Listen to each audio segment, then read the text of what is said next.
Oops. Hello everybody. Welcome to EverQuest. This is a game I grew up with when I was younger, and it's very dear to me. Today we're going to be playing a race and a class combination I haven't played before, which is the Vah Shir. These came out in the Shadows of Luklin expansion, and we're going to model one after my cat. Now, there's a lot of options and races and classes to play. You have about 16 classes and more races than most other games have. You have barbarians, dark elves, and I use the classic models because to me these are just better. Like, they have ones that are more graphically appealing to newer generations, but to me there's nothing better than these old models. This is just a really fun game all around. If you're coming by wondering if you should play EverQuest, yes, I'm a silver player because I'm a bit old with the game, but you'll be playing as a bronze player, which is there's not a whole lot different, but we're gonna model this guy after my cat. So my cat has green eyes. Well, okay, this one only has yellow eyes. And we're going to jump in.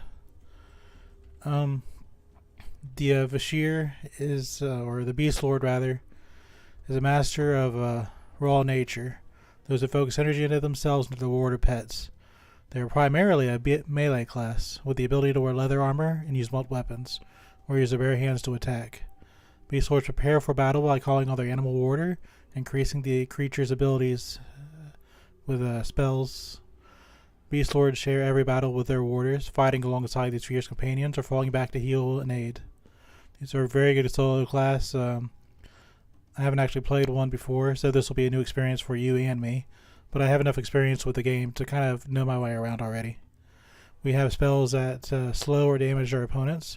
These are a mix of a shaman and a warrior. They can heal and regenerate mana. Even the game will tell you they're very good at soloing. They depend on the coordination of their warders and will play on spells to finish every fight.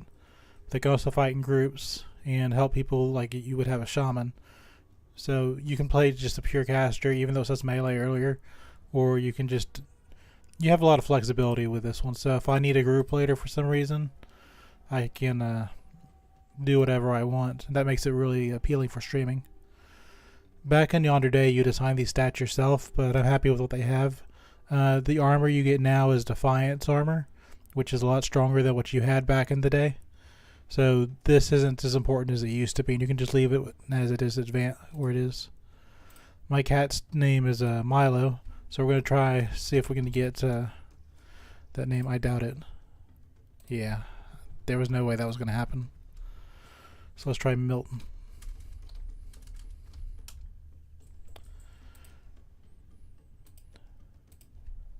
This is a role-playing server. I do like to play role-playing. So we're going to have to try to get it close to a actual Vah Shir name, which isn't really that hard.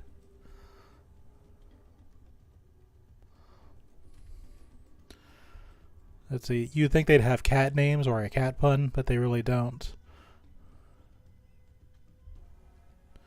Sorry, Milton. Yeah, there we go. You used to start at your home city in Vah Shir, but every character now ends up in the tutorial, unless you're a paying player and you can just start wherever you want.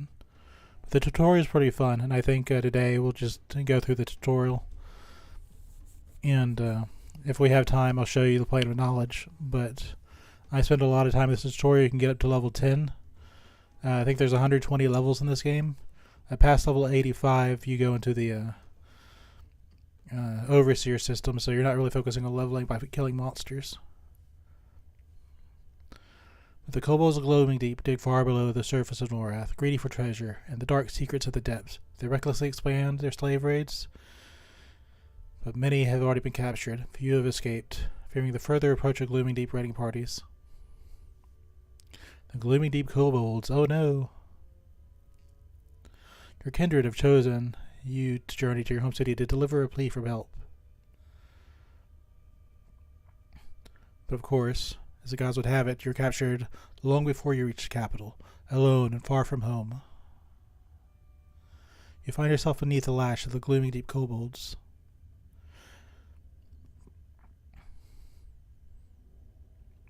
You are relentlessly questioned about the notes you are carrying, regardless of your answers. The kobolds pummel you between interrogations. As the hours pass and hope of survival fades, you soon slip into unconsciousness. Slip.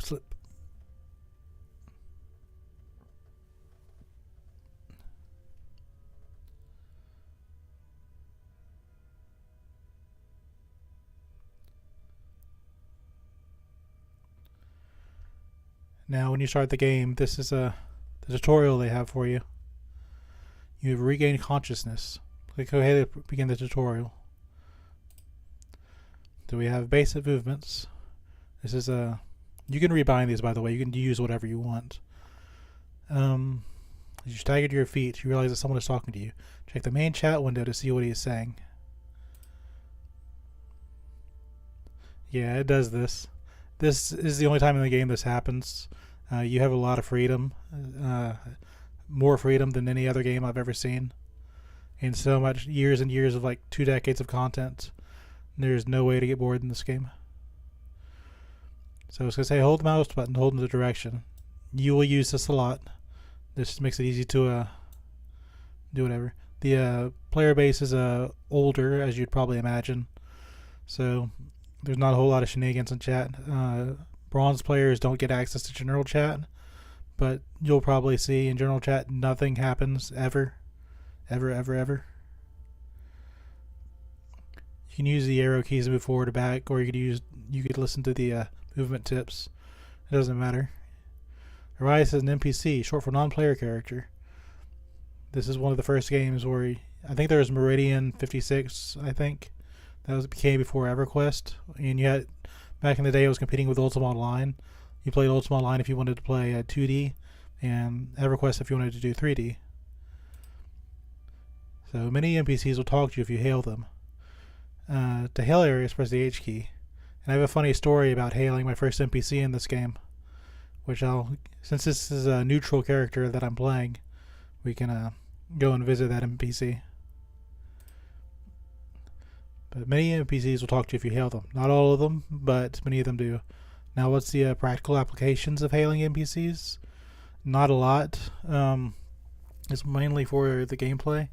But as I am a role player, I do like to talk to all the NPCs and to know them, see if they have a quest. And back in the day, we didn't have guides, so you had to do that. That made me very valuable because I was willing to take the time and do all that. As you probably already tell, this is a very quiet game. And to me, that's fine. So it's not going to let me continue until I hail him. But let's tell that story now. Back in the yonder day, you had to press enter, and you had to manually type hail Arias. But you had to do that. Now A used to be bound to auto attack. So when I went to go hail my first NPC, I turned on auto attack, and that NPC was level 10. And my first experience with this game was getting one-shotted by this NPC. And you lost your items on your corpse when you died back in the day. So I never found my way back to that NPC. And looking back on it, now that I know kind of the map like the back of my hand, it's kind of far-fetched. But I think I had to go to school in the morning, so I didn't have a whole lot of time to really look. And then past that, I didn't really care. But we're going to just hit the H key. I'm also going to walk past them because we're not smart. Okay. So it'll tell you to read your main chat window. You have a combat window which will constantly flash unless you leave it alone. So after you leave it alone for a little bit, it'll stop flashing. But it tells you useful information, but it's not really that useful. So, hello friend, my name is Arias, and it's lucky for you that I'm good at binding wounds. You almost didn't make it. You can thank me later. For now, let's join forces and escape this dungeon. Now it'll say you can tell Arius I want to escape, which you would type in the chat, I want to escape. But modern EverQuest is more bracket focused. So if they have a word they can respond to, you just click it. And it'll give you a quest. This one's called Jailbreak. Or you just pick the flimsy lock of the cell you're both in. But getting past the next gate won't be so easy. To leave the detention area and head out to the outer mines, you need a key from the Gloomy Deep Dealer. Kill the Gloomy Deep Dealer and take his key, and give it to Arius. Remember, you can open the quest log journal by pressing Alt and Q. Now if you press Alt and F4, it'll close the game. But this won't close until you actually kill the jailer. But that doesn't appear for the rest of the game. You don't have to worry about it. So with most of my screen blocked, I'm going to go find the jailer. So onwards. Now if you're wondering why I didn't stay on the character collect screen for too long, it'll boot you out for inactivity. So as much as I wanted to go over every race and stuff like that, I'll do that in game. So it'll be okay. Now Arius is saying he'll follow me. Together we should be able to bring down the Gloomy Jailer. Now a lot of people like to play this in third person. The game when it was released, it was in first person, so I'm more familiar with that.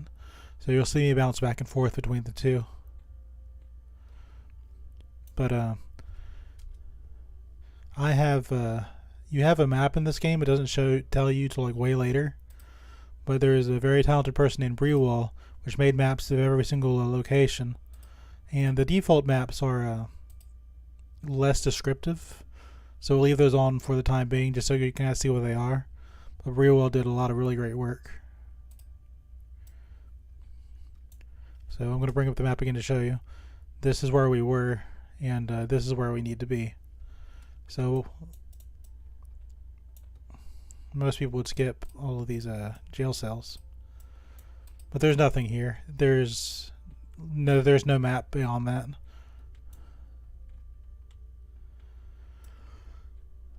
So this is a instanced area. I will be the only person that's ever here. This is our grand character. We have a note to go to Crescent Reach. We'll go there later after we finish the tutorial, so about level 10. This is welcome to Crescent Reach, the home of the Draken, a race created by dragons to protect the bloodline of Vashan. Crescent Reach and the Six, the dragon progenitors, welcome all who fight for their claws under the banner of the Circle of the Crystal Wing. Draken do not practice the arts of the Beastlord, but they hold a neutral Beastlord emissary. It is called the Savage Claw Primalist, who teach all Beastlords who choose to serve this new city. Masters of the Beast are always welcome. Join the Savage Claw Primalist today. Take this claw to the Savage Claw Ulanis and the Masters of the Reach in the Dragon's Grove. Now, the big downside to using the Vah Shir as your character is they go through food and water fast. About level 30, Beastlords have the ability to summon food and drink, so that's really not that big of a deal for this character. But if you were playing a warrior and you had food that gave you extra buffs, then that'd be a little bit of a thing you have to kind of keep in the back of your mind. Unless you don't care, then it doesn't matter. But I have loyalty tokens because I'm an older player. But there's a lot of gods and stuff you can worship in this game. They're usually broken down into good, neutral, and evil gods. But we'll get to that in a minute. For now, let's beat up this jailer so I can show you a little bit more of the game. But this is a very slow game. Now it's going to show me my stuff. Another reason I picked Vah Shir is because it has the ability to sneak. The practical uses for sneaking up on monsters is not much. But if you sneak properly, your character will slow down a lot. But you really use this for getting behind merchants that you would otherwise not be able to use. Because there's a huge faction system in this game. And if you sneak, it'll do this. And now that jailer that was scowling at me he's now indifferent. Now if he was a vendor, I could go up behind him and I could right click him and I could sell my stuff to him. That's what you use sneak for, and that's why we're using this character. But Vah Shirs, I think, are one of the only ones that can do that. I'll readjust my bars later. As soon as I get out of the tutorial, there's going to be a whole lot more of them. So we'll do it then. But he's a complete pushover. It's a tutorial. And I think Arias can just solo him. But it'll give us the key. And it's going to teach you to open your inventory. So you press whatever your inventory button is. You can hold right click to look at it, and you can see it's a lore and quest item. You could add an augment to it, which is a system. Every item has this. You would never use an augment item for this key, but you can. So we give him the key, and we get our first level. We're now level 2. So Arias will now lead you deeper into the mines where a slave rebellion is underway. You have outnumbered the slaves, or the outnumbered slaves can surely use your help. You have much more to learn from them. The EQ button will be invaluable in your journeys. It's talking about this button here. And there's many things, which I'll be going through a lot of these. So to me this is really exciting, but somebody that's expecting high combat, this is not that game. So as soon as we hit OK, it'll teleport us out into the actual game. This is the first time we can run into other players. But like I said, I'm on a role-playing server, so expect things to be a little bit more role-playing, I guess. Now, Vah Shir have a very interesting history, and they're not fans of the Erudites because the Erudites were they launched the Vah Shir to the moon, and the Vah Shir hate that so much they decided not to keep a written lesson. Their entire history is oral history. It's an entire thing. But let's see if I can knock out some of these windows. So you've been given a bunch of people to talk to, and quest givers. Now a lot of this game you can just touch. I already know what everything is, so I'm going to talk about the most important things first. The most important thing is talking to this troll. There's a troll over here called Vah Shir History. So we're going to talk to her first. She is the most important NPC. And you talk to Vah Shir History to learn about managing your abilities. So it'll give us another quest to talk to her. So then you talk to her again. And as it says, hotkeys are the most important things. That's what these things in the bottom left are. These are pretty familiar for people that are used to MMOs, but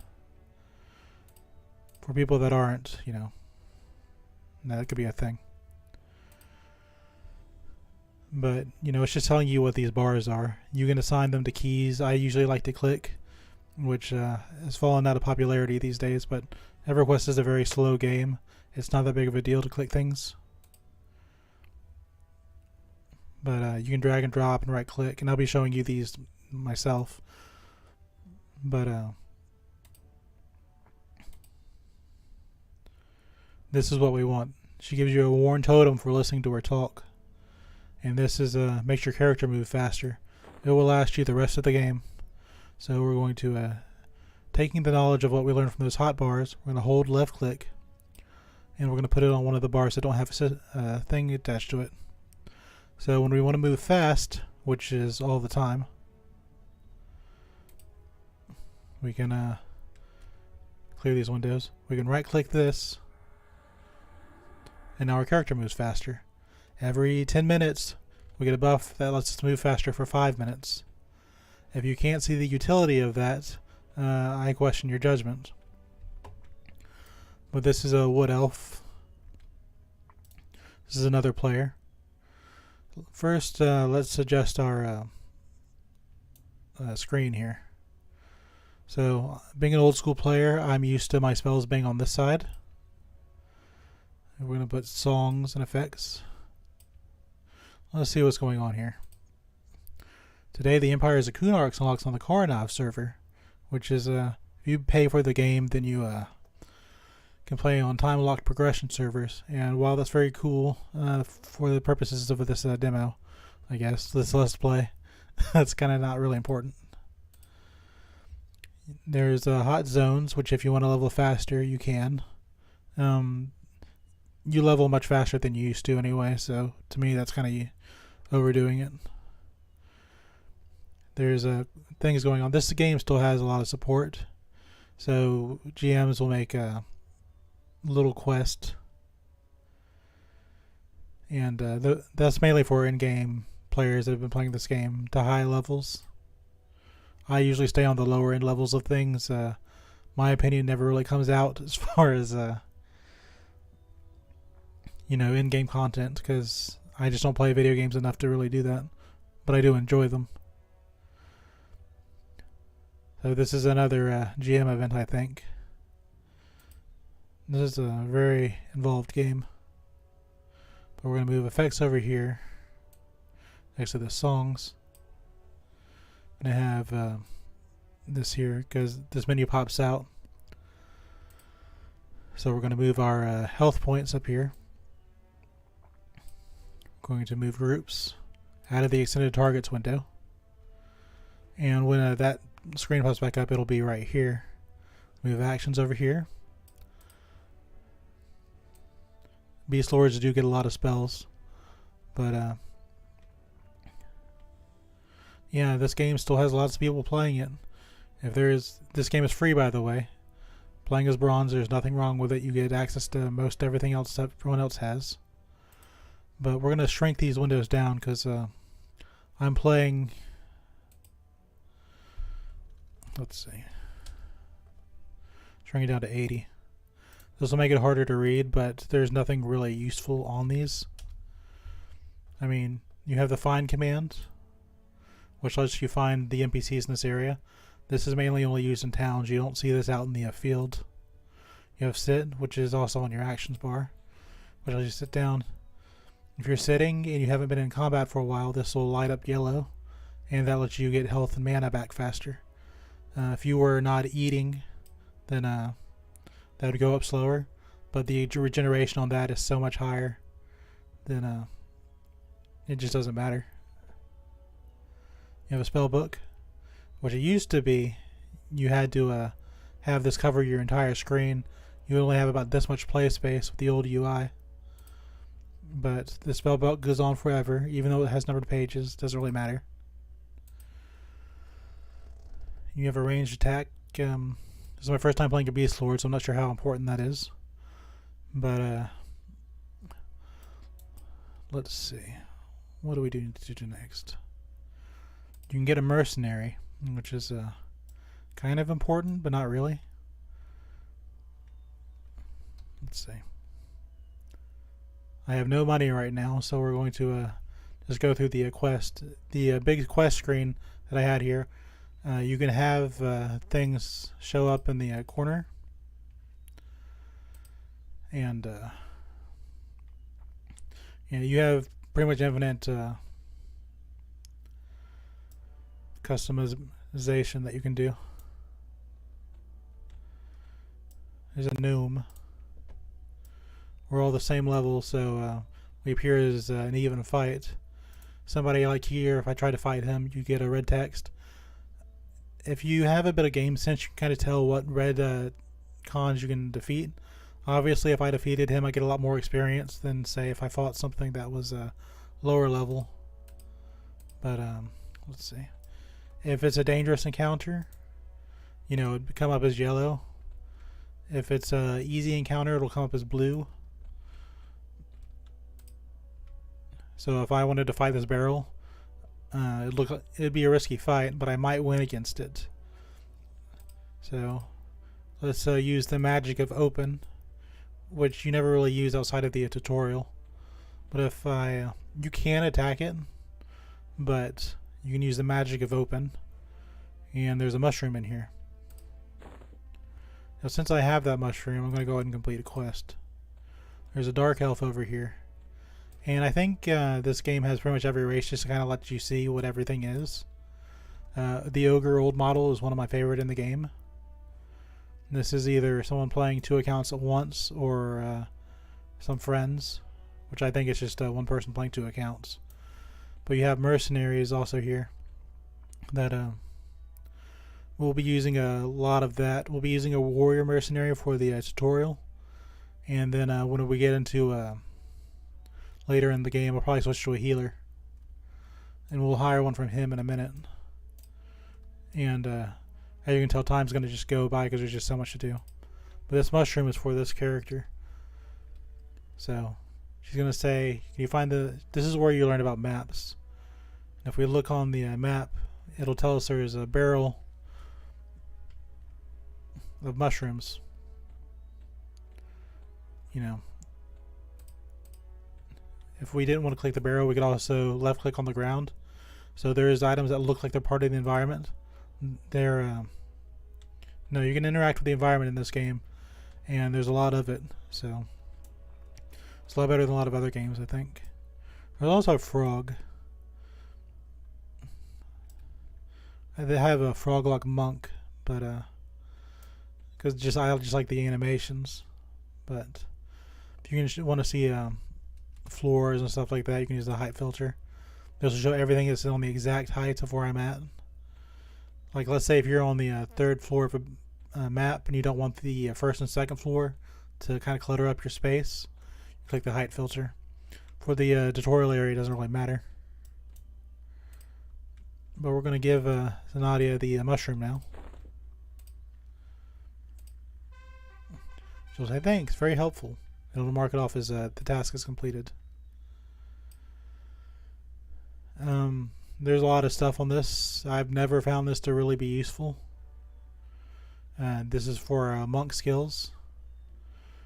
To my knowledge, I don't think the Beastlord gets it, but I could be wrong.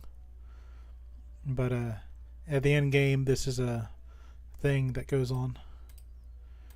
Like damage shields and damage shield mitigations. This game gets complicated. But achievements is surprisingly important because there's the thing called the hero's journey. And if you weren't starting the tutorial, we'd be doing these tests here. And we'll need to do them anyway. So leveling is going to appear very slow, but this is a slow game. So not only should you not really want to get to max level, there's no reason to. There's just way too much content to worry about it. If you just power level to like the end game, you miss out on so much. There's no reason for it. So stay a while, relax, don't worry about it. But this is Arius, the little buddy we got out of the thing with. He's now the revolt leader. So he'll there's other instances. There's always a lot of players in these. So let's say you started the game with a buddy of yours and you wanted to get to the same version. He'll send you to another version of the mines. You know, this is just a instant thing. So we're going to hail Absor and learn about weapons. Now, if you're very perceptive, you'll know this is part of the people that made the World of Warcraft game and got chased out recently. And that ended up killing World of Warcraft. So nice going, heroes. But Absor in this game is a weapon maker. He's in the tutorial, and it made him a very silly looking wood elf. So he's going to give us a weapon. Now, this is your newbie dagger. Everyone has a starter weapon, so we'll give it to him, and we'll get a crappy dagger.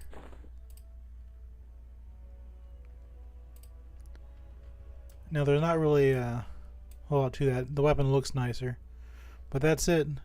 That's his legacy. All those people causing all that ruckus. This is the worst punishment than anything you could have given him. So, again, way to go, heroes. I just think it's funny.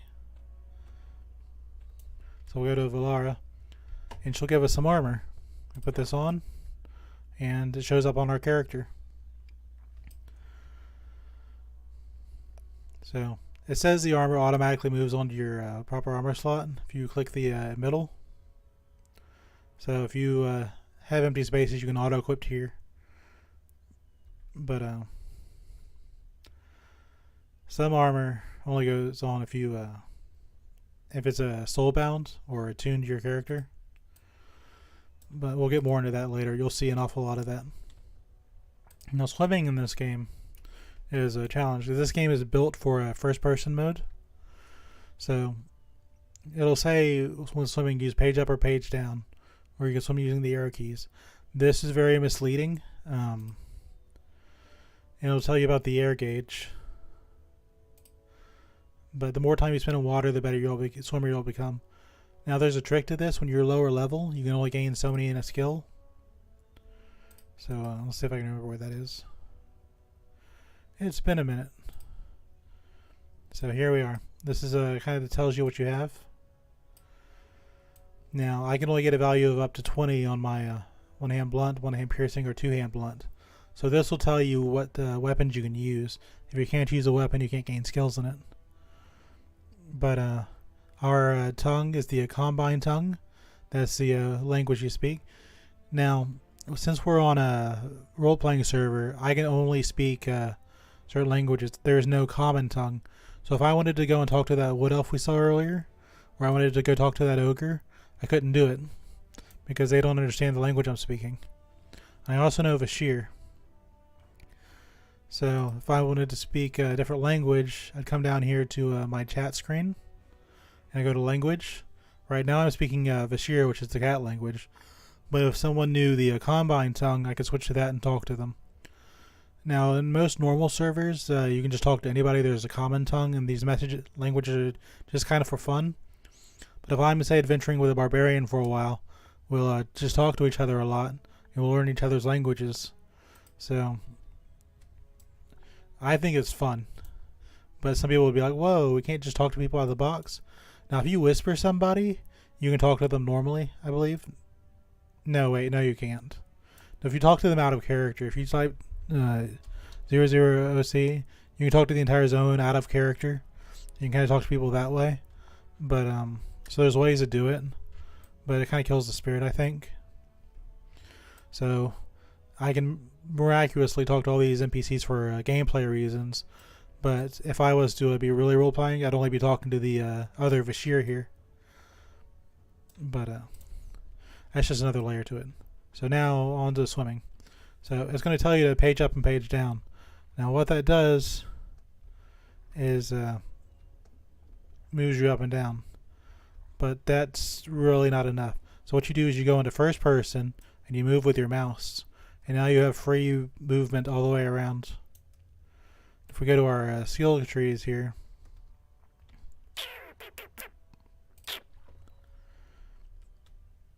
You can see there's a swimming skill. I can get up to 10 swimming. Now if you were an Ixar starting here, you'd have up to 100 swimming. But because my swimming is so low, my air remaining is almost already halfway depleted, more than halfway depleted.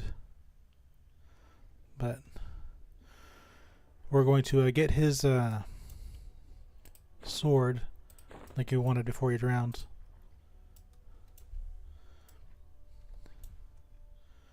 And give it to him.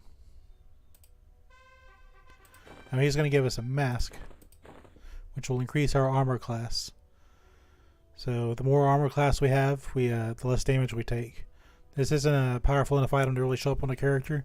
Things like rings and masks and stuff don't really show up on your character. But things like helmets, chest, and some of these things do, some of them don't. But light is a thing. See, we're holding a lantern right now. But we can take it off. Vah Shirs have infravision. So, yeah, the class you choose depends on how well you can see the world around you. If you're a human, you can see like you're a normal human. For classes like Dark Elves that live entirely underground, they can see with a purple tint everything. And we'll show them later on. I do have a Dark Elf character that I like to play, which is a cleric. But, yeah, like if I wanted to talk to this Vah Shir and say like, hey brother, let's team up and fight the kobolds, they could understand me. But if I wanted to go over to say this gnome and I'd be like, hey, let's go fight, they'd be like, what are you saying? Go away. You smell like cat. So let's see. It's alternate advancement. Oh, actually, before I get too deep into this, 30 minutes into the stream, used to be you have to go up to people and go by yourself and see what they thought of you, like if they'd attack you on sight. But you can see where you're standing with all these people. Now, a lot of people will see this for the first time and they'll be like, what is this? This means nothing to me. But my experience with the game means this is a person from a human town. This is from another human town. This is human town. This is evil people in a human town. And I can just kind of see who my allies are and who they aren't. Like if I go to the ogres, their town guards are called the Crackneck Warriors. They see me as a threat, so they'll attack me on sight. But the Dark Bargainers, which are the merchants of the Dark Elves, they see me as not a threat, so I can buy and sell with them. But the Dark Ones, the Necromancers of the Dark Elves, they see me as a threat. But let's see. Now Eridan, which is funny, this is the people that are the enemies of the Vah Shir. They're not really worried about it. So if I wanted to go to an erudite city, they'd be like, you're going to cause problems with us, aren't you? They're kind of a little worried when they see a Vah Shir walking around because they know they've got a history with them. But they won't attack me on sight. Troll Shadow Knights will attack me on sight. Troll Warriors will attack me on sight. The merchants, troll merchants don't care. They'll be just like, yeah, we got stuff to sell you. The heretics of Eridan, they don't mind the cats either. These are our complete enemies, by the way. Which in game, that's kind of funny. Because Vah Shir hate the erudites so bad. Again, like I said, they have no recorded history because they hate magic so bad. But the erudites are just like, oh, hey, buddy. Sorry about launching you to the moon. But this is the Dark Elf Warriors. They won't raise their swords to me. The Druids won't raise their swords to me. Vah Shir in general are just neutral. But if I start killing these, they'll say, hey, he's a threat. And it'll change. And that's what this bar is. Now, you can only get so good with so many people. But the Paladins don't mind me. Most people aren't going to mind. Let's see. Merchants, ogre merchants don't want to be around me. Dwarves are okay with me. The Necromancer Guild for Dark Elves is not a fan. The Foreign Quarter I might be able to go and live in if I want to go to Neriak. But if I try to get deeper into the city, they're going to be like, hey, buddy, you need to not be here. The Froglocks don't mind me. Priest of all flavors seem to be okay with me to at least a degree. So I can go and show you their cities at some point. But if there's an evil city I can't get into, I can just get on my Dark Elf. It's no big deal. So this character can go where most people can't. And my Dark Elf can go to the rest. So that's some good news. I didn't know what I was going to be able to talk to until I got in here. Now Ixars, they hate everybody. Now because I have the sneak skill, I can go to sneak up on quest givers and turn in quest. So I might be able to get in there eventually. But I can just log on to an Ixar character and show you what the city is. So that's really not that big of a deal. There's an outpost for evil, which is not a fan of the cats. The plane of growth is okay with me. Let's see. Dwarves of the ice are okay with me.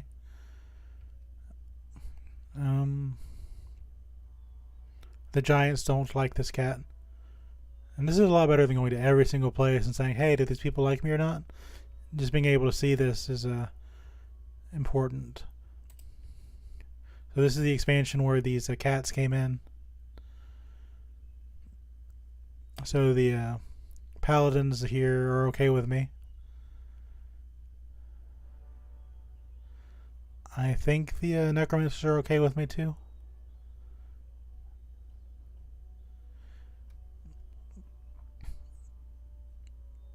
Yeah, Yeah, most people don't mind a giant walking cat. The gods do not like this cat. Yeah, there are some that say indifferent, but they have a very minimal presence. Yeah, most people just don't like the cat, as far as gods go. Frogs, most of them don't care. The trolls don't like me, but the frogs do. Nobody likes me in this expansion. Nobody likes me in this expansion. They really don't like me in that expansion.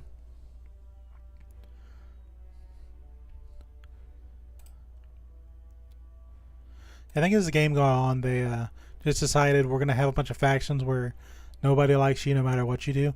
Because Vah Shir is supposed to be neutral.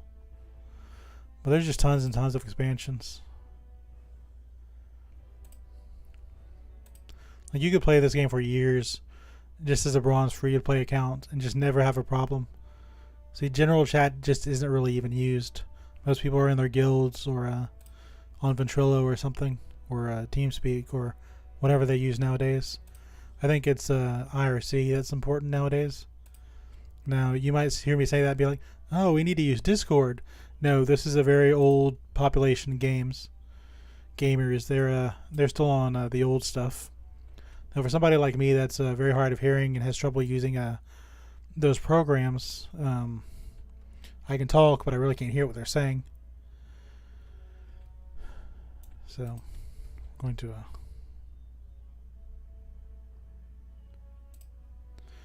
finish our quest here. Yeah, you have to talk to, you have to click the button.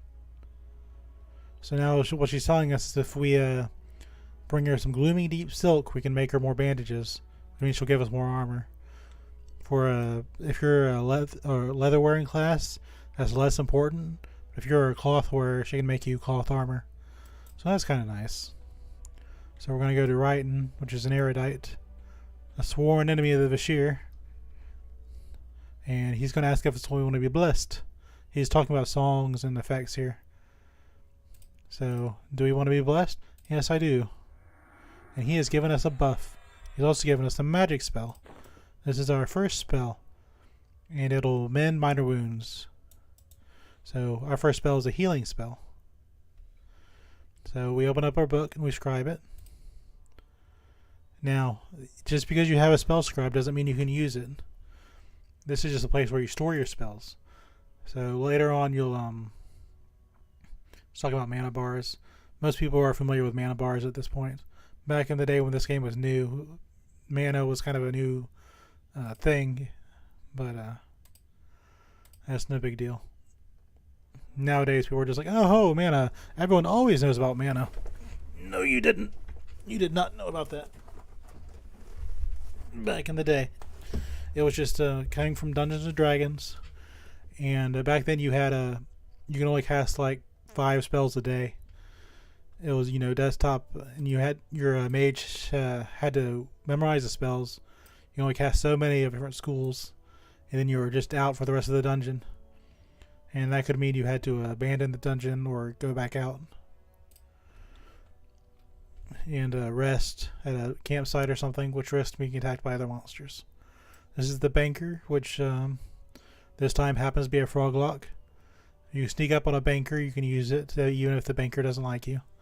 It used to be the banker would beat you up if he didn't like you. So imagine trying to deposit your loot and the banker just stabs you in the face. That's a thing that used to happen. I think nowadays they're all neutral. But he's talking about storing this stuff, which I'm just going to kind of give you a synopsis. So if you have other characters on the server and you want to swap them between characters, you'd use the shared bank. He has a backpack here, which we're going to use. We're going to deposit the Crescent Reach summons for the time being because we're not going to go to Crescent Reach for a while until we finish the tutorial, which is pretty in-depth. Now, if you remember properly, we were enslaved by the kobolds. Now, here's one of these kobolds, and his name is Widgeon. So he's to say, wait, lower your weapon.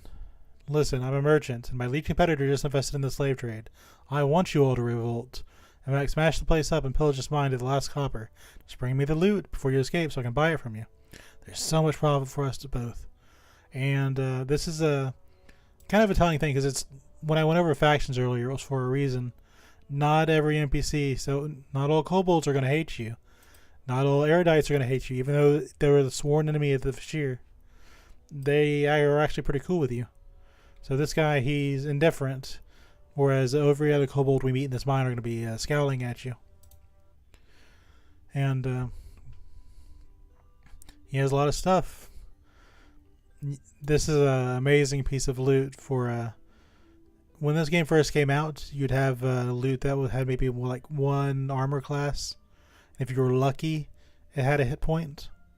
But nowadays, it just tosses out really strong loot because the player base isn't what it used to be.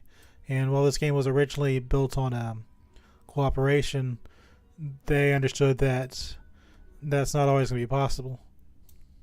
So we got Scribe Farquat over here from the Shrek movie. If you like Shrek, yeah, so did the EverQuest game designers. It was a good movie. I think everyone loves Shrek. Shrek is love, Shrek is life, if you did not know already. So he'll tell you about achievements. And all you have to do is hail him again. It'll open up the achievement thing. This is what I was telling you earlier. Now, he only talks to you for a little bit. He'll tell you about the hero's journey and kind of just a quick snippet. But hero's journey is really important.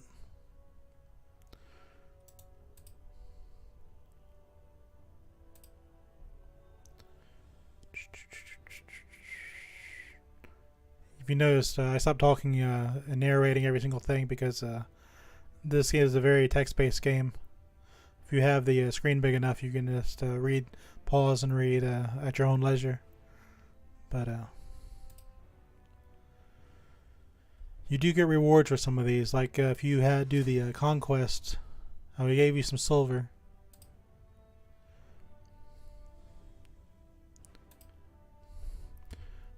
Which automatically turns into a gold. Which this game isn't going to tell you. But if you want to, if for some reason you wanted copper, you switch it to copper, switch it into 10 gold. So it's automatically going to swap up to the first highest thing. But you can get smaller things. Like say you have a quest which is like, can you donate 2 copper to this beggar? You can't just do that. It's no big deal.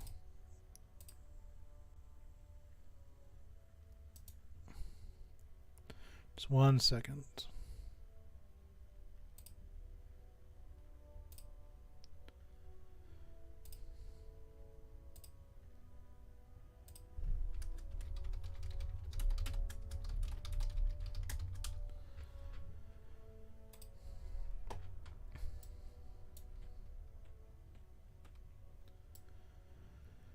One second indeed. That makes me happy. I am enjoying myself. Obviously, as we get further into the game, we're not going to be going through 500 tutorials, but this is the new player experience. And for me, this is very comfy. Some people like replaying this thing over and over again because it's just that fun. Look at this. You got we have a Wood Elf Bard, and you can just type /who and kind of see who everyone is.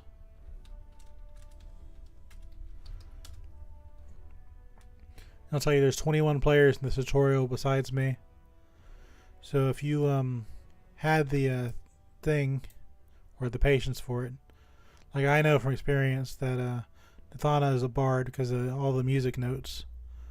But you can see that Yarbik here is a level 1 musician. Zelong is a level 2 shaman, which our class is a mixture of a warrior and a shaman, so I get the skills from these guys. And this Ragnus is a cleric. Let's see, what are you? You are a wizard.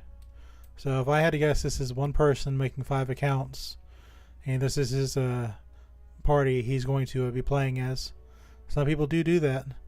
Now the party your size max is 6, so that tells me that if I wanted to play with this person down the line, I could just like hail whoever he's controlling and be like, "Hey, can I play with your party?" He'd be like, "Sure, bro," because like I said, EverQuest is a very social game, so just talk to people. This can be very, very fun. So now we're going to talk to Vah Shir here. And Vah Shir is a soulbinder, which means he's the power to call your soul back to the Norath if you die.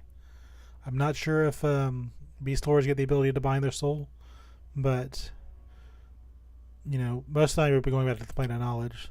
So we're going to say bind my soul. And now if I die, I'll come back here with Vah Shir, sworn enemy of the Vah Shir.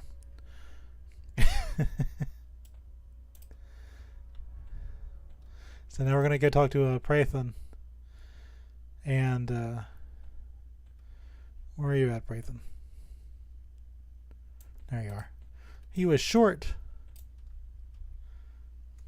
Prathan represents forming groups with their adventures. So he's going to tell us about the group window. And I'm going to, you know, this is just kind of the chat commands. If you're in a group, you do /group. Like, uh-oh, we woke the dragon. You can just tell people this is a private message and say, let everyone kind of a radius. Like, if you can see them, they can probably hear what you say. But if somebody's like way off over there, they won't see it. Shout is if you're in character and you're like pulling monsters, because if you in this game, unless you have a way to feign death or escape, monsters will chase you to a zone connection. So like, let's say I aggroed the last boss of this area and I said I couldn't handle it and I ran back here. The boss is still coming. He will chase you everywhere, and later in the game you have monsters that will summon you back to them so you can't run away.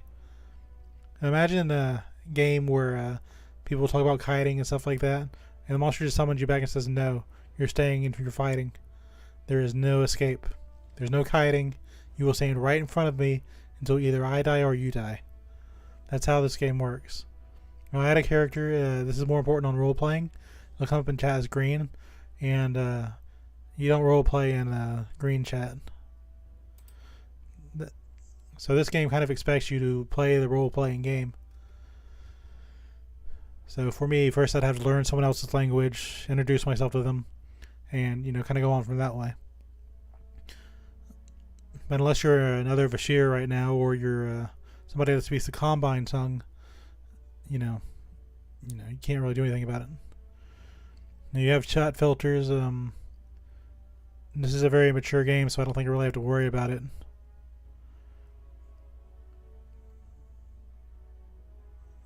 But you can filter out messages. Like, let's say I didn't want these messages here. I could just leave general.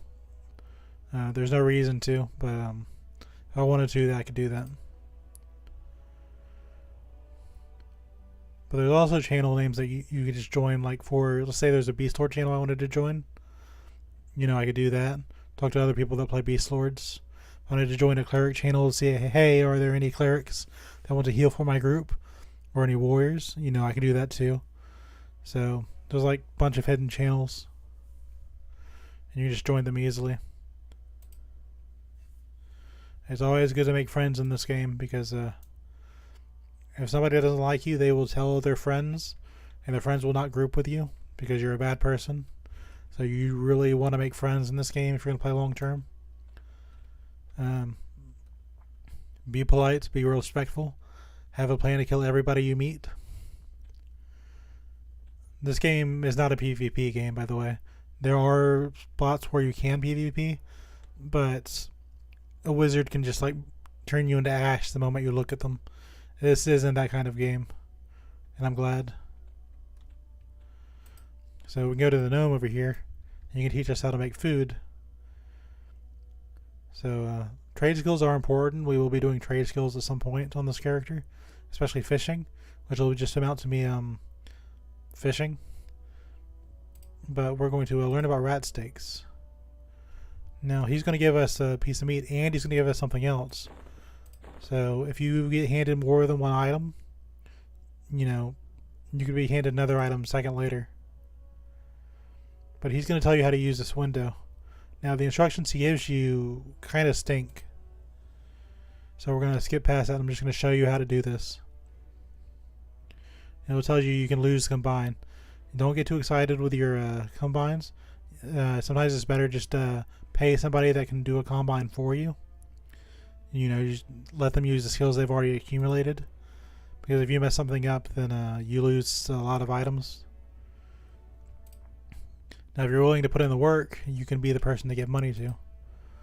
But this will come up with different recipe names if we wait a minute and let it load. Or we're going to just jump to experiment.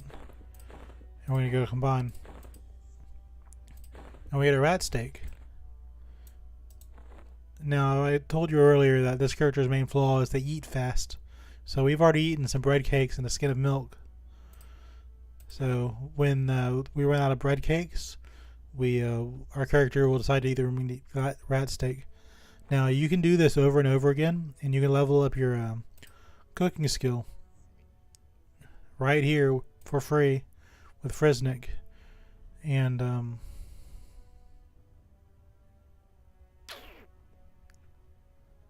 our character does not innately know the cooking skill, so that'd be kind of pointless. But if we went to a trainer and we knew the cooking skill, which some characters do, you can go here and just like, see, I can tailor right off the bat. But if I wanted to, I can fletch right off the bat. But if this character wanted to cook, I have to go to a chef, or my guild master, and kind of learn just the basic point.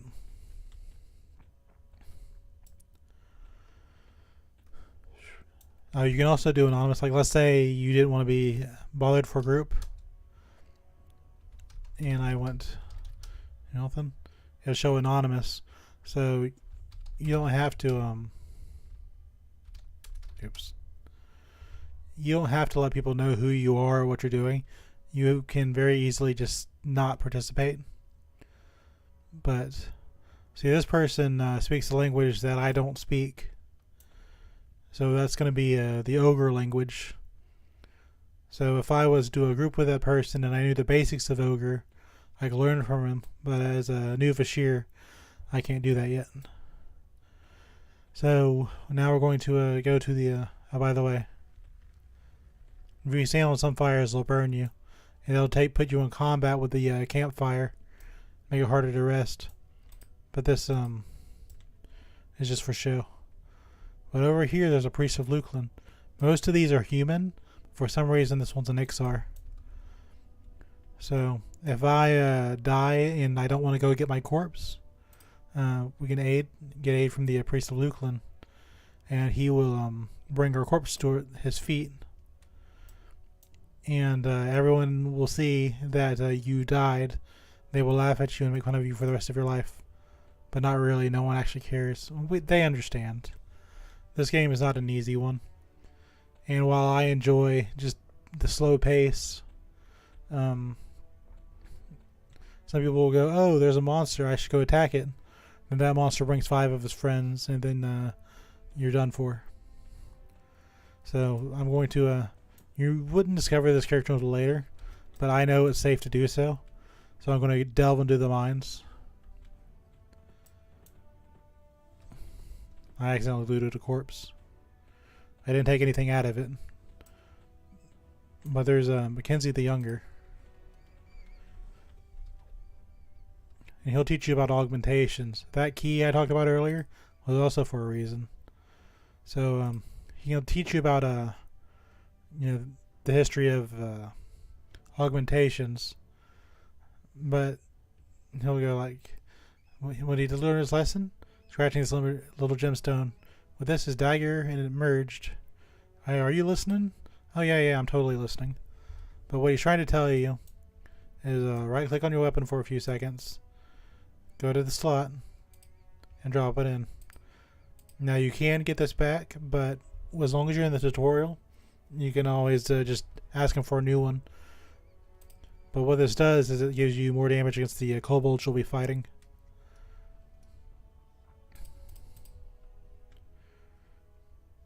And there's many different types of augments. If you play this to the end game, you will have many augments in every single slot of your equipment. And you can get them out with a distiller. It costs a little bit of money, but you don't change your equipment that much, so that's not that big of a deal. So we're going to use the magic of open on this barrel. And that wood pulling area is going to come in later for a quest. But backpacks aren't the only thing. You have small bags. Sometimes it's better just to keep an inventory slot open for, like, let's say, a lantern. Like, if I put the lantern out, it's always going to be darker. But for the sake of light and being able to stream, we'll leave that on so you can see better. But Vah Shir have infravision, so I can, even though the caves will be dark, I can see the heat signature of the other players. So I'm not really that lost if I lose my stuff. Oh, I need to go talk to him again. So I'm going to right-click my swiftness, gain my speed. Now I'm faster for 5 minutes. This totem is amazing. You will use this forever, but you'll only get that totem if you do the tutorial. So always do the tutorial, always talk to the troll, and that's just the best way to do it. So we're going to not click on the cave bat, we're going to click on Mackenzie, and now I've completed the quest. So now the basic things is letting him know we've completed our training. We have talked to all the NPCs. And there is nothing more I'd like to do than say hello to my good friend once again.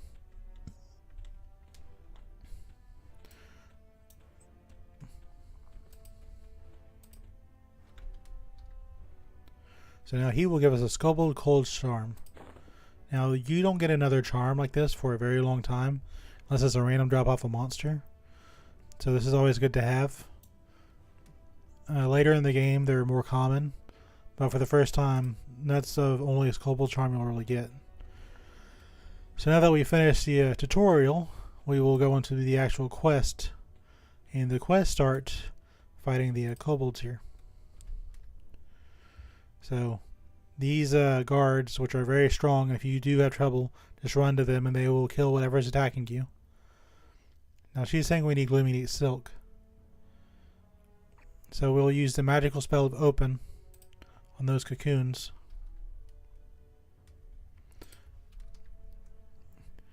And sometimes you have to talk to them multiple times to get all the quest. But they'll tell you we don't have something for your abilities. But as I level up, I'll come back to these guys and they'll have more stuff for me. So the first things they want to do is, like every good RPG, you kill some cave rats and bats. Now I've played this game for a while, so I know that I might have spells available. So I'm going to go back to the shaman trainer. Well, I'm also melee, and I have something that says only items I can use. So I'm going to click that. I'm going to see if he has any spells for me. Now when I hit level 20, which will be long gone out of the tutorial by then, I can slow enemies' attack speed, which, as you'd imagine, is very useful. But as far as melee goes, he has nothing for me. So since I'm half shaman, and my spells will always be with the shaman, we can go here and see what he has available. Now it'll tell me over here what level I can use these spells, and I'm currently level 2. Now my Beastlord does not worship any specific entity, which is important because some spells can only be used if you worship a certain entity. Like let's say I was a Beastlord of Tunari, which is a nature goddess, and there was a spell that I could say you could enchant gems using the magic of Tunari. My Beastlord is locked out of that, but if I was a Wood Elf Beastlord, I could do that. Or if I worshipped the god of hatred, and I could imbue a gem with a power of hatred, I could do that. But because I've opted to be, well, Vah Shir in general are all agnostic. They just don't participate in these earthling things. They are above it. But yeah.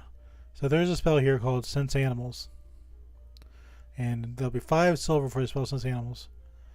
Now, we're going to go ahead and buy it. Since I personally like to have all my spells. And it's going to take all the, or half the money we have currently. That's not that big of a deal. Especially the tutorial money is pretty easy to come by. But it's still in the spell list. But once I learn the spell and memorize it. Well, you don't have to memorize it. I'm going to memorize it because I like the thing.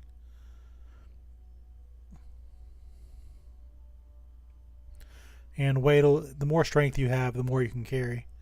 Vah Shir are kind of middle of the pack. So if I wanted to character creation, I can take some points out of agility and put it in strength. But it doesn't really matter that much.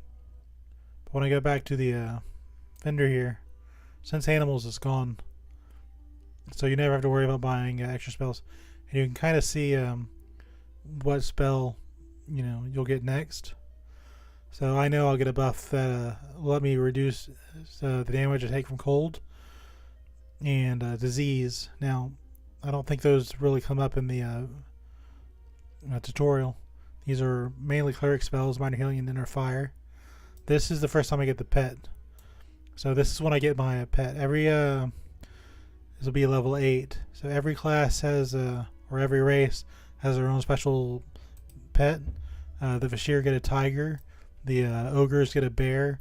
The trolls get a... It used to be a crocodile, but I think it's a basilisk now. Wood elves get a tree. And I think there's one more. Yeah, the barbarians get a wolf. But this is the Vah Shir is the only one that gets a sneak skill. And it won't come into play for a very long time, but eventually there'll be a point where I want to go talk to a certain vendor that'll be difficult to access without faction, and I can just sneak and just use that vendor and clear out my inventory. Inventory is always an issue because I'm a huge pack rat, which you will find out a little sooner rather than later. But let me show you the intricacies of EverQuest's combat system. Now this rat is an even fight.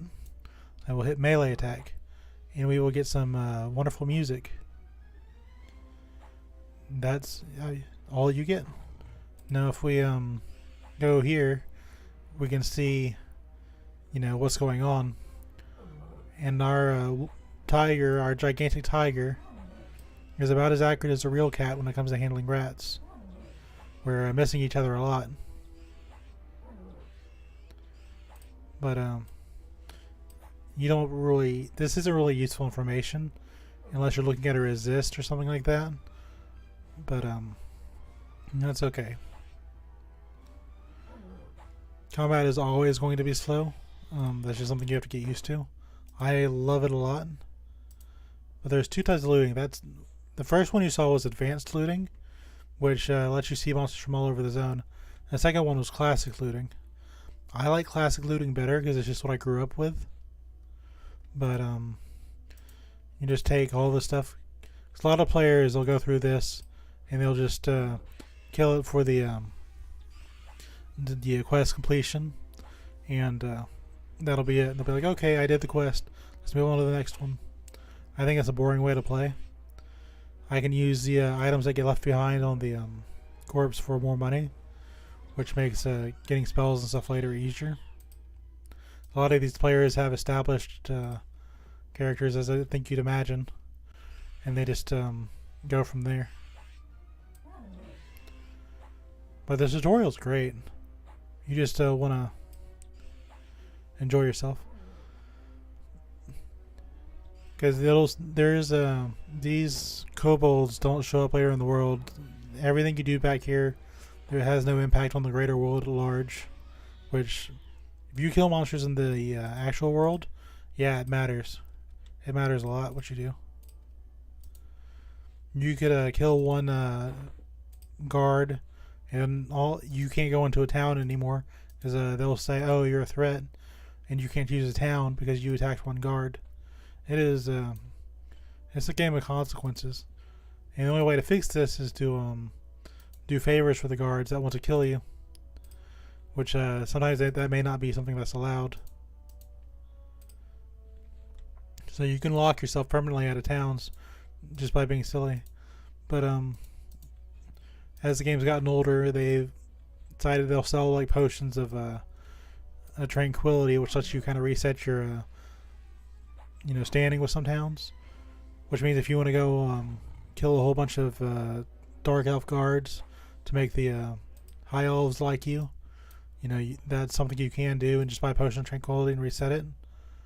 But nah, I think it's in bad taste. Kind of ruins the roleplay. If you attack a bunch of guards, you should kind of accept it. Let the blood stay on your character.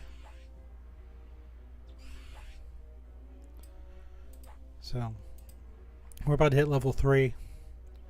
I used to level up a lot slower in this game, but I think it's okay the way it is now too. Because when you hit level 85, you kind of get into the overseer quest, and those kind of limit what you can do. Because you level up so slowly normally, but there's a classic ding, which is probably music to everyone's ears.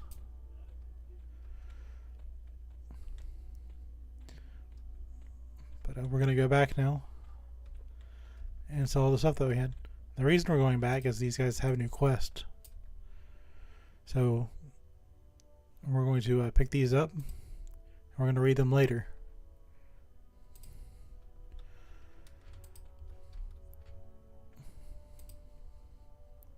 Now what they're doing is they're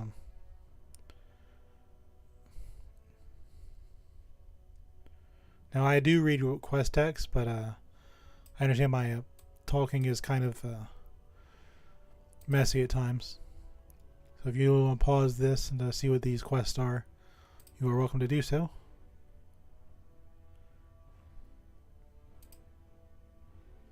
This is the quest where we wanted to give the arrow. So we're going to take one arrow. We're going to give it to him. And in return, he will give us a quiver. Now, Beastlords, to my knowledge, don't use quivers. But it holds arrows, yeah. Beastlord has no interest in the quivers. If you're a ranger or a class like a warrior that use quivers, that could be a big deal. Just getting a quiver off the bat like that. And he'll, this isn't quest text, so say, nice work. I'm sure others will make good use of these arrows. I found this quiver stashed behind some boxes while on patrol. I can't hit the white side of an ogre with a bow. Maybe you could make a better use of it. The answer to that is no. So I'm curious, are there animals? Yeah, it's going to be rats. So if I was ever wondering where a cave bat was, I can see there's a bat directly that way.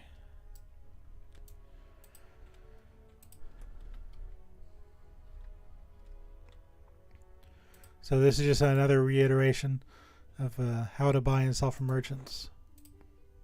Now this sells for platinum. That's the highest coin you could have. And all you had to do is give him a single arrow for that. Now, I can always sell some food if I want to. So eventually I'll be able to summon my own. For right now, it's not that big of a deal. I'll sell this bag, because I normally like to carry backpacks down here. Eventually, there's a thing you can buy in the Plane of Knowledge called a deluxe toolbox. And it's heavy, but it's the best way to carry lots of loot. This is it used to be back in the day, you'd buy a bunch of milk because this is the cheapest drink you can get in the entire game. And it's at 6 copper. And that would replace all of this forever pretty much. But there used to be muffins, which was nerfed to a snack. So now you have to have milk and rations, which is something I never agreed with. But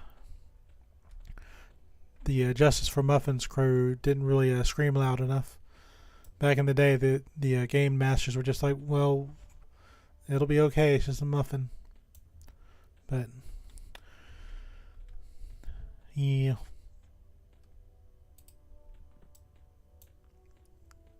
So let's continue the killing of cave rats. Now, this is the only track of combat music you get the entire game. So eventually you can turn that off, and you do that by going to options, do your EQ menu, or one moment please.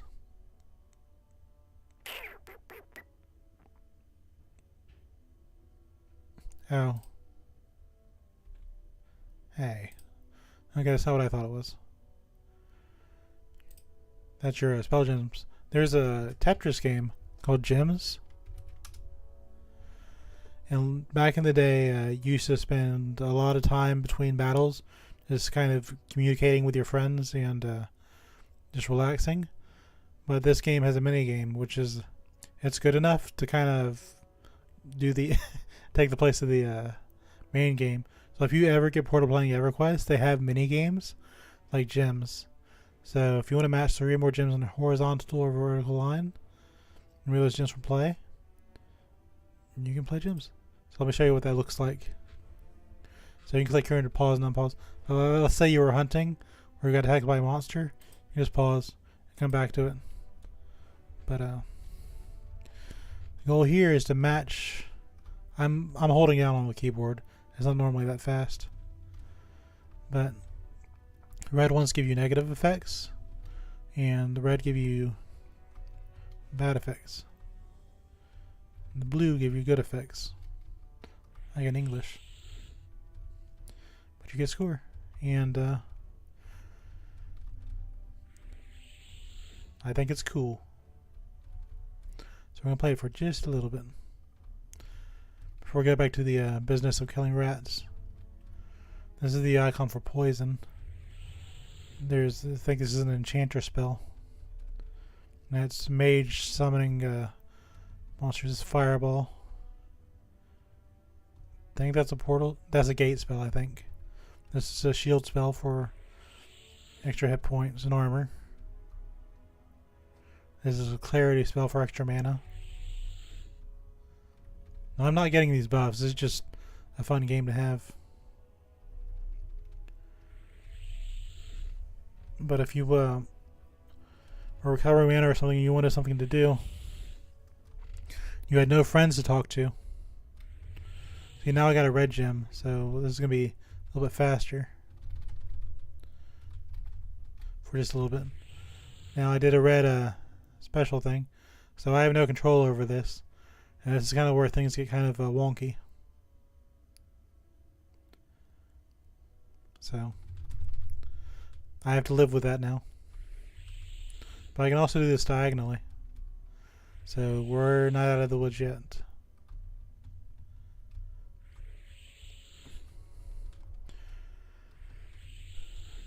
Because you have to clear the board. You can't just not you do those red things. But now it's going to be a little harder. You'll see more of those red things. Wave 2 on gems. Someone's going to wander by this room and be like, what's he doing? This isn't he's just standing there. He's just AFK. You'd like me to be AFK, wouldn't you? I am playing gems. The next hit game that comes out of Verant. Gems is magical. Eventually you just mess this up more and more until you die. And then you reset again.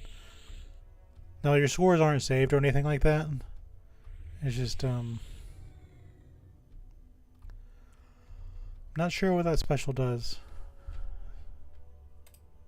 It's not going to tell me.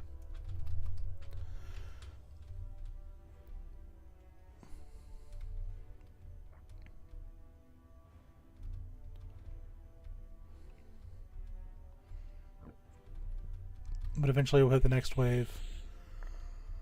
And then we'll go on from there. Clear that one out.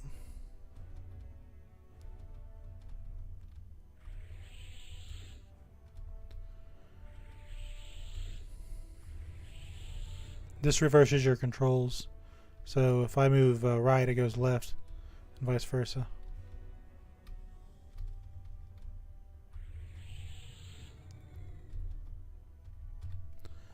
My reaction time is not where it needs to be.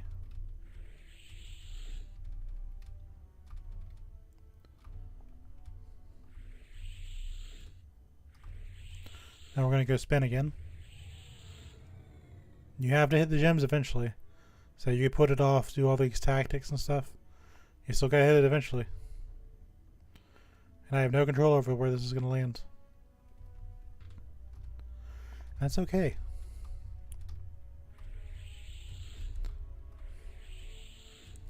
Now this isn't gonna save. I'd be surprised if it did. But you can always go back later. But now I think we need a friend. Because as you can tell, killing those monsters was kind of slow. And we're level 3. So let's go pick up our mercenary.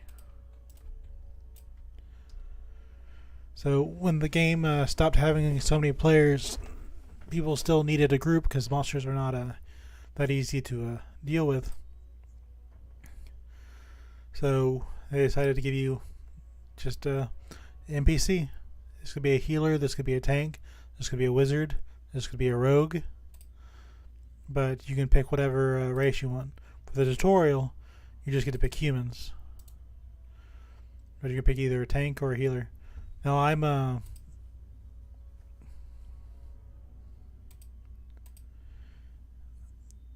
yeah, this is only for one thing, but I'm a silver player, so the mercenaries that I'll be able to use later are a little bit stronger. But for I think a bronze and everyone else, it's the same thing. So the name is randomly chosen. We get this beautiful looking man. His name is Brawler, and he's going to be our brawler. He's going to help us fight things. Now he gave us a quest. I believe he did. If he didn't, he's going to give us one soon. Yeah, hire a mercenary, speak to Eligist. Like, yeah, you did good. Now this for bronze players and silver players, this doesn't matter that much. I'll tell you what's important. If you're on passive, this mercenary will not help you fight whatsoever. He has to be on aggressive. But if he's on passive for the entire 15-minute timer, he doesn't charge you any gold. Now, past level 10, I think the mercenary doesn't charge you money anyway. So you leave him on aggressive all the time, even while you're away from keyboard, and it won't matter. But if you leave him on passive, he won't charge you money. So also lower level mercenaries, they will run away if you pull like too many monsters. Like let's say you pull 5 monsters and you're like, mercenary, help me attack it. Mercenary will be like, nope, I will see you later. Have a good day. Write me from beyond the grave. That's it. But if he's on passive when the fight starts and he's just not there, and then you switch him to aggressive when the monsters get in the camp, he will then assist you. Now if another monster joins after that, he'll have another check to see if he's brave enough to handle it. But that's the workaround.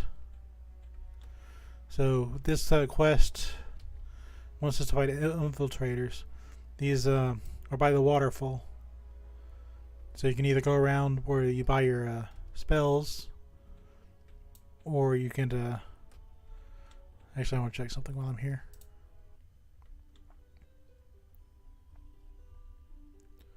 Yeah, we do have a spell we can buy here. So we're going to buy, you can buy these ahead of time, but you're so close to town, there's really no reason for it. Now I know from experience, none of these monsters in this tutorial dungeon use cold magic. But if you're in an area where you know there's going to be magicians or wizards casting shock of ice or something like that, it'd probably be good to buff yourself with ice magic resist. But we're just going to buy it for completionist sake. So these don't assist. But now Brawler is going to help us fight. And those rats we fought earlier will now go down twice as fast because we have Brawler with us. This game is much better with friends, but in the absence of friends, you can always hire a mercenary. Now, because the corpse had nothing on it, it disappeared. But every 50 minutes, it charges you an upkeep, or an upkeep fee, but they're free at low levels. But if you have it on passive the entire time, he will never charge you money. Now if he dies or something like that, you have to wait 5 minutes before suspending it. So if he dies, he's out of the fight for 5 minutes. You can't resummon him until you're out of combat. So be careful. Now we're going to go tell him that we beat the game. So we finished the mercenary tutorial. Here's how you can use different types of mercenaries. You can dismiss this one, which he's going to be weaker than the ones I get later. But when we get our tiger pet, I'll bring the cleric merc, so I can use both shaman and cleric spells to keep my warder alive. And but right now he will take the place of my for the duration of this tutorial. I'll be playing the healer, and when I get my tiger, then we'll go from there. But for right now, it's going to be 2 warriors. And by the way, if you have, a smaller group, you can hire more mercenaries, but that costs more money. So half their party is automated, but that's going to cost some more money at later levels. Right now, it doesn't matter. But mercenaries are going to be a bit more experienced in combat than my cat. Now that fight took a lot less. So now we have a friend. We will be killing these much, much faster. I think it was important to kind of show the difference. These mercenaries and later my warder will make fights go much faster. Now if I was a warrior, I would be killing these just as fast. But this is a mixture of a warrior and a shaman. So he's a hybrid. He's not going to be wearing plate. He's not going to be taking huge amounts of hits. He's just kind of a master of none. And that's okay. Because they're very strong soloers. I've seen warders tear apart huge amounts of monsters that you'd have trouble with on other classes. And more importantly, he can slow things from attacking as fast. Which may not sound like a huge deal, but if a monster is attacking you for a lot of damage very quickly, slowing them down can mean the difference between reacting or, just going down. Now we got crude defiant chain gauntlets. We can see here is for rangers, rogues, shamans, and berserkers. And these are the races that can wear it. Now the races are normally divvied into small, medium, and large sizes. And the classes are always really specific. Now, if I was going to be able to see a shaman can use this, and if a Shir can use this, but I'm a Beastlord, it'll say BST if I can use that. So I have weaker armor than a shaman and a warrior. My big trade-off is I eat a lot of food and I can't wear very much armor. So as a leather-wearing class, I just have to deal with it. I can sell that for later on the bazaar. Some people do pay a lot of money for that. But in this game, you have to leave your character logged online. And I've never been the type to do that. I'm a casual. Through and through. I'm a casual role player.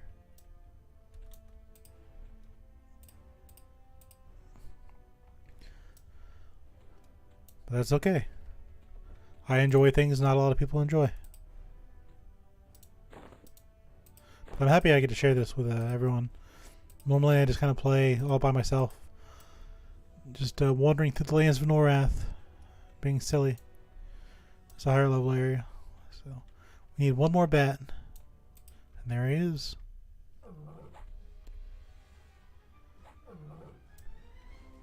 So, by the way, if you turn the monster, they can't block from the back. So that's going to make it much easier to kill them. So Valora was our quest giver to clear out those things.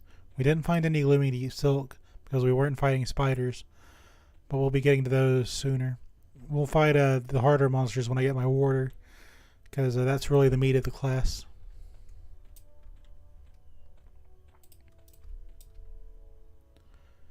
And she will give us leggings. Which as we because we're low level, these don't give us the full amount of stats because our character doesn't know how to use it. But as we get stronger, we'll get more use out of that. Now, because this is leather, we only get knee pads, I guess.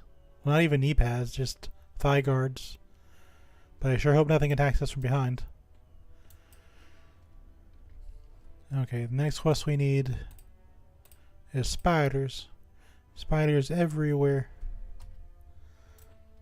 So because inventory space is always an issue. And I'm going to keep opening barrels to see if I can find backpacks in them. If I find backpacks or quivers, I can sell those for a lot of money. And see, that's another platinum to my name. And spells aren't really that expensive, so. I mean, small bags, these are for necromancer summoning pets. If you save up like 100 bone chips, you can make a lot of money off that, but I'm really not worried about it. So how inventory works, these slots fill up first, then the first backpack, and the second backpack. It just goes down the list. So if you have a blank slot here, it will always be the first item that fills up.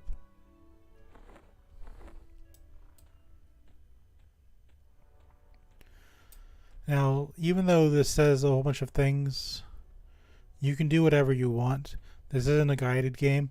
You know, you could leave the tutorial and just go fight whatever. But,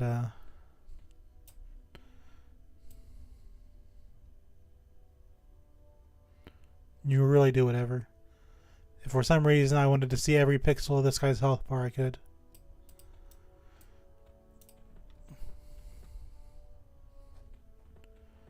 What would be the practical use of that? I'm not sure. This is the timer. That means you've been out of combat. So if you run over a campfire, it'll start that timer. It's very silly, but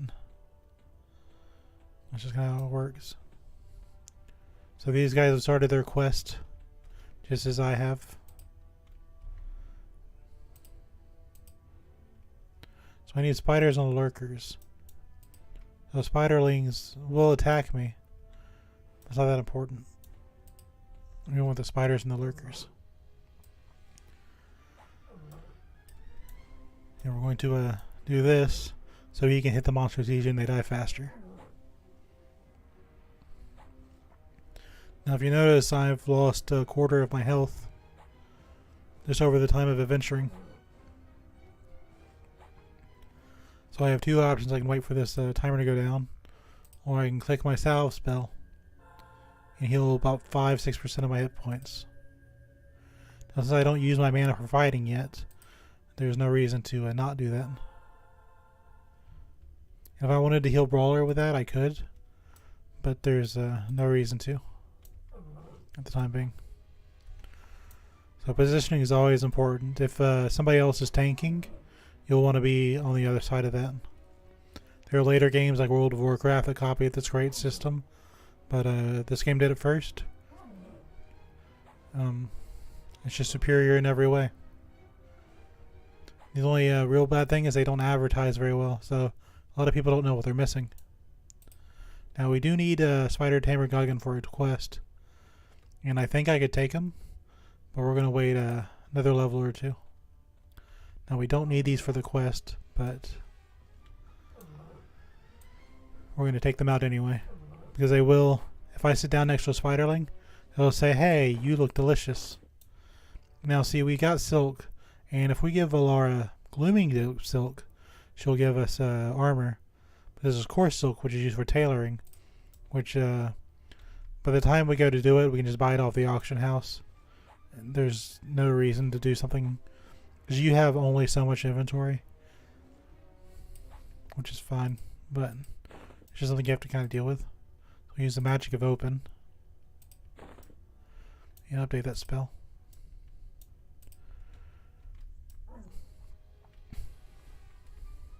And continue the slaughter of spiders. Now I really like MMOs when they're in the chatting phase, but a lot of people don't use their chat nowadays. So people like me that really enjoy text speech, it's kind of a bit of a challenge. Now, if I wanted to, I can go back and buy Endure Disease, because some of these monsters do use a disease spell, but spiders normally rely on poison, and Spider Tabor Gungan is something we're going to fight a little bit later.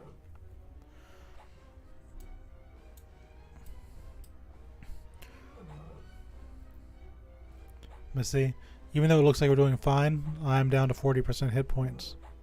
So I've got to make a decision. Do I want to heal myself with magic?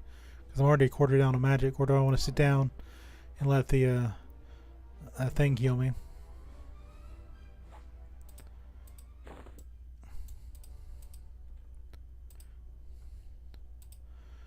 Now, in order to be healed by this, you have to be out of combat for about 30 seconds. But let's just say I said, okay, I want to rely on this out of combat healing. I want to sit. You know, I said, and I wanted to sit. If you sit down, you will always get hit. Every time. There is no missing anymore when you're sitting down. Monster will always get hit on you, and later on they'll get a critical hit on you.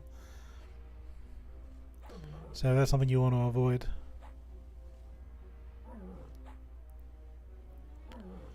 By the way, different races sound different when they get hit.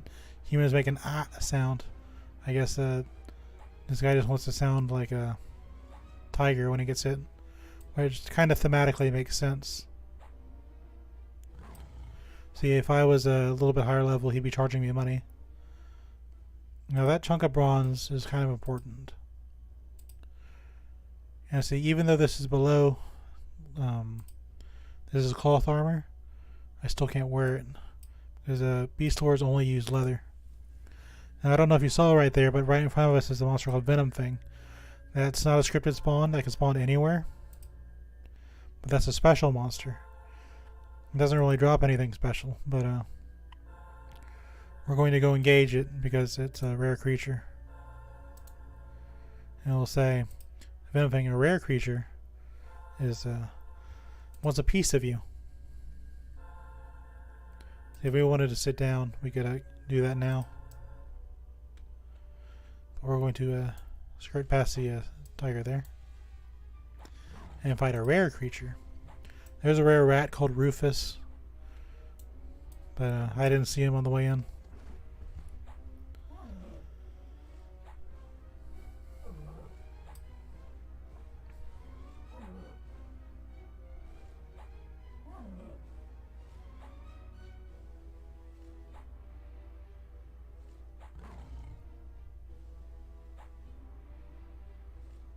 So we've taken down a rare creature. His rare drop is a chunk of bronze. But we already got a chunk of bronze. So now we're going to go to a safer spot. Yeah, we're nowhere close to leveling up, so I can go and show off the stuff. I really like ogres. They have the best dance in the game, I think. There's a Draken which have an actual dance, but they've always used the same dance. Every class except for Draken and Ogre have that same silly dance, which it gets the point across. You're supposed to be role playing anyway, but with Draken, their latest expansion, they was like, we need an actual dance, so he does this little, you know, thing, which is funny. It gets the point across. Yeah, so I'm gonna let Absor do his duty. Give me a weapon. This will do just fine. I'll give those kobolds a strike on the head.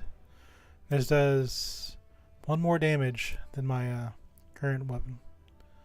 Now this has the that death type fragment in it, but we've destroyed that. So we have to go back to the dwarf to get another one. But first we're going to take this Looming Deacon Silk that Valara wanted. She's going to give us more armor. Oh wait, she needs 4. She needs 4 of those at a time. She doesn't tell you that, but I just know that from experience.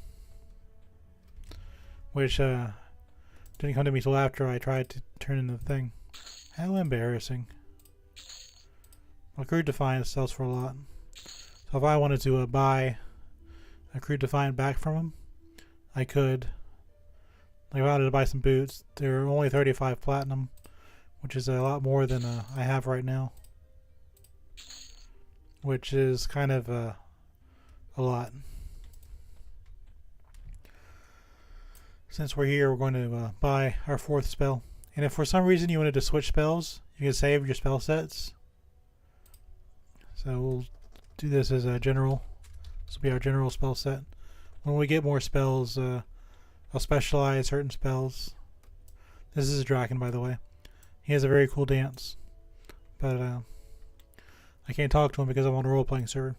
I'd have to learn the language of the Draken first. Which makes sense. That's kind of how the real world works. Every other server is normal. I play on the odd one out.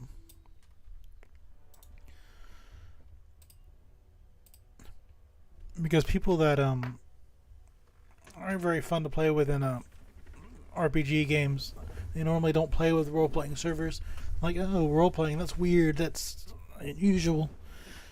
Brother, I am playing Cat in a fantasy universe filled with kobold infiltrators and buying spells from a lizard. You can't play with your imagination in a situation like that? Get it together. Get it together. Did I not get any... Hold on. I think I sold it to the vendor. That's okay. That's fine. So I think I sold some of that. I can buy it back, but it's so easy to get more, it doesn't matter. So this time we're going to not sell. Let's get the new augmentation first. And it'll be like, ah, you lost your augmentation. So now when I go fight kobolds, I'll have a stronger weapon. There's one more upgrade called the iron, but the corpse is using advanced looting, and that's why I don't like it, because it makes things complicated for no reason. So we're going to stab the spider. Eventually I'll get shaman offensive spells, but at the beginning of the game you start off with your warrior skills and then you move on to your other stuff.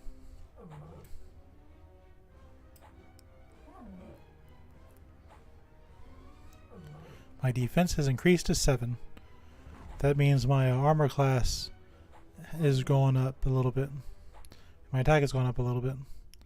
Now this is plate. I wear leather, so I can't do anything about that. But we don't need to. We can always sell that for a little bit of a gold. And we're going to save the general spell set. So if I get hit by a disease like rabies or something, I can just cancel the debuff. You know what? I don't like the way you're looking at me. We're going to attack him. If he kills us, he kills us. Come here, brother.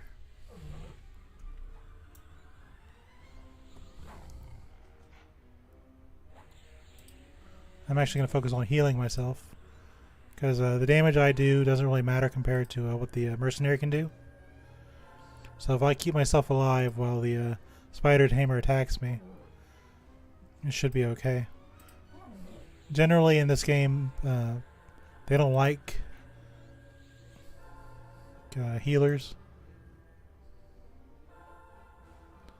Yeah, it tells you it was a gamble before you started. So this is obviously going to be a gamble. That's why they say it.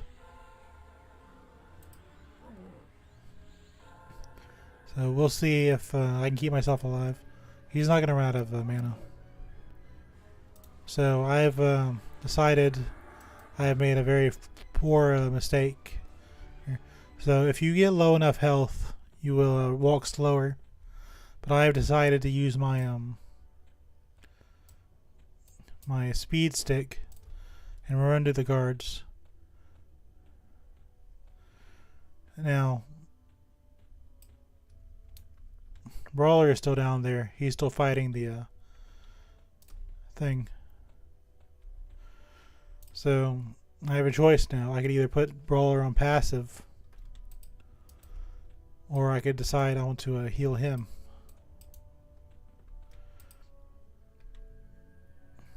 Now he can handle himself a lot more than I can.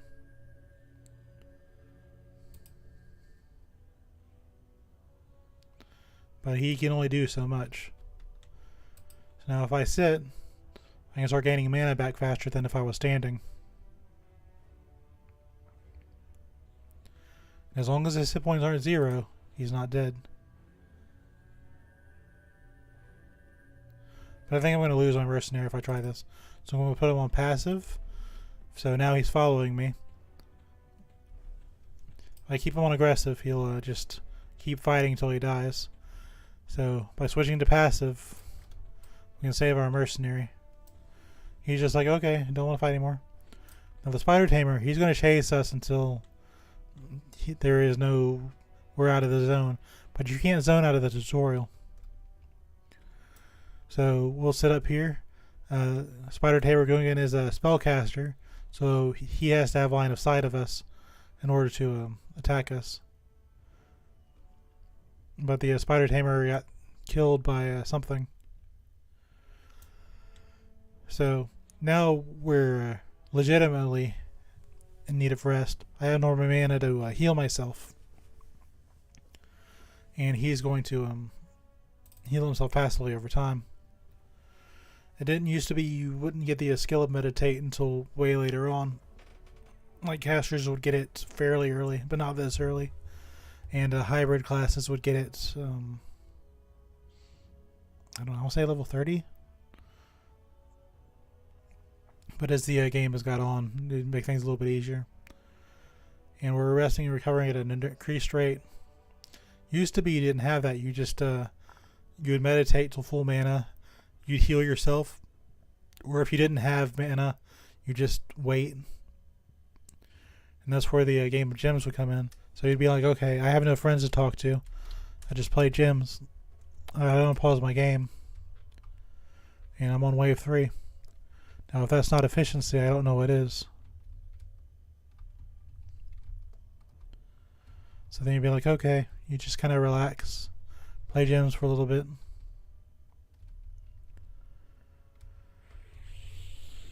Just kind of enjoy yourself, or you listen to music or do something in real life. Talk to a friend in real life. Call your mother. You know. Poison reduces your score. Now score is absolutely pointless, but I find it funny. But we can switch the effect. That just switches up your controls. So again, every time I hit right, I'm going left. Every time I hit left, I'm going right. And this is going to make everything random.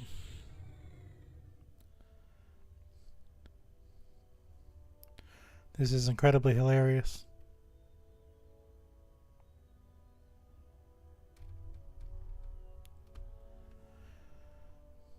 Yeah, a little bit more.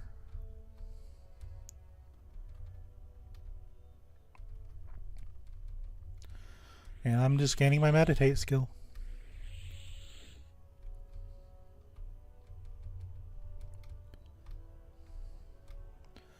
In a world where people want everything to be fast-paced, they can't handle how fast gems is. They won't last a second in gems.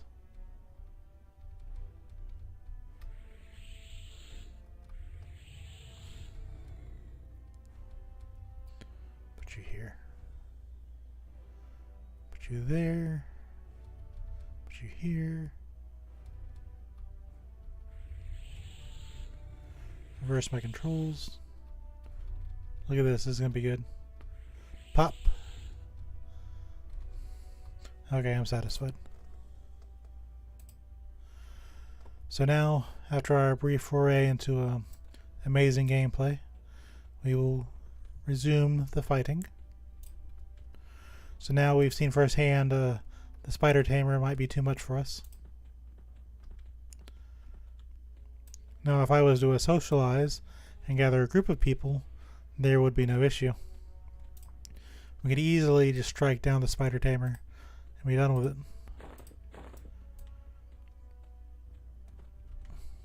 Well, that's not how we're going to work. We're going to cast a spell of open on this.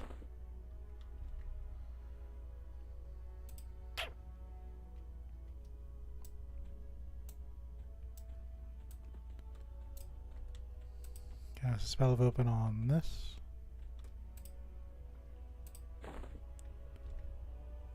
So he wants you to deliver for cocoon silk. That's where I needed the 4. And if you sit by monsters long enough and they're scowling, if they're dubious or more positive thinking of you, they'll leave you alone. But things like skeletons will always attack you. If you're sitting down, they will always attack you.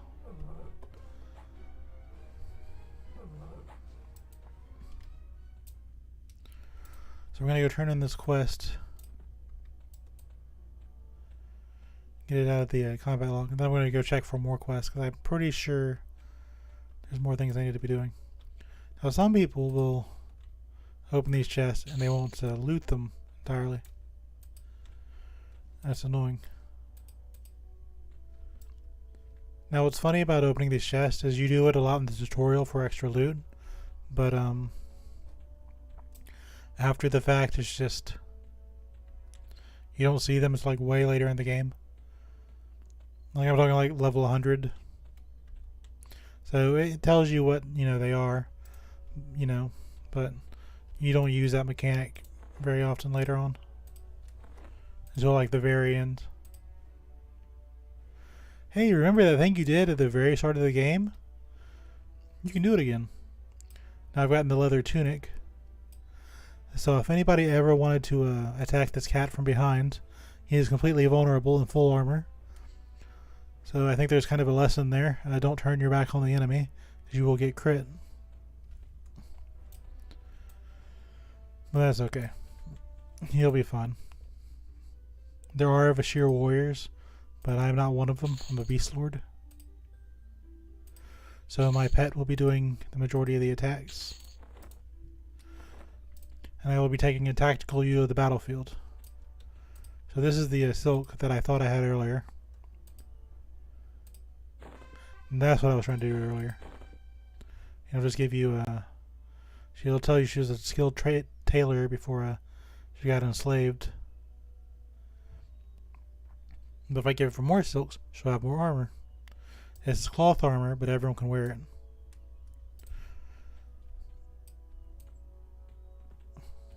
Kinda wish I could show you the EXR swimming animation. It's probably one of the best I've ever seen in a video game. So now we have an armored chest piece. And we're going to kill 2 more spiders and then we're going to move on to the lurkers. And that should... Even the chat's going, wow, there's a lot of people here. Yeah, it's a good game. The only thing that this team is doing wrong is advertising. They don't advertise this game. This is one of the best games that have ever existed.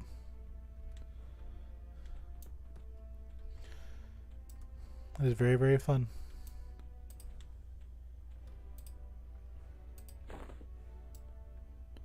Why did I do that? We don't need that anymore. So there's Venom Thing again. We're going to go beat him up.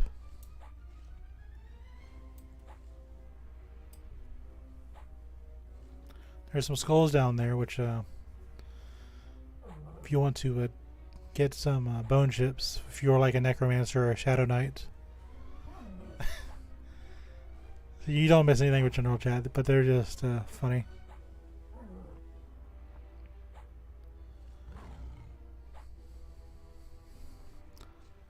He doesn't drop anything useful. I'll show you what kind of loot you'd get with the pile of bones. If you cast a spell of open here, you get bone chips. You can fight the spider here.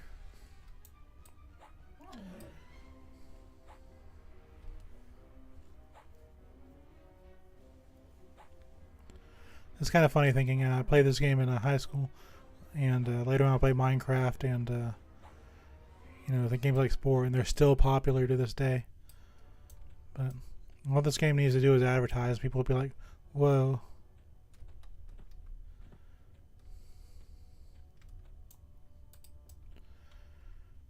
Some new people might go, oh, the graphics are strange. Who cares? How many games let you play as the walking cat that aren't from Asia? How many games can you play as the lizard? I still remember Spiderweb games from the Exile series. They're it's hard to get that to run on modern computers, but if we could somehow get the Exile games to work, I would let's go find the rare spawn again. For no other reason than I can. If I can get Exile games, Escape to Avernum to work, I'll play those. Because you can both play as a lizard man and a cat person. I forget exactly what they're called, but that was a good game series. I remember on dial-up, let's play Spiderweb games because they gave you half the game for free, and then you would just play till you got to a certain point, and then if you had the passcode, which you'd pay money for, you could play the rest of the game. So it was like a demo, but better than a demo. I thought that was really cool back in the day. I do play Old Small Online too. As you can tell, like I've always been more of a casual player of MMOs. The end game, I don't really care for it. Now I used to be a raider where I would actually raid, but I had to be the guild leader or the guild master, because if someone was saying directions or something, I couldn't do anything about it. But if I was the guild leader or the raid leader, where I was the one giving the instructions, I could do what I'm doing now. So I didn't have really much of a choice. I have to be a raid leader. I have to be a guild leader. Because what are they going to do about it? Kick me because I'm deaf? Yeah. They aren't going to do anything. So now we're fighting lurkers, which are a little bit stronger. Now there's a queen here in the cave back this way, which if I can't handle the spider tamer at the time being, probably need to get my warder first. But once I get my warder, we'll start taking on the big bads at the tutorial. And by then I think it'll be time to head out into the world of Norath. So now we get a spell called Origin. Now, it used to be back in the day, melee types didn't have a skill where they could gate, but at some point they added the skill of Origin, which functions the same way as gate. Remember when I hold on. See, if I use Origin, I'll go to Crescent Reach, which is where I had that letter to hand to the guildmaster. But my bind point is in the mines of Looming Gate next to Vah Shir. So, if I click that button, I'll be out of the tutorial. And we don't want to leave here till we complete it. Because once I leave the tutorial and go to Crescent Reach, and it's a whole lot of lore and text. And while I think it's fun, that means I have to talk a lot.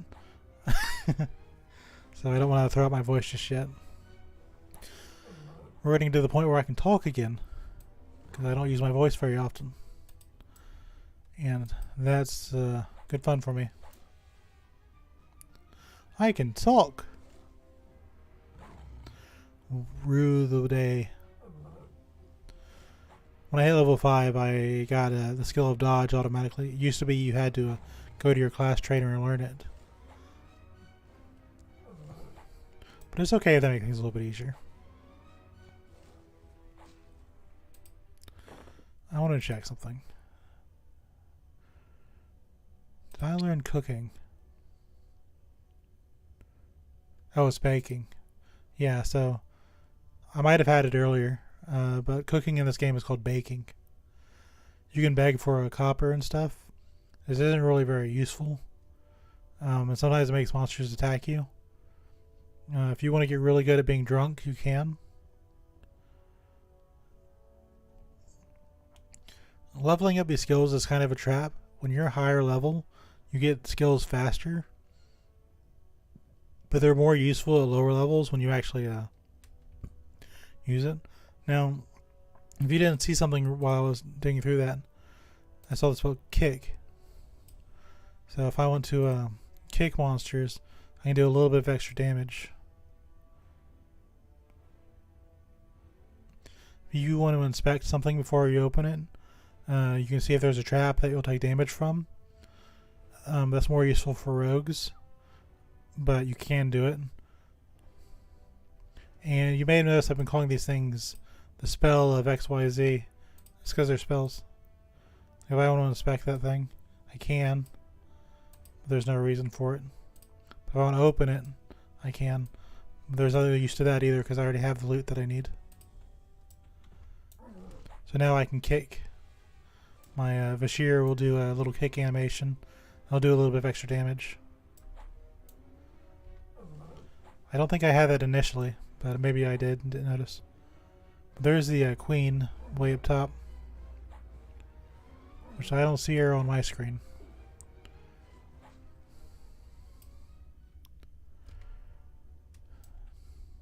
Are you invisible, young lady? There you are.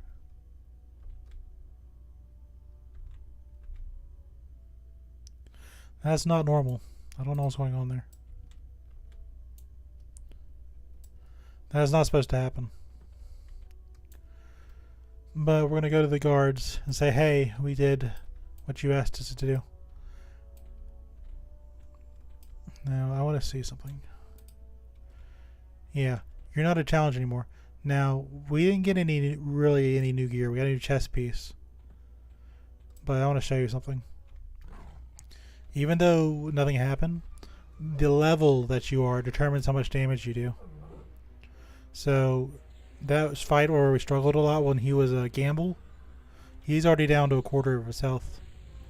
I'm not paying attention because I'm down to a half health, but it shouldn't matter. Actually, we're going to heal ourselves just to make sure I don't do something stupid. But my mercenary is just demolishing them now. So this is the exact same scenario. The only thing that happened was I gained 1 level. That's it. Maybe a little bit of chest gear. But we're just mowing through this guy's hit points now. He's already at 25% health. Levels matter a lot. So if you're fighting something that's yellow, you have a huge penalty. If you're fighting something that's red, you have a massive penalty. If you're fighting something that's green or blue, it's a lot easier to take out. But with little to no challenge at all, the spider tamer is almost gone. The exact same strategy I employed earlier.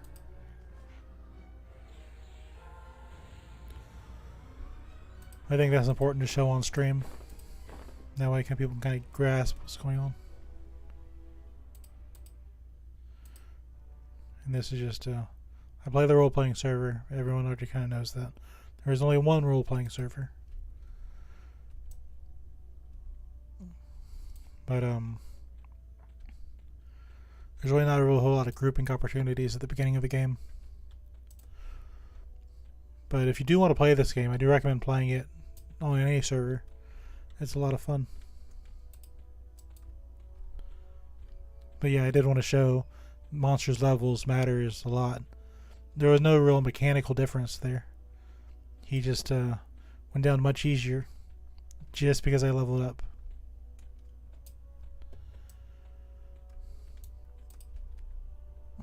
So now he'll say, wow, if you collected any glooming silk, give it to Valara. She'll make bandages. And here's some gold. Got some platinum off that. Now, the Nadia was looking for the thing off the spider tamer. So we'll go over to her. Well done. You've probably saved many lives. So give us some experience.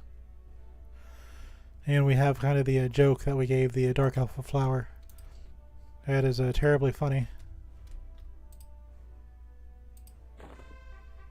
This time we got a Shaw.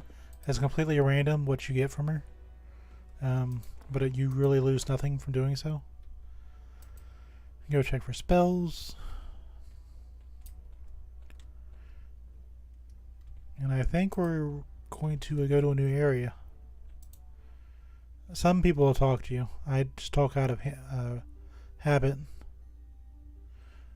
We got Flash of Light. Well, we're going to sell our stuff too since we're here.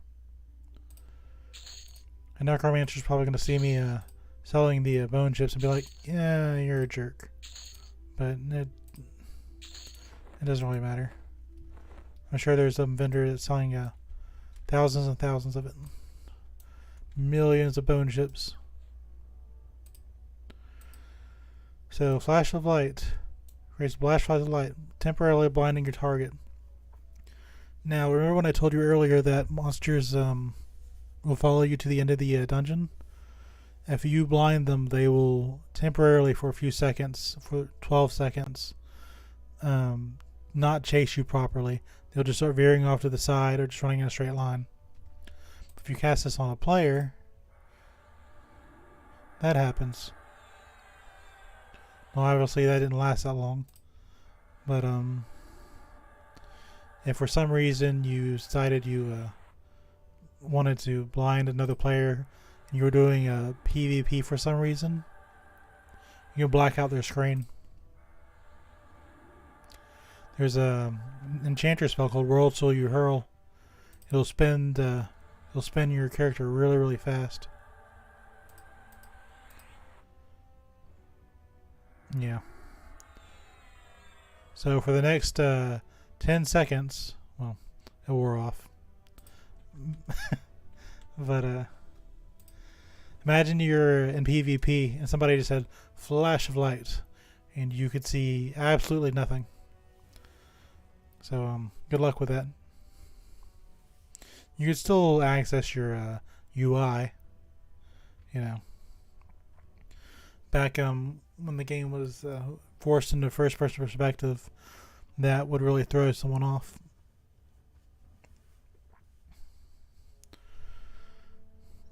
But that's more of a for fun spell. That the usefulness of a flash of light really doesn't come into very much play.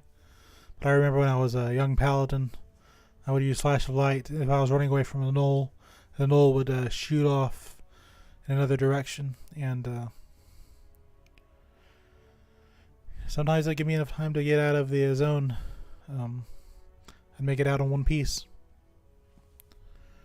Now, even though you recover a lot faster, this game does have downtime, which is time to go talk to people, make a sandwich, tab out, do something else. But since I'm entertaining, go back to gyms. And my controls are still reversed. Do this.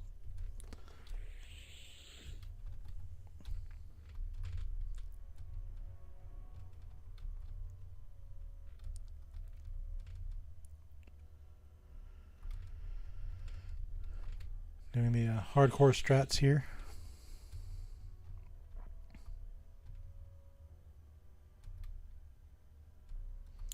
Yeah, this will be fun. Oh no, my points are being drained. What am I going to do without my points?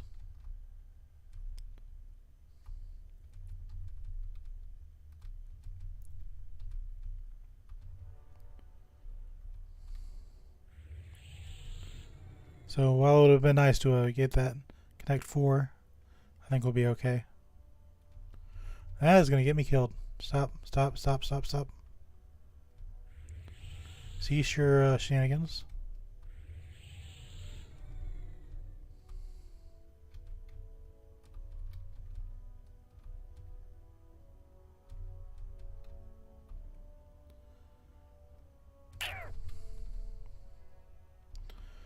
Okay, I messed up there.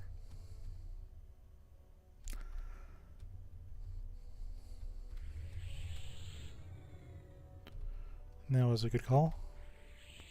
Another good call. Do that. That'll put us in a good spot. Okay. And we shall continue on.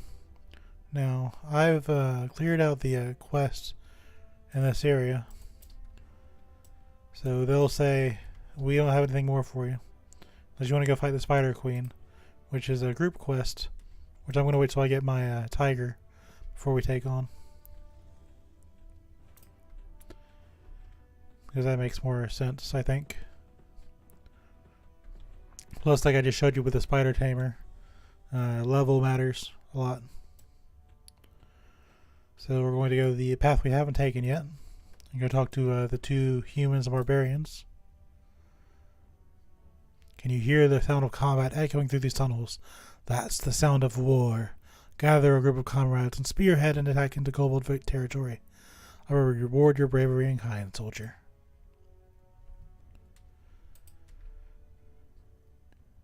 And this is asking to kill the Overlord, the last boss. Well, there's the last boss and kind of a secret boss.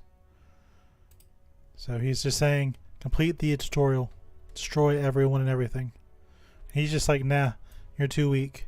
We need all the help we can get, but I don't have anything for your abilities. I think that's an intentional joke. Because you get to these two guys at the same time.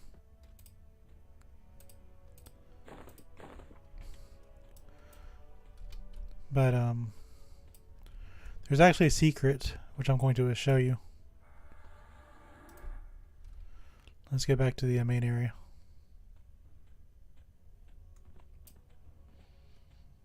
Because there's another group of quests you can get.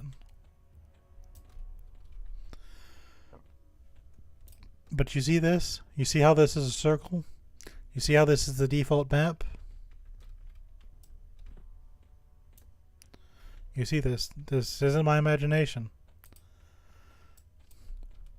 There's no height filter. You know, this is just what it shows. This lake, or this river here, you can swim into.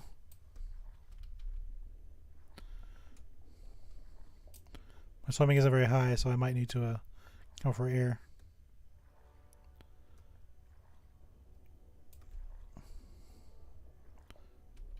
But we are now leaving the map.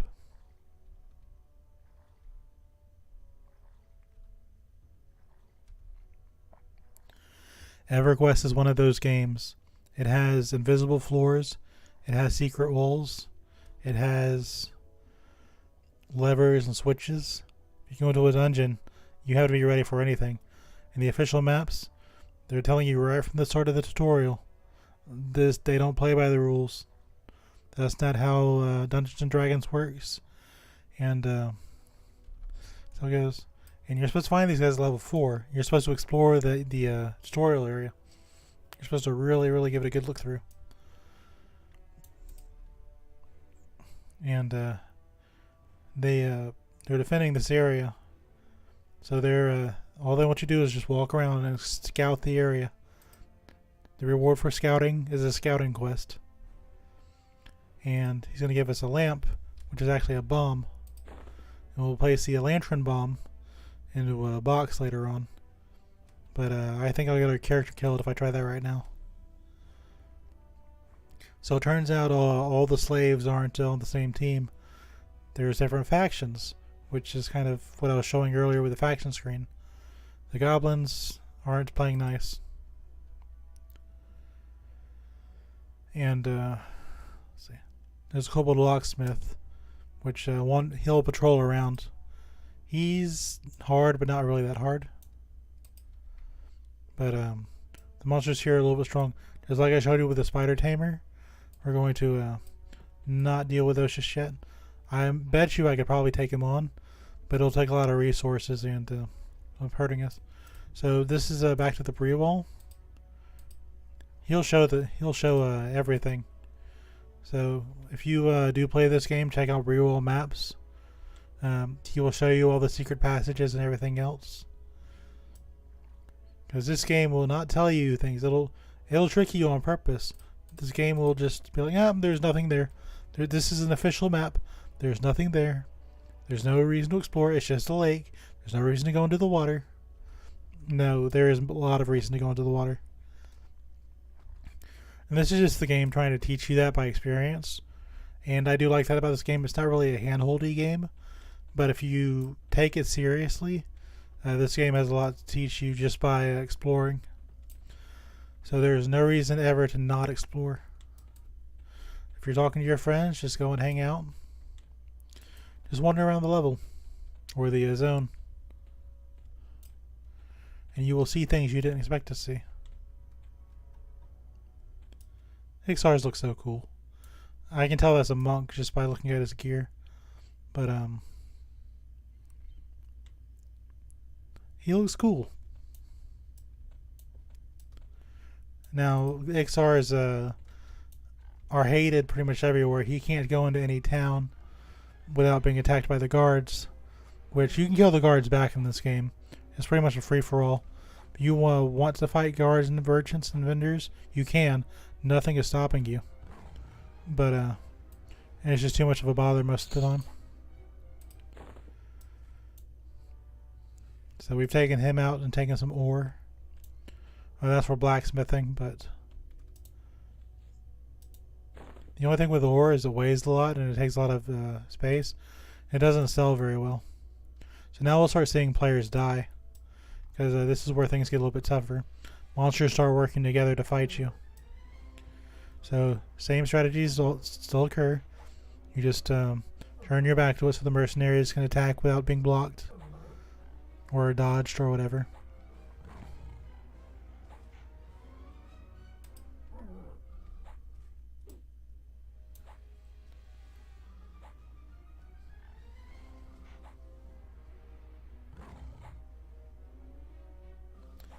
Now, with advanced looting on, you pretty much automatically loot these. But these monsters don't have a lot of loot. So this is another chunk of bronze, but we already have the weapon that's evolved from that. From the newbie weapon. There's a backpack. That's what I was looking for. So now we have another backpack for more loot storage. So you can also attack these barrels. But I like to cast a spell of open because it's just faster.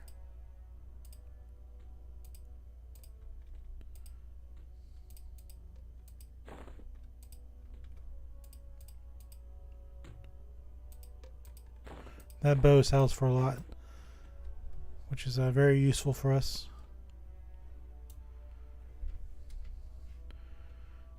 So this is down to Fort Gloomy Deep. I think I can free up an inventory space if I follow these guys down. So these are captains. These are pretty dangerous for somebody like me. But sneaking by with the help of those ogres. Let's see if there's nobody alive down here. We can go down to the thing and blow it up. That's a lot of dead players. There is one captain. I don't think I have a quest. Do I have a quest for you? No, I think this is going to be a waste of time. But we're going to heal ourselves while our mercenary does most of the damage. Just do a little bit of melee in the meantime. So while the mercenary has him, I will heal myself up and rejoin the battle. You know what, technically I don't even need to. I just hold the mercenary. Monsters later on will run at low health, but these kobolds, I don't think any of them bother with running away. It's just kind of just to teach you how things work. Some monsters will summon, you know, but this is just the basics.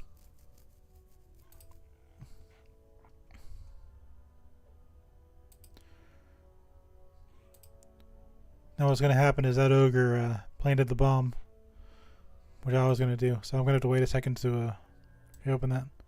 But that explosion is going to do a little bit of damage and knock me back. So I'm going to get up against the wall here so it doesn't interrupt my spells.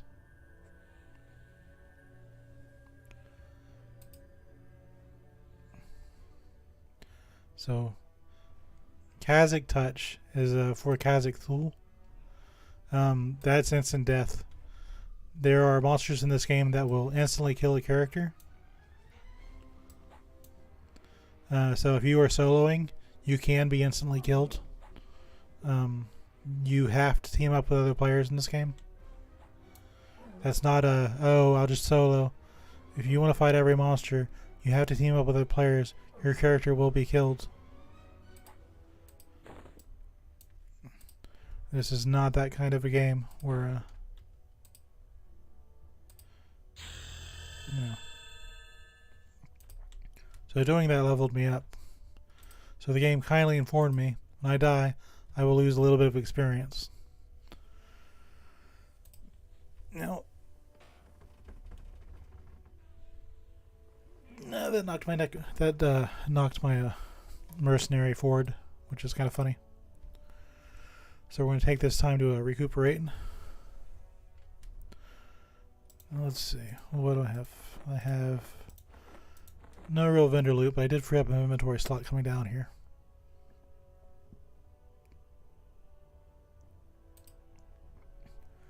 So what we need to do is scout the place. And trolls and ogres are not very smart, and that reflects in the dialogue. They have a very funny way of talking. It used to be that ogres were the most powerful warriors of Rallo Sec, but because they attacked the plane of Earth, they got cursed with stupidity.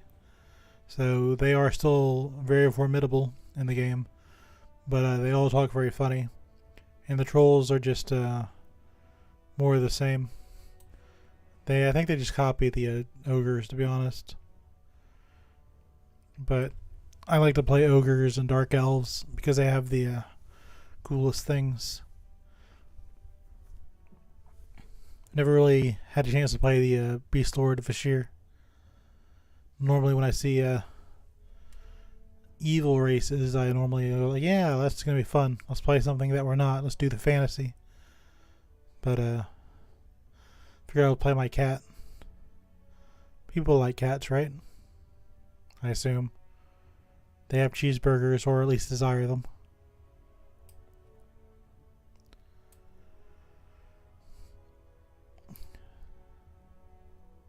I still think this place looks cool. See, part of you, now that you know that there's kind of a secret passage under the lake, you want to swim in the moat and see if anything's under there. Unfortunately, there's not really. But you'll see this is a person's offering power leveling services. Because past 85 you do Overseer's Quest. This is kind of a trap, because you just miss out so much content. And once you hit level 120, you're just going through the motions. And it's a very group-oriented game at that point. So even if you get there, you're still relying on other people. I just don't like it. But see, if we wanted to right now, we can go and knock on the door of the keep. And that's where the Overlord spawns. But the ogres are giving him a belly rub at the moment.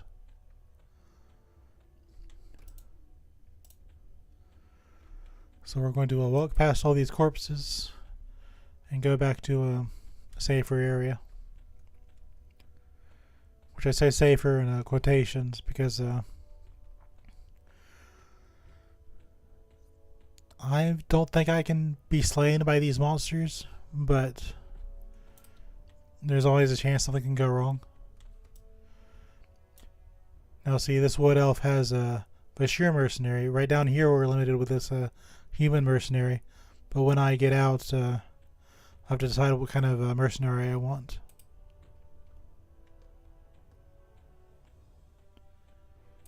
Which is fine.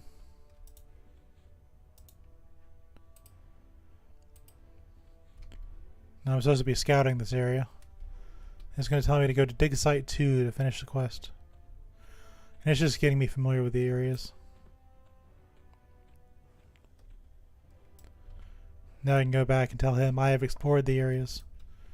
Which, this is where you start seeing the goblin slaves, which are just like, oh, these playable races are very silly. How could they betray the kobolds, even though we're slaves? Ogre, smart, mother loves me. I like his style. So we say, hey, welcome back, friend. You've proven to be a worthy scout for the revolt. Arias thinks even you be the one to lead the attack against the kobold stronghold. We see about that, though. We see. So I have a choice. Do I want to go after the goblins? Do I want to go fight the these guys? I think I want to fight these guys. So we're going to go to a place where other players are not. And we're going to fight another yellow con. And the reason why is because I think I can take them.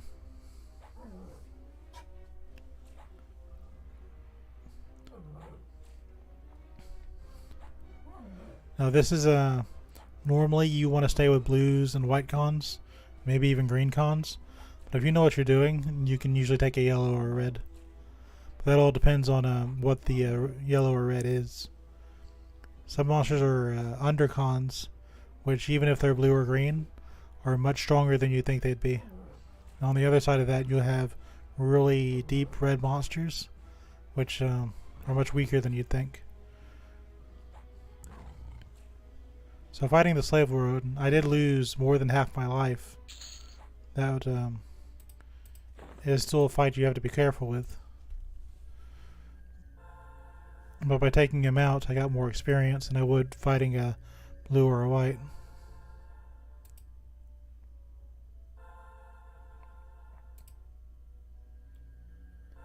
So we're going to heal up here.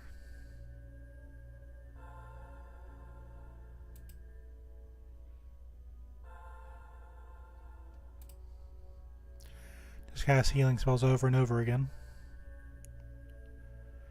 Now we're going to let this take over. Now the goblin slaves are a little bit weaker than the slave warden, which makes sense. But we need to take him out at some point.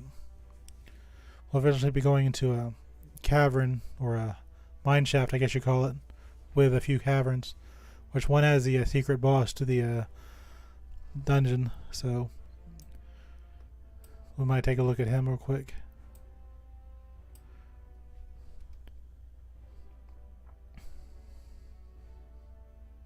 Shrouds are, if you want to play with a low level character and you're high level, you can do that, and you can shrink yourself down to their level. But some people enjoy it, some people think it's the worst system ever. It's just depends on what you're looking for, I guess. I personally think it's pretty cool, but I've never used it myself. The favorite dungeons I have in this game are called the Lost Dungeons of Norath, but you have to find some people in your level range, and you can out-level the entire thing. There's a lot of rewards which are useless by high-level standards, but you get a dungeon that's unique to you, and you can fight just like themed monsters like zombies and sand elves, and actually, hold on.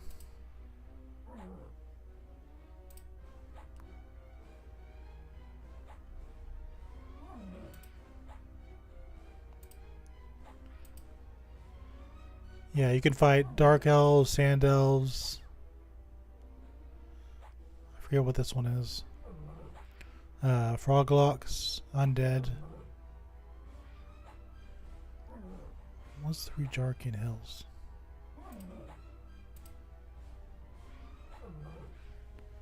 Yeah, there's all these really cool levels that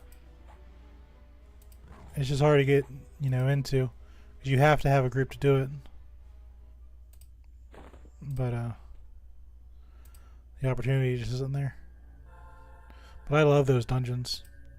I remember when it was new, I played a paladin, and I'd just be looking for a group, being like, let's go to the Lost Dungeons of Norath. It didn't matter to me that, you know, there wasn't the best loot in there or anything. I just like the idea of it. There's a dungeon made specifically for you. You just go in with a group of people, and you just do what the dungeon master said, hey, this is what I thought would be a good dungeon.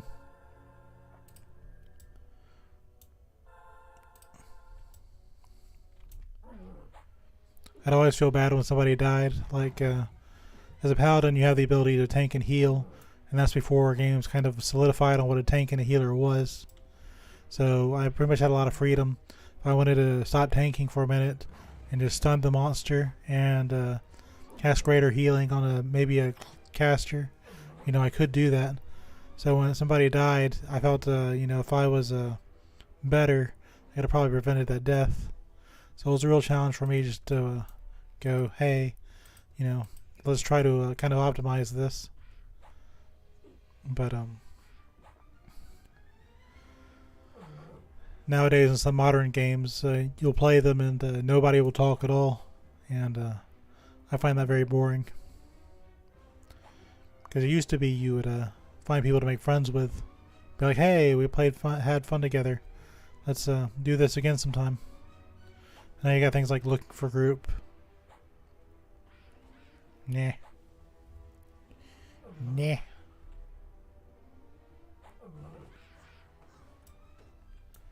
See, this is kind of a joke too, in a literal sense. There is no actual faction with the Gloomy Deep Kobolds. Once you leave the tutorial, this doesn't exist. So, here's Ash's flavor text. You will never run into a Gloomy Deep Kobold outside of the mines.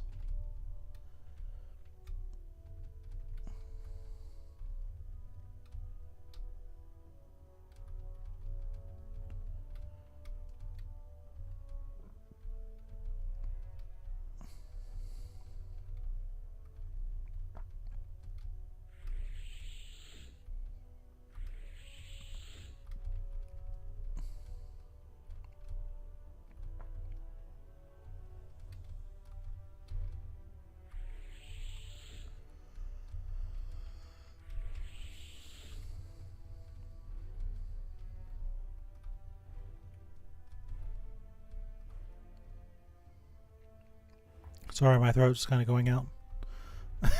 But has to be expected. I don't talk very much.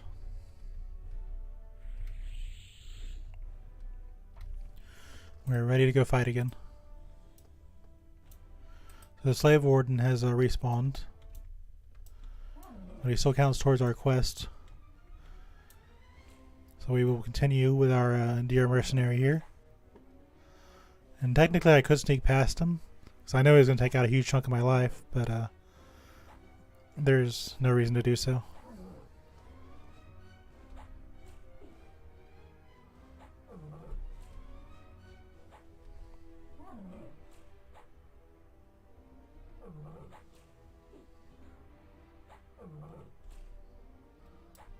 I miss being able to play this game just like all day and all night.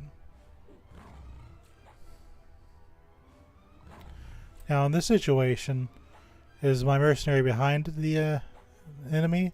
Is he in front of the enemy? I don't really know.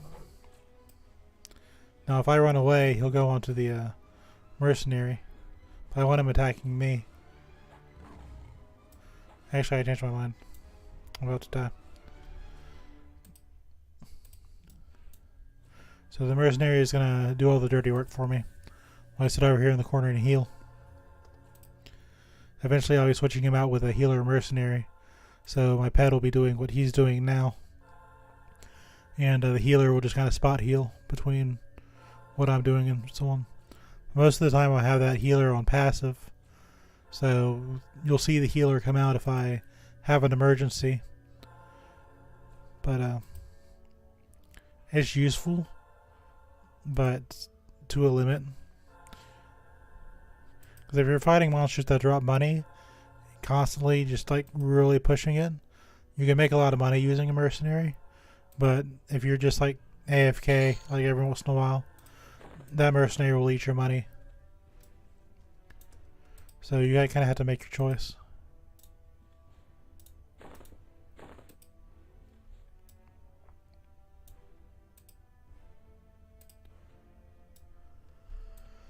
There was nothing in that one. Alright, so I need to find a Spirit Weaver, and I know where one is. Now we're going to go back to the weaker monsters. Surprise!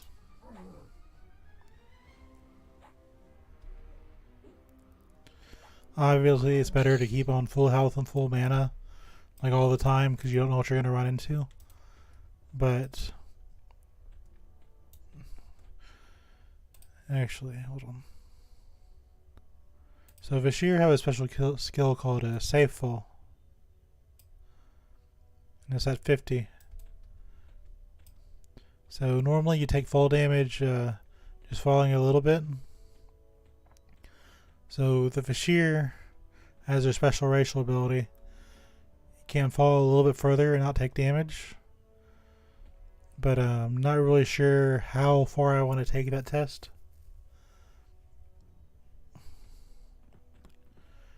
Anyway, I'm here because the Spirit Weaver does sometimes come down here. That person died 5 days ago. There's a very stinky corpse.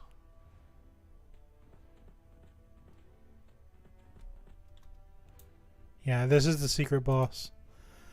So this your resurrection timer is 3 hours. So this player played for 2 hours and 30 minutes. He played about 5 days ago. And the reason that guy died is because there's a secret boss in there. And it just knocked the halfling stuffing out of him. So examining corpses can really help you figure out a lot of things. So it may not seem like it, but just looking at your surroundings and exploring can tell you a lot about this game. Now, this person died about 2 days ago, and they logged off after about 2 more hours of playing. Judging from where they are, I don't see any monsters spawned, but I do see that they're not on the ground level. So I think they may have fallen. But these trampled slaves, even though you can calm them and they're obviously alive, you know, they have a health bar, you can't actually attack them. You know, nothing happens. But it's just for the role play. So role playing, there's a bunch of these trampled corpses and they're like, oh, sorry. But the player corpses will tell you, hey, you know, there's actual trouble down here. But there he is. But that's the secret boss of the dungeon. We'll be fighting him before we leave. But this big boy here, yeah, we'll get to him. I came down here for a Spirit Weaver. If we can't find him, then I'll fight the goblins.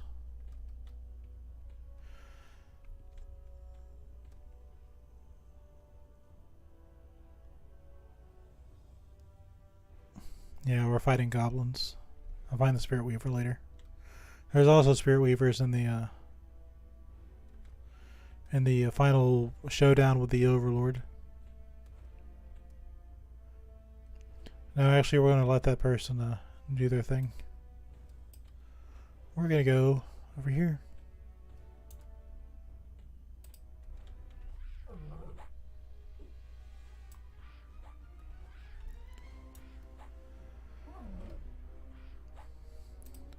So we need to kill 5 of these. Then in that cave where I let the Ixar continue on, there's a Rookfin in the back of that cave, which I'll be eliminating sooner rather than later. But I think I want to get my warder before I start really pounding down these monsters.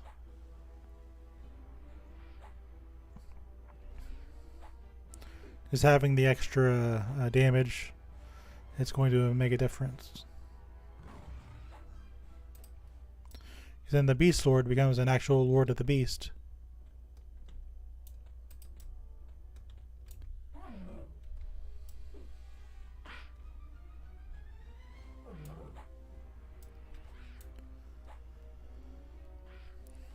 Those pickaxes don't sell for a whole lot, so there's no reason. But if you had a pet, like a skeleton or a mage elemental, you can give them pets and they do a little bit more damage when they have a weapon. It makes a difference, but mages have the ability to summon entire armor sets. So instead of hunting monsters for weapons, it's better just to go talk to a mage and go, "Hey, can you summon me a bag of armor?" And they'll be like, "Sure, buddy." Let's test that safe fall. Yeah, 0 damage. That would damage somebody else. Oh, this is kind of been hidden behind my chat, but let's see. If I can look at that character, I can see what he's targeting. That helps more when you're dealing with more healing situations or tanking situations. If you're the monster you're trying to focus on is not focusing on your healer or a squishy robe wearer, be like, "Hey, I need to taunt that monster." There's a taunt spell, but now the wardens are a little bit easier to take out. One more level till I get my warder. And he will hit the monster so hard they'll be like, "Ooh, I need a drink of water."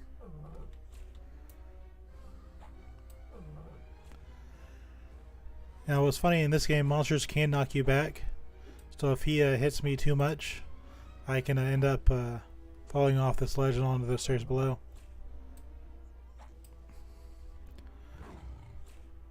Now, as I expected, I didn't think that XR was going to go all the way through that cave.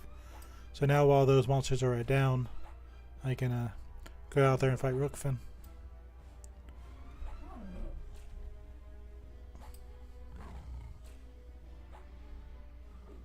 This has turned out to be a pretty smooth tutorial run so far.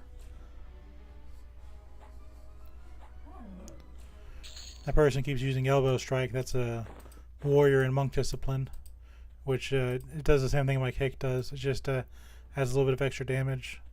But because they're a warrior, it's a discipline, so it's really special. So we'll heal up until the natural regeneration takes over.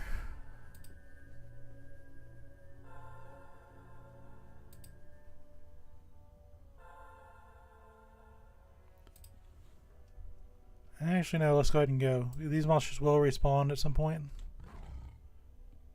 Okay, never mind. They have already respawned. And I have put myself into a precarious situation. But not really. Because this monster is blue. He's going to have a lot of trouble getting through my defenses. And I have a mercenary, which is beating the heck out of him. If you notice, the weapons on my mercenary, they've changed. Every few levels, your mercenary changes as a primary and secondary weapon.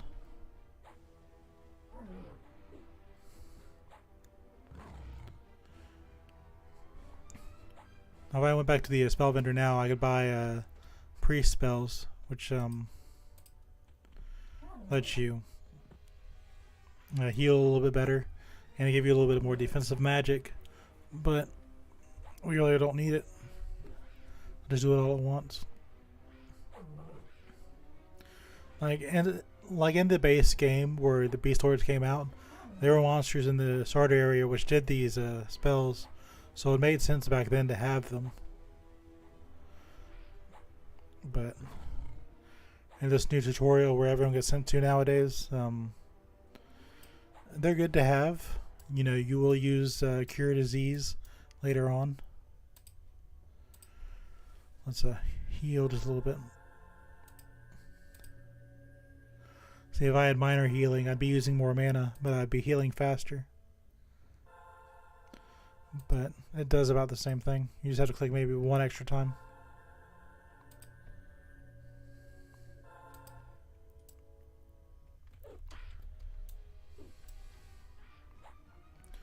And because mercenaries don't charge you money at this point, you can just have the tank Slash at his merry pleasure.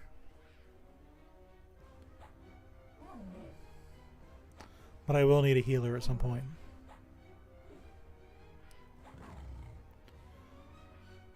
So Brawler will serve his purpose.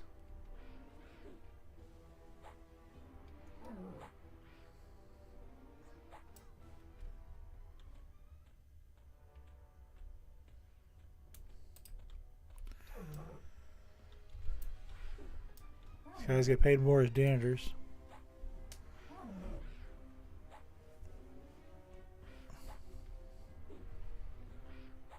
They do it for free.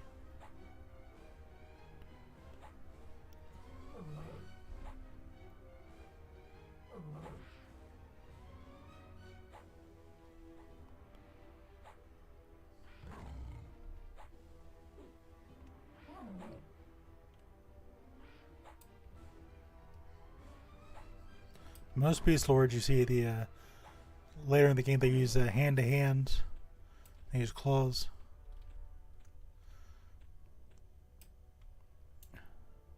So there's our buddy. He's an even level.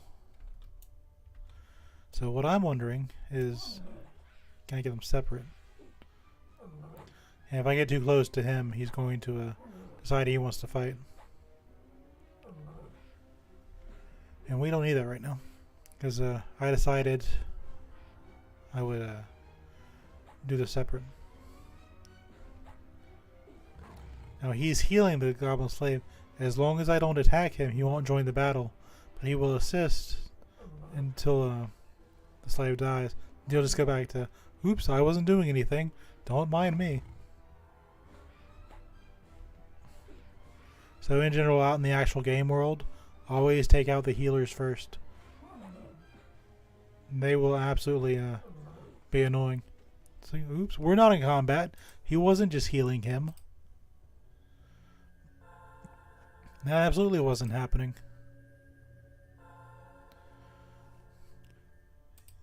Don't look at me, I'm just an innocent goblin.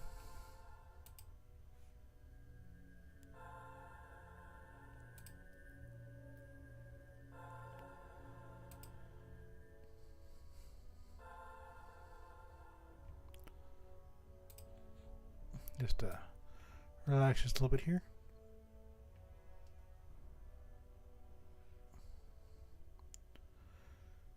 So I don't think those diseased rats are going to do anything like a disease will actually have to cure. Let's see.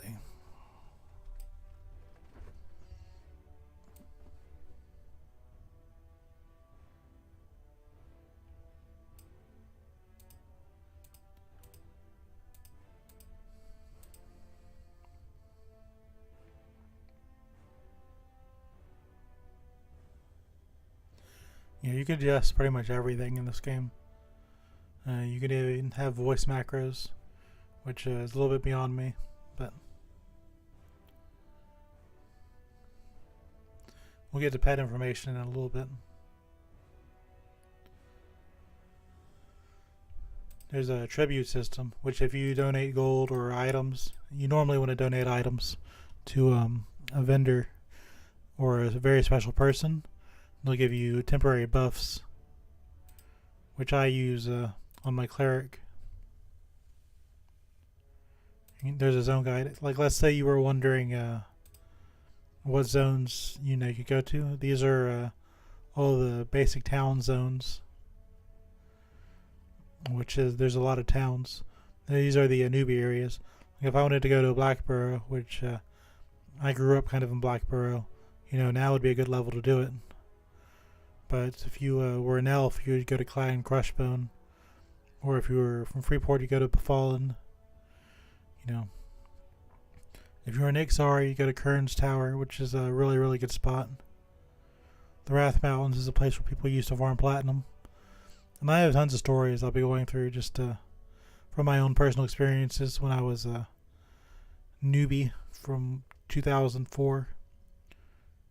But not really sure why some of these are highlighted in yellow. That's kind of weird, but that's okay. But there's just tons and tons of spots. This is kind of like the limit of where I dropped out of the game. But even after that, there's still just ridiculous amounts of zones. And as a silver player, I'm always going to be a few expansions behind, so I won't be seeing like everything as it's new. But it's still fun to experience, just kind of after the fact. Because on role-playing servers, you can get a gear that you know, from raid bosses and stuff, and just by buying it. But depending on how things go, it shouldn't be that big of a deal. I should be able to just kind of like level up a bit and just go see the content. But if you haven't already been able to tell, I play a lot of games. So when I'm saying I'll see content, I mean we're talking a good distance in the future.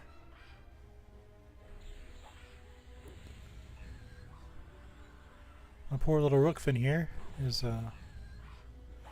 on his last legs.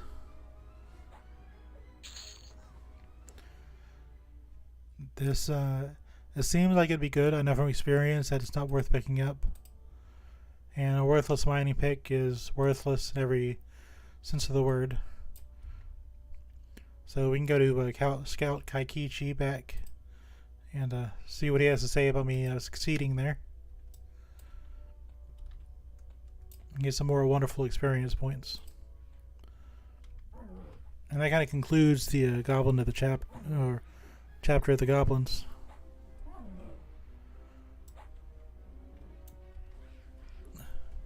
Starting to think I really should go pick up the healing spells. But we're so close to getting the award and just do it all at once.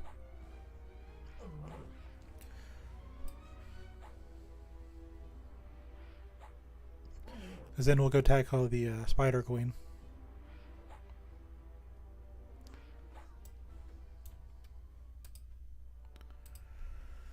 Let's give myself a few patch-ups. Now, so there are some classes that are very difficult to clear the tutorial with. Like Wizard is really difficult. Rogue is okay. Yeah, I think the most problems I had clearing the tutorial is the Wizard. The Wizard is built to have a party supporting it. But they're strong. If they can find a monster they can nuke, they could destroy it nearly instantly. These fights last about a minute with the Beastlord. A fight with a Wizard lasts about 5 seconds. Either the Wizard dies or the monster dies. But and it's just really difficult. My Wizard is a Dark Elf, so he has the ability to hide. But so he can get out of harm's way if he needs to. But it's just every fight's a risk. Even using a mercenary, you can't heal somebody that's dead. You can't really tank for somebody that's drawing huge amounts of aggro. So it's like, what do you do? What do you do indeed? You have a disease? Is there anything I can cure?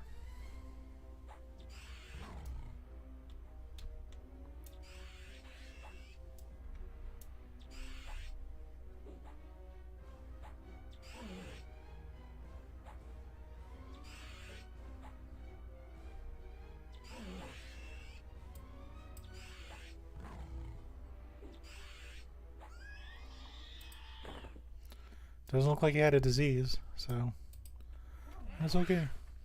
Oh, that's the Spirit Weaver. I was get out of the stuff. I right-clicked when I wasn't supposed to. The Spirit Weaver is going to do the exact same thing. He's just going to keep healing the Goblin Slave.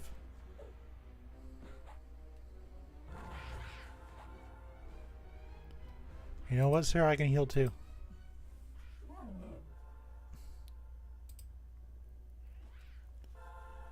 If you want to heal, so can I.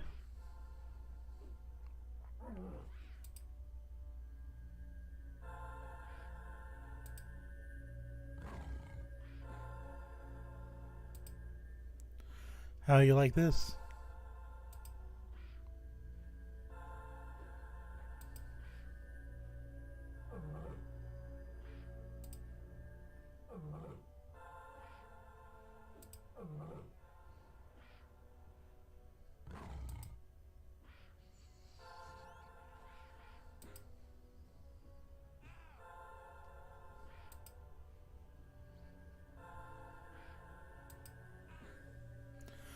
Unfortunately, the Spirit Weaver can out-heal my mercenary. So the simple solution to this is just to beat up the Spirit Weaver.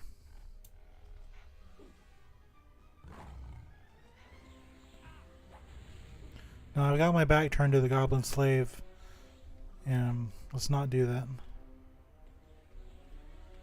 Actually, should be okay. The thing is, he can do more damage attacking from behind, but he's on my mercenary, not me. My mercenary, I think, can handle it.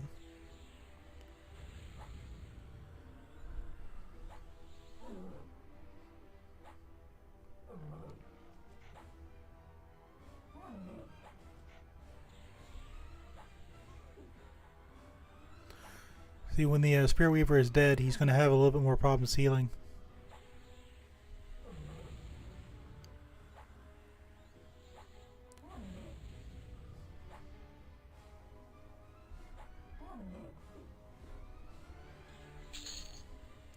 And there's the iron. That's going to be the final weapon upgrade.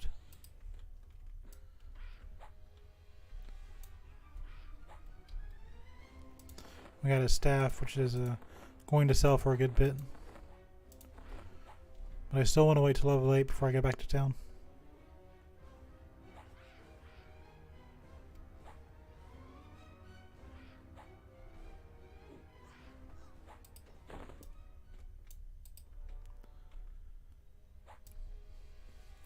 We're almost out of the goblin caves.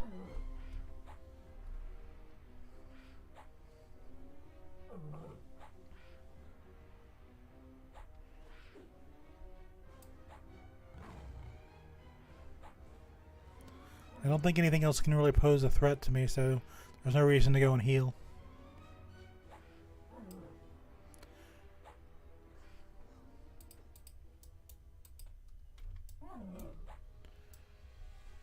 Just gotta mow through these things.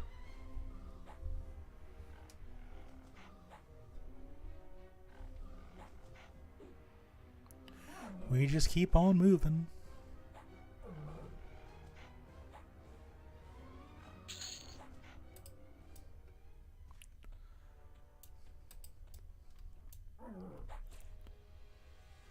I have been stunned. Oh. I have fallen, but I can get up.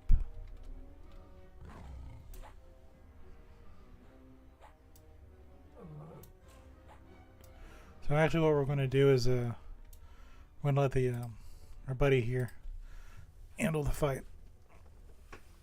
Now sometimes this is just a thing you end up doing, especially if, say, you're a cleric. You end up relying more on your mercenary to take care of things for you, and you just heal them when they need it. So tank mercenary is more than capable of sustaining a fight by himself.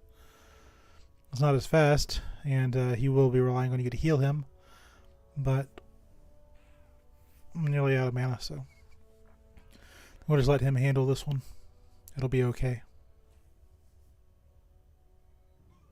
We are in combat, so our regeneration is a little bit slower.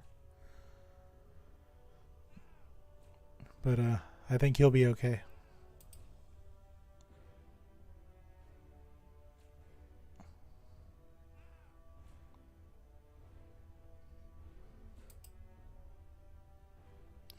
Okay, automatically closed on me. That's fine.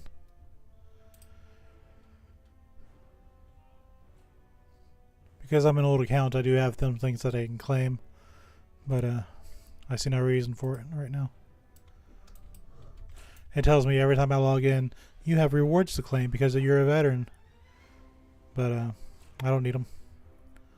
I want them there. I don't want to get rid of them, but I don't want to clog up my inventory.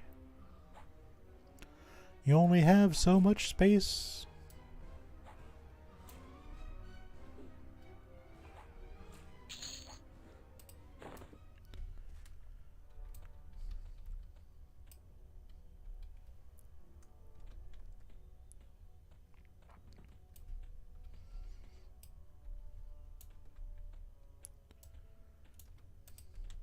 So these guys are going to attack me in a group. Or they should. Yeah, there they are. Because they're close together, monsters will attack you together.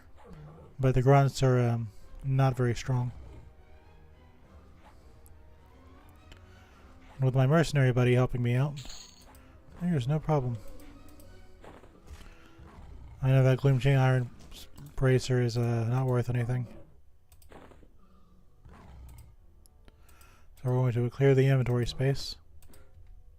I'll probably need to attack you if I want you to fall over.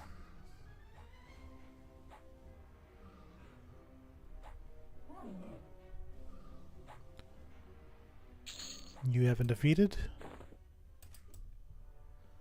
So, deal with you.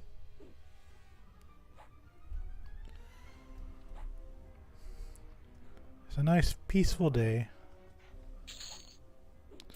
I have some cold boiled parts, which to my knowledge I've never seen any use for. But sometimes you just want to carry around a monster's arms.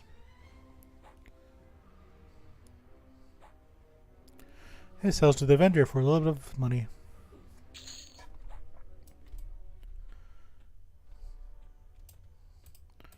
Well, you look like you want to get beaten up.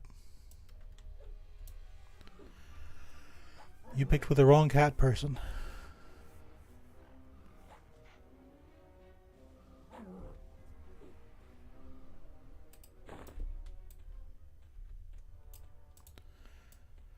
This person died over a few days ago. I don't know what's worse, the fact that they're missing an eye or that someone's actually playing a troll woman. That is rare. That is a very rare sight.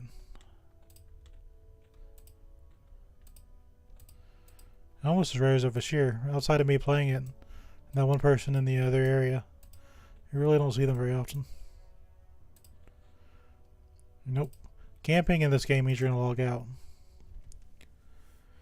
So because the automatic dungeon master decided to send me a little story, it put me in combat.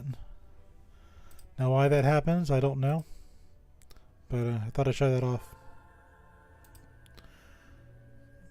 So now we're going to take out the warrior here. So what doesn't happen, it's mainly in the newer dungeon areas. But because this is a newer content meant to kind of introduce you to everything the game has to offer. Because this is their big selling point where they're like, hey, we want you to play. Play with us, play with us. And it's a very good game. These people are worth playing with. But they got some quirks. As we go through the hero's journey, I will point out some things that are very deterrent to the new player experience. Because the game tells you to follow the hero's journey. They give you free loot and all that stuff. But they're very they have an interesting way of going about it.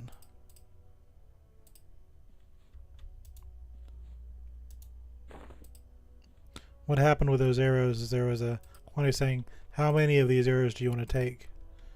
And I didn't see it underneath my inventory thing. So now he, glad you got that over with. See, I did both, well, this is with the Cloud Treasury. Now we can focus attention on the kobolds themselves. Here's an invisibility potion. May it keep you safe, friend. Now, some classes can do invisibility automatically. I have a problem where I say, okay, I'll hold on to this, and I'll use it when I need it. But I never use it.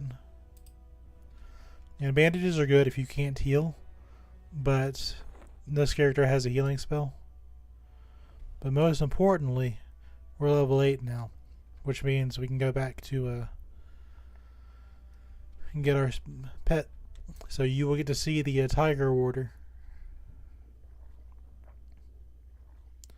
Which is very cool.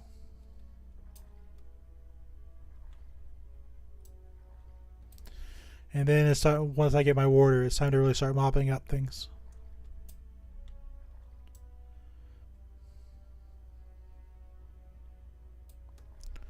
because that warder is going to be really strong.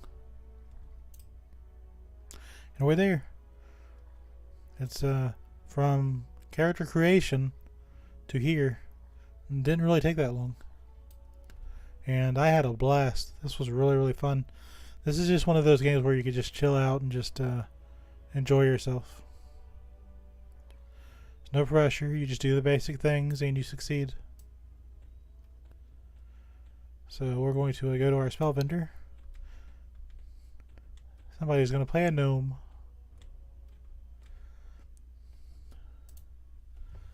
Gnomes are fun. Gnomes are, in this game, gnomes have a special thing called tinkering. They are the only race that can use tinkering. And if you make a gnome rogue, you have the only class and race combination that can do both poison and tinkering. If you play a shaman, like an actual pure shaman, not a Beastlord, you can do potion making, which is very useful.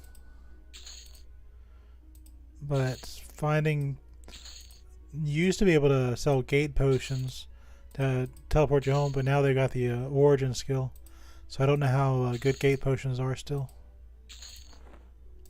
I would have to ask around for that.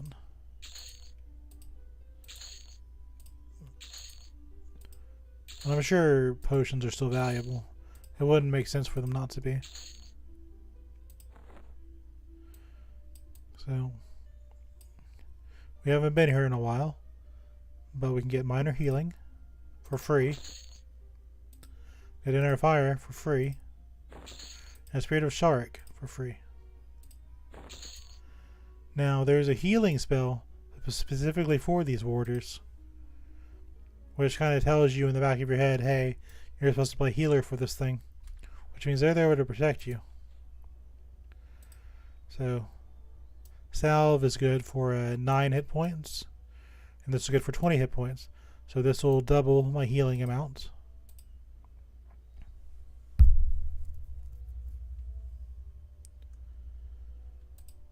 We got another spell, which is Inner Fire, which will add protection.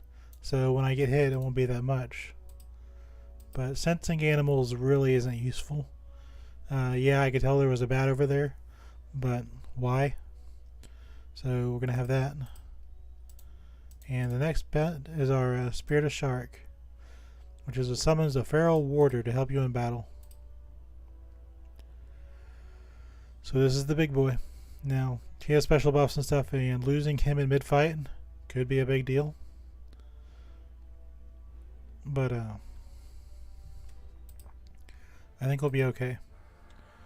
So Inner Fire, if you didn't know, these spell icons actually mean something. If they're red, you can cast them on any target. If they're yellow, you can only target them on yourself. There's more different colors, but you know,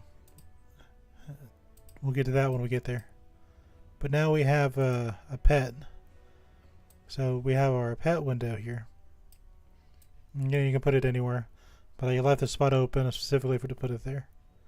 So we can click our warder, and he is level 9. He is stronger than I am, but we can cast Inner Fire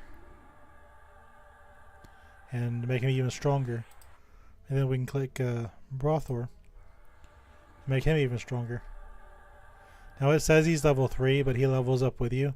If I log out or go to a different zone, he'll fix itself. But that's just visual. Well, this is not visual. The warder. If you this thing is stronger than I am. It's really time to start wrecking things. But first, I want to get my last weapon upgrade. We're gonna kind of speed through this one. And the pet will do whatever I ask it to do.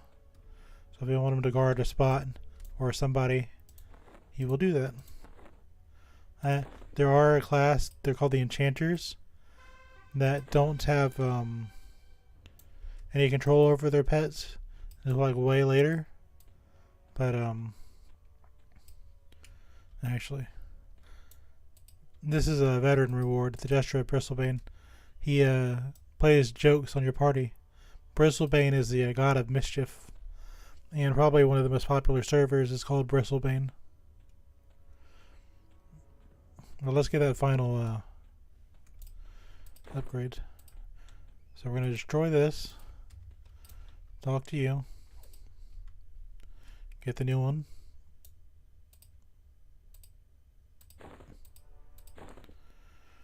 And that's the strongest we're going to get as far as the this goes. I haven't found a whole lot of backpacks in my barrels, which is kind of annoying, but I'll get over it. But we are at the apex of the tutorial experience. Kind of snuck up on us, I think. But now with my warder, my cute little kitty cat, we are going to go and body slam the queen. There is nothing she can do against a warder. This is where the Beastlord comes into his full power. He is very reliant on his warder. He can play both the warrior and cleric to it. But with a warrior mercenary and the pet, Queenie here is about to have a really bad day. So here comes the cat, because I've been running fast. And she is going to melt. Normally you'd let your warder tank and you'd heal it, but we're so early in the game it doesn't matter. But she's at half health. The warder and the warrior and just both beating on her. Group quest, by the way. I have lost 15% of my hit points. Get the treasure chest. Just got destroyed. If I want to go fight the Overlord right now, I absolutely can. But let's clear out some of the other quests first.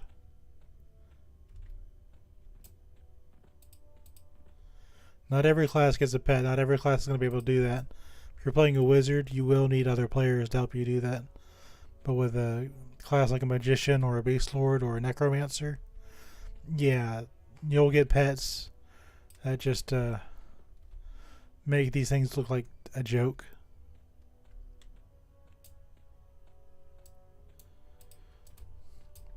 So he's going to be like, whoa, you destroyed that thing.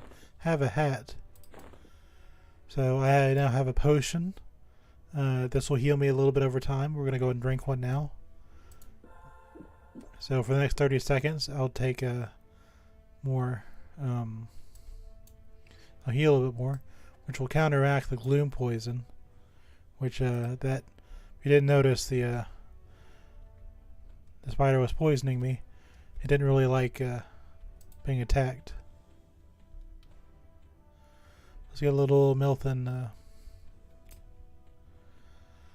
down this way.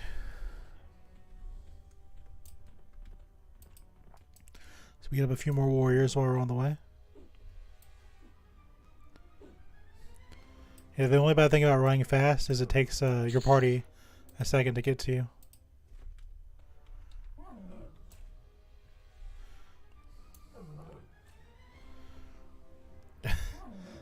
Yeah, the warder is just melting things. He's already at 60% health, and I've lost nothing. That's just pure power in kitty form. Oh, and when my Beastlord has the ability to cast haste on the warder and cast slow on the enemies, that's just going to get bigger and bigger.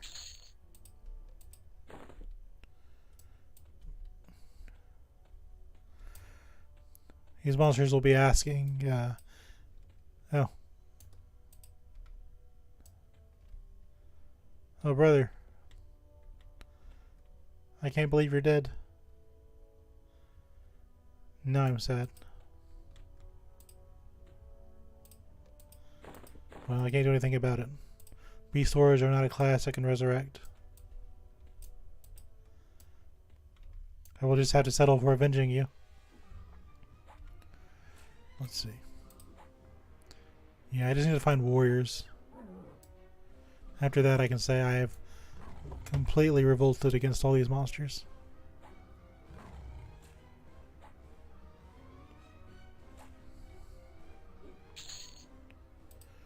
Yeah, things are going to kind of snowball pretty quick. So, hold on to your seats. But now we'll fight the Revolt Master. Now, if you didn't find the Iron Dagger or the thing to create it, and give it to Abzor earlier, you can free one of these slaves and kind of do a mini quest. But it's just an escort quest back to the main area.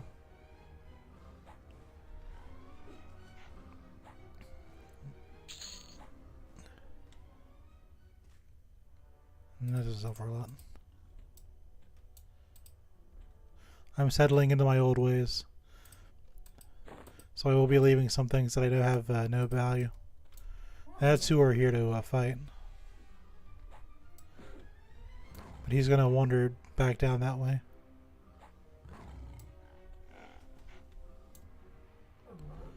The slave warden will join the battle.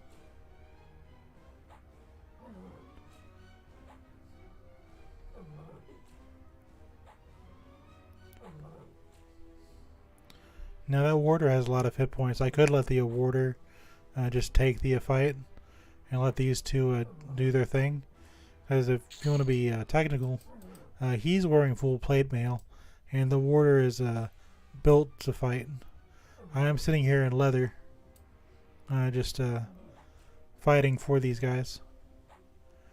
So the plate wearers are cowering behind the guy that doesn't have any back armor. I'm down to half my health. Got another warden coming in. Come on, buddy. You walked into me. This is your fault.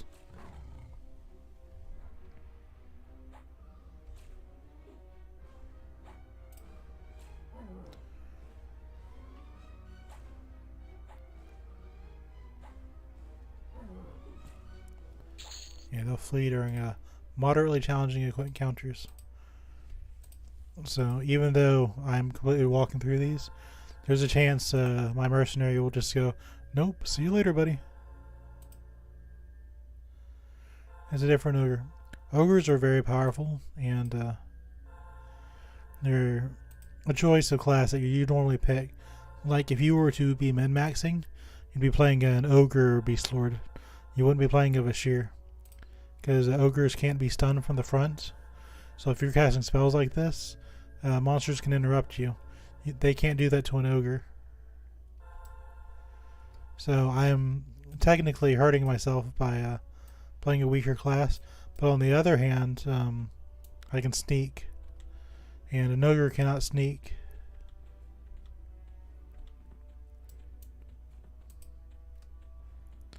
I know that ogre wants this locksmith, but I need him for my quest. So I will be taking the locksmith, because I'm not a nice person.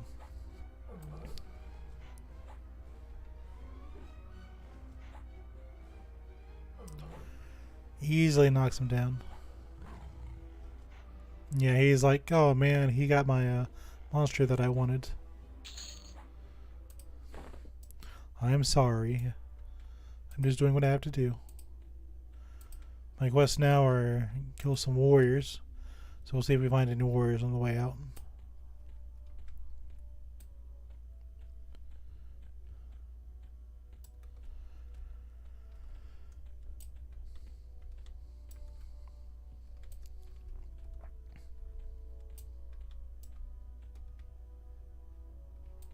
Let's go ahead and give you the key.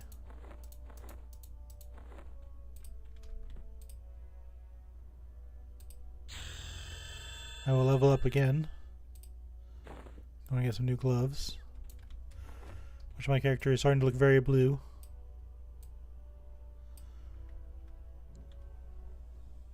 So we need to take out the last boss of the area. And find two warriors. Sorry. I'm getting the hiccups.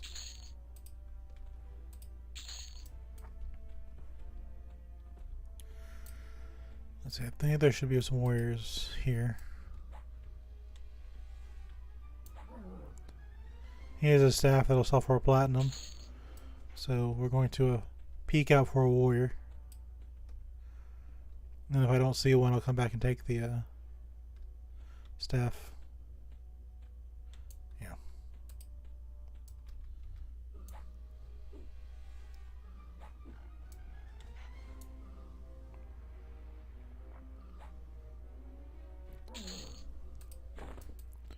Let's go get that staff anyway. Then we'll come back to Hobart. I've got inventory space. Give me your staff. I will use it to buy backpacks because apparently I can't find any this go around.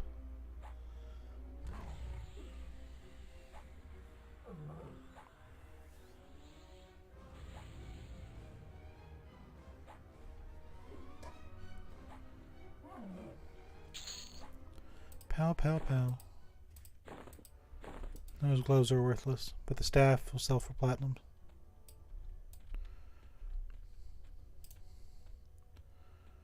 Now we're going to go back to Hobart. And we're just cruising right along. Once you get high enough level, the kobolds will stop attacking you. They're just like, oh, that guy's about to beat the tutorial. Just let him go. Spare us. So now he'll give us boots. Which for some reason didn't auto-equipped. So now I have shoes. Which for Vah Shir means I have sandals.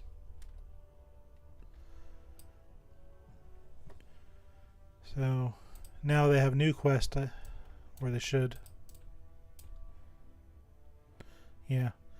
So he's going to tell me to take out the captains and fight the secret boss of the dungeon.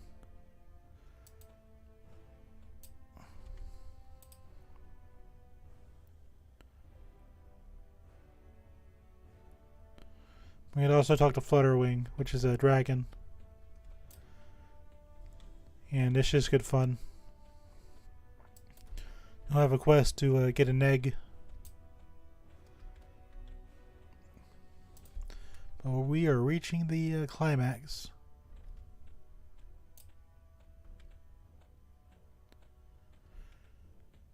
Do I have any gleaming deep silk? I do have a gleaming deep silk. So I will give this to you. And I will get something I can sell. Excelsior. You are very big. You shouldn't be that big. Why are you so big?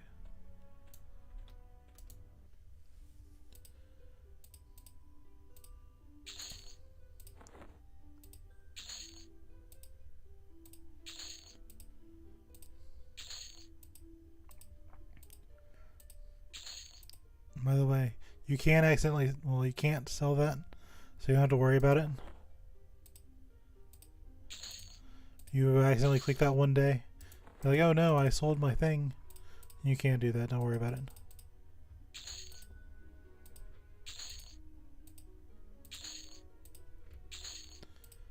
Now if I had more charisma, I could sell that for 5 platinum. But even though I'm on the higher side of the charisma scale at the beginning of the game, I've seen like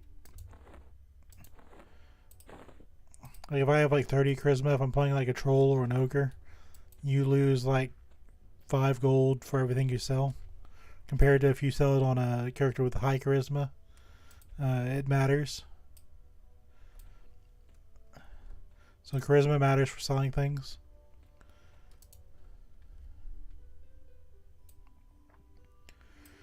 Let's see. Level 9, we can get our healing spell for our little buddy. Some endure fire.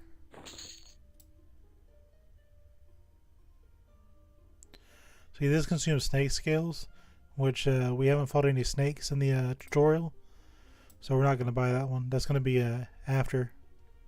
I think we'll leave the tutorial by level 10, so then we're almost there. So that's all the last spells we're going to buy for the tutorial.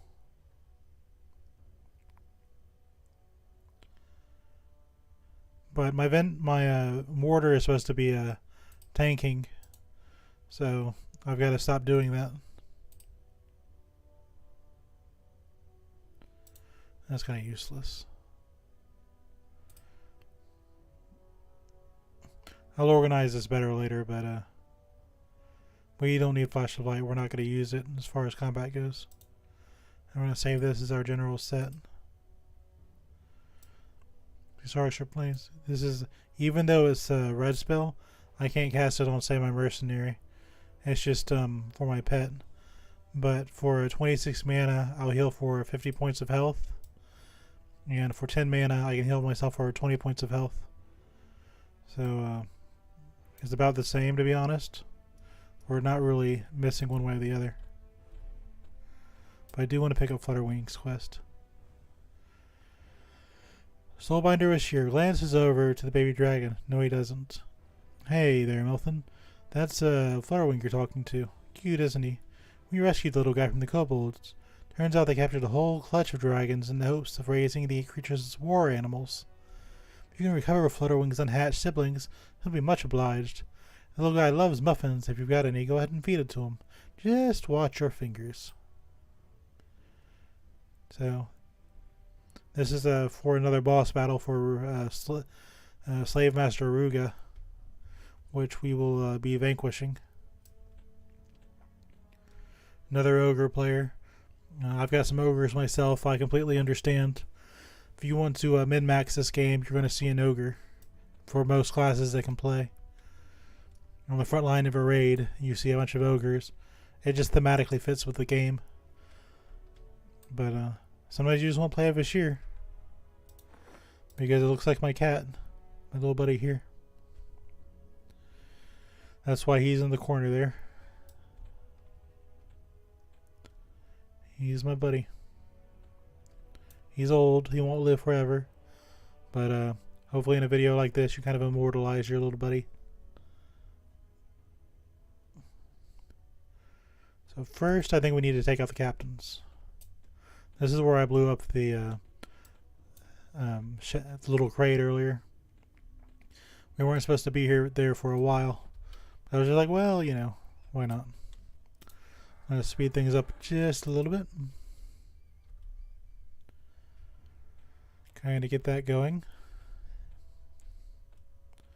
You're alive again. You're level 11 in the tutorial. That is way more devotion than I think you need, sir.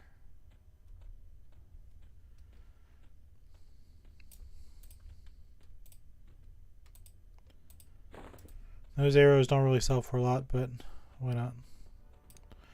I'm going the wrong way because I'm 5,000 IQ. We need to go this way. And they've stopped attacking me. They're just there are things like skeletons that will attack you no matter what, but once you hit a certain point, they're just like, nah. I don't think this guy would have attacked me. I'm just not very nice. And that can't be sold.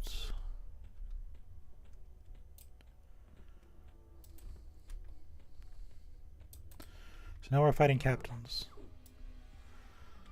And our next quest will take us to fight the Overlord, which oddly enough is just one of 3 bosses instead of being the big bad.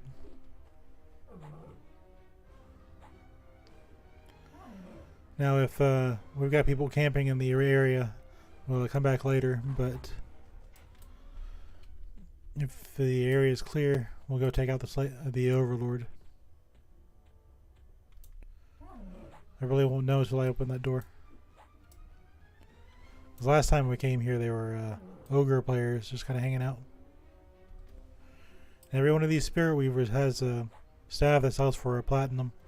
So if you really wanted to, you get a lot of money just sitting in the tutorial.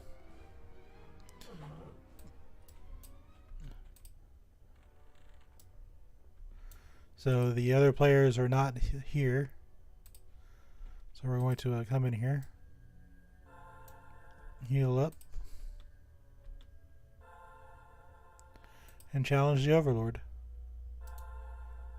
The Overlord is a higher level, and he comes with friends.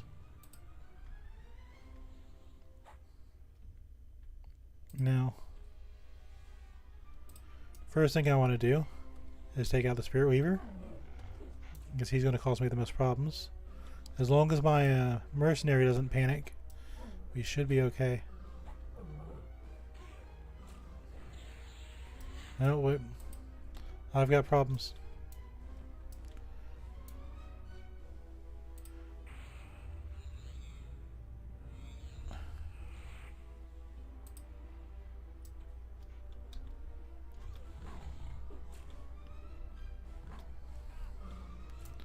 I think he just tore up my warder and I didn't notice.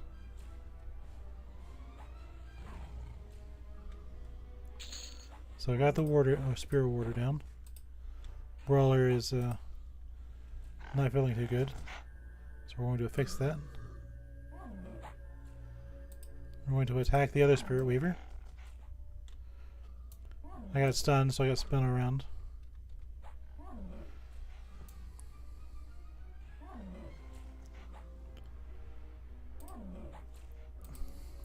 You Brawler up.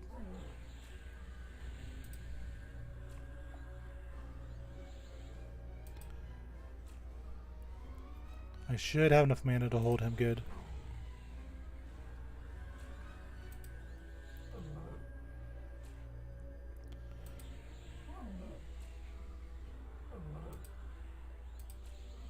We've got other players outside. If I mess this up, they will gladly take over. No, I'm taking a lot of health damage, so I need to heal myself. Which isn't that bad. We got the Spirit Warder down to 27%.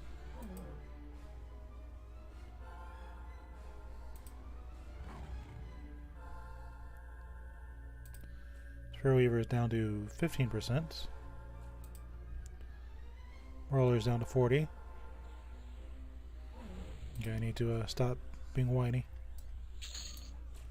Take care of that. Now we need you to attack the Gloomy Warrior.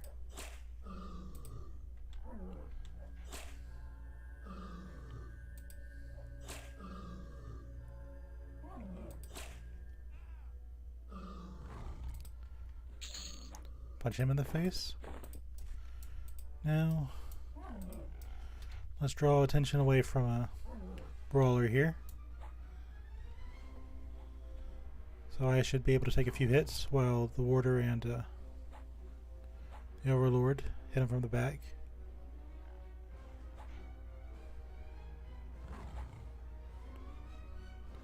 I may have to switch out soon.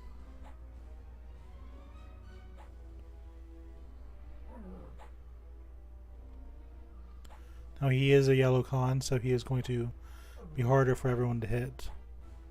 But with the Warder, I should be okay. But I am going to need to back off. So, that'll... The question is here, do I heal a Brawler or do I heal myself? Because if my health gets low enough, he will absolutely target me.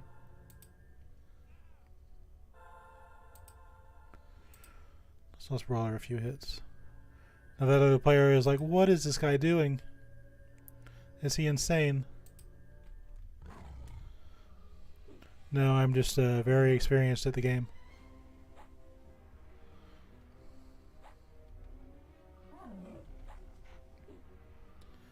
Now my real problem here is monsters will maybe respawn. He's asking me if I want help.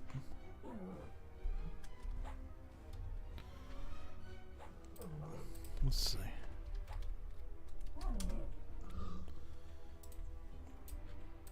Let's run past him. He should take the hint. But what I need to do is I need to use a potion. So now he's helping me. He thinks I need help, which is not a bad call.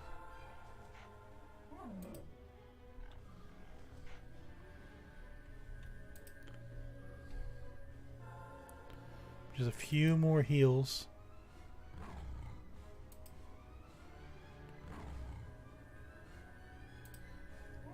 Let's see. This is it. I've either got to do it or I die.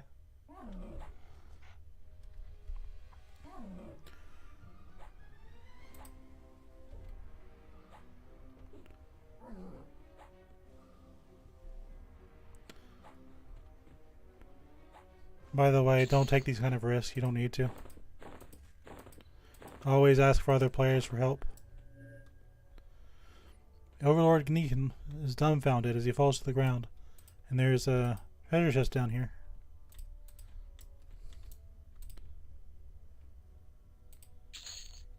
He said nice, but we can't understand each other because we're on a role-playing server, so I will simply smile. You beam a smile, but I do need to be careful.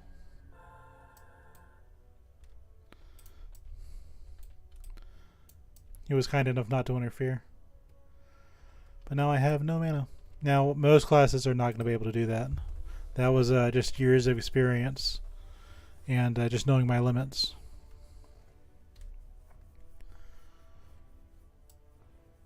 But yeah, you want to hold on to these potions. They do help you during the battles. We'll be doing that again for Crenshin, the secret boss. And Ruga is not exactly a pushover either. He does have well, it depends. If he if I can separate him from his bodyguards, he's absolutely nothing. But if he's going to be difficult, then it really depends. It really depends. We need to kill captains, so we're going to get stunned by this guy that just popped up out of nowhere. And he's going to realize he messed with the wrong group.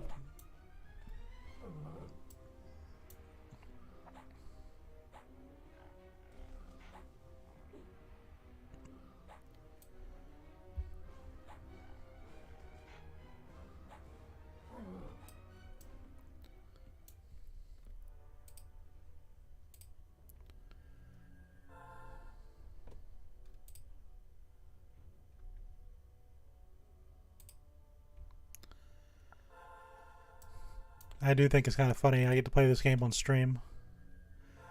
Back in my yonder day, you would just go up with a AOL dial-up connection, and if somebody made a phone call, this game would disconnect you, because it was connected to your phone line. So if you're doing something kind of risky, like fighting the Overlord, and you got a phone call, you would disconnect, and you come back, and your character would be have none of his gear on, and he'd be defeated. So sometimes they're just out of your control entirely. But we will be level 10 when we turn in that quest, I believe.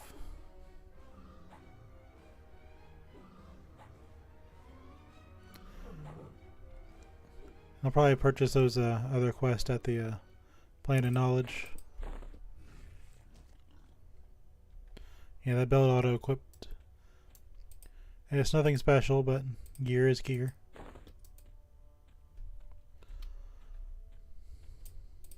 See if we can find a backpack. Can you say I have bad luck today? I am never ever lucky. Ever, ever, ever.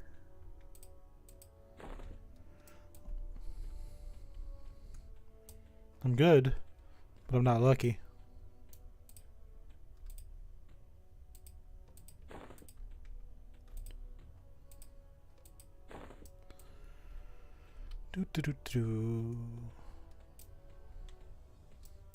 Monsters don't attack me because I'm high level. This guy died 3 days ago. That's a rare spawn. He'll attack me because he has no brain. Well, I mean, they're all just video game things. There is a monster called Silver. He has decided he wants your head.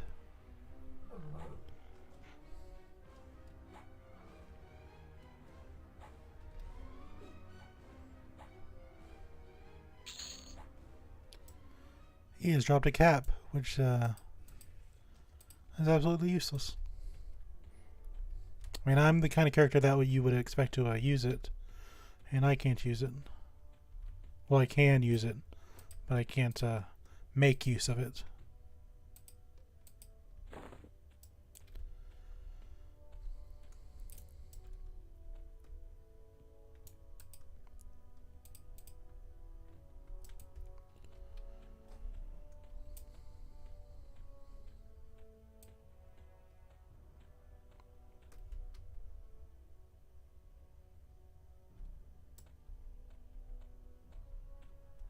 Hold on. Yeah, there you are. There's level 10.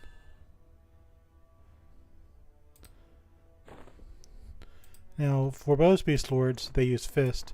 So all of that piercing level up stuff I've gotten, that all goes completely in the trash now.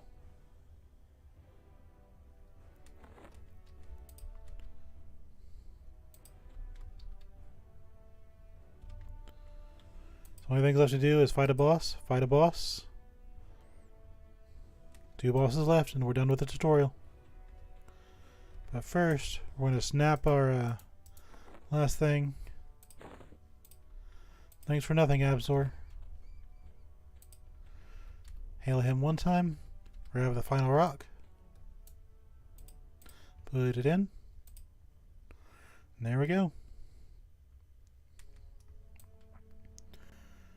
Now that's how you know you've got a good weapon. Either that or your car is breaking.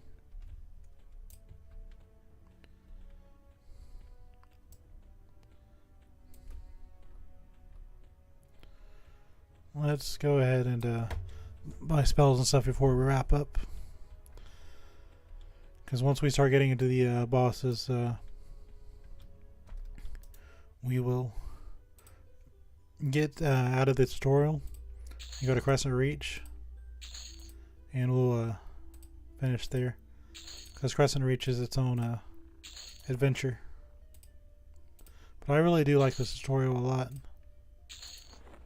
It's very, very fun. Gloom Steel stuff is not sellable. I just grabbed it because I was kind of in a panic. You can tell I panic because, well, you really can't. That's what I get for not talking for 10 years. It sounds like a joke too. But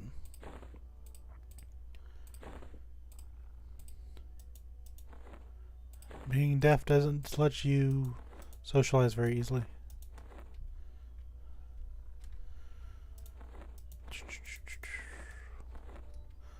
Well, that's okay.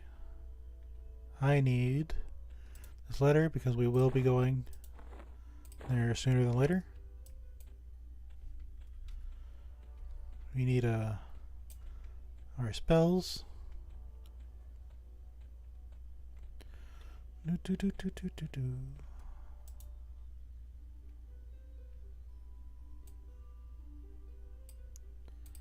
Can't use that, but we will add it to our spell book.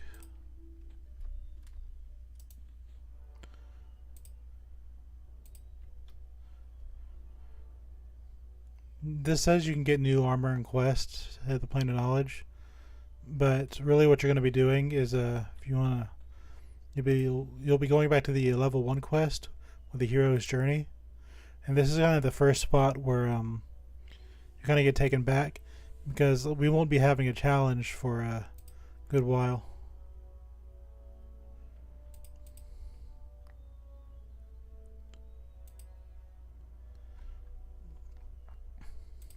So we'll be turning in our newbie note, doing the quest just to kind of fill out a little bit of the lore, which this is a very important part of the game because it's not just a run around and kill stuff kind of game.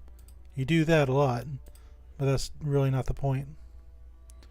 Then we'll be going to these level 6 to 10 quests, and then when we get to level 11, you know, this is where we'll start leveling up again,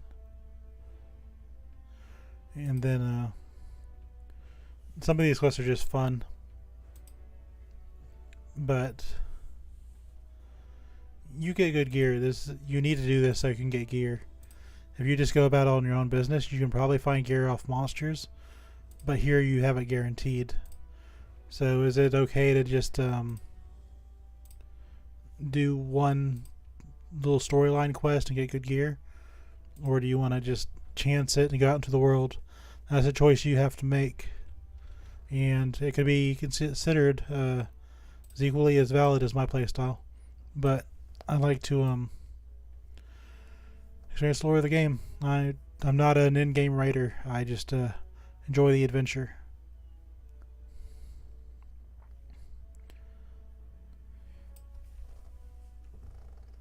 I can do it, but I don't want to.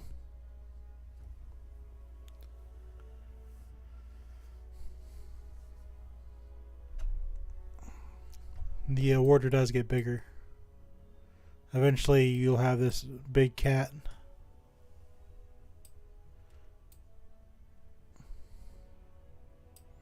And he will be taking care of the tanking duties while I take more of a backseat role. But for right now, I don't mind just running around the battlefield like a tactician, deciding when I want to heal, when I want to back off. I have the experience to make use of what to do in those situations, what is the right choice to make, so why not put it to use? We will save the spell set and start our final fight. So first we'll take care of the slave master, free everybody, and then we'll go after the secret boss, which isn't really that much of a secret, but until you know about the demon in the tunnel, you're just kind of wandering around, and it's just like, oh, there's a giant monster there. Oh, and my face is missing.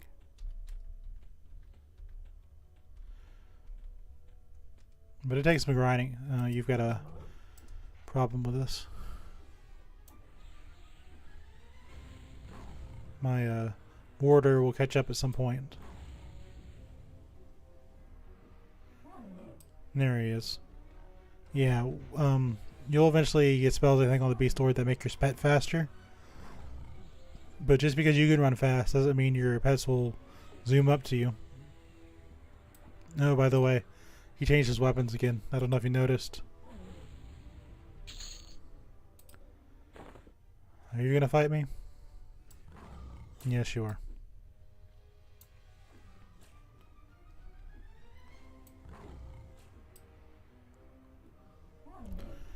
So what's weird is this is hand to hand. Is this? I should be getting hand to hand skill. Yeah, my hand to hand is 10 out of 75. So I don't imagine I'm doing a whole lot of damage. So we're going to fight a boss at a little bit of a disadvantage with a very strong weapon.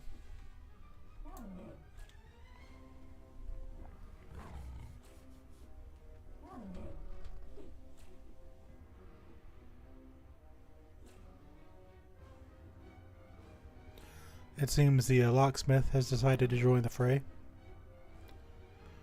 He is a master of poor decisions.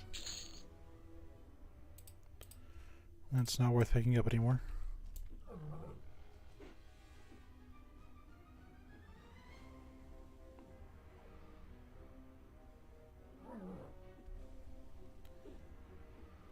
The man, the myth, and the legend.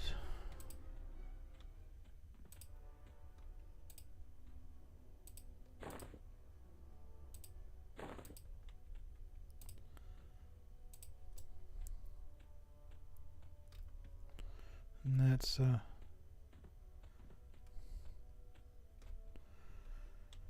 see, those are good for getting platinum real easily. But because of how old the game is, there's areas where you can get like hundreds of platinum for like no effort. So it's kind of a little silly to sit here and just farm these guys for 1 platinum apiece. But it's nice to have.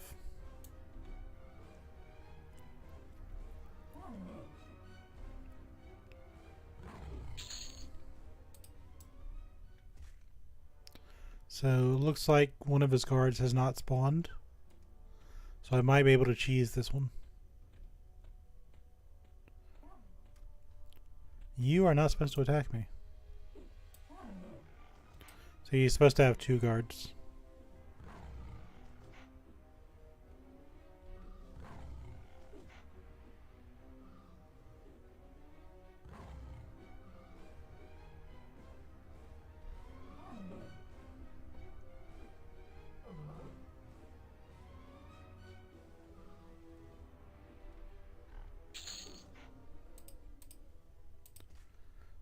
do is give myself a little bit more armor. I'll give it to you too, because if he does decide to spawn the other guard, this might be a little tricky. But it's nothing too bad.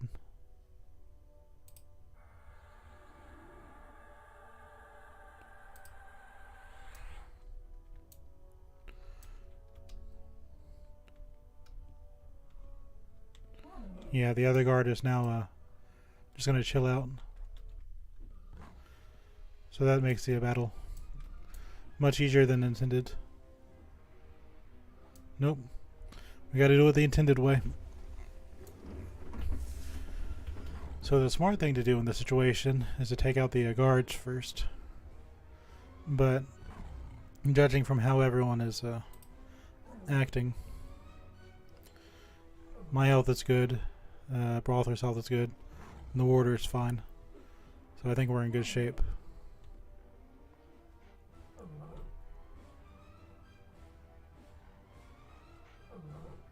So we'll just take down Ruga here. And I may not even need to heal. Let's drink a potion just in case. So I can just focus on beating him down. Even if a potion isn't very strong, it's usually better just to throw them away and use them willy-nilly than you know, just selling them. Because it can make the difference. Like here, I'd probably be having to be healing, but with a potion, I can just keep beating on the bad guy and just be done with it. But they do have a potion cooldown of 5 minutes, I think. No, it's 1 minute and 20 seconds, or 2 minutes, I imagine. So potions are made by the shaman class. So if you ever have a shaman as a friend, and you want to do what I'm doing now, just say, "Hey, buddy, can you make me some potions?" Yeah. So now we'll take out the guards. You normally would want to take these guys out first, but it just didn't matter. I'm too strong.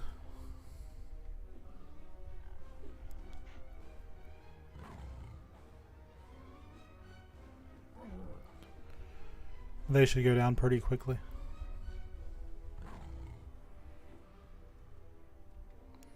No problem, no problem.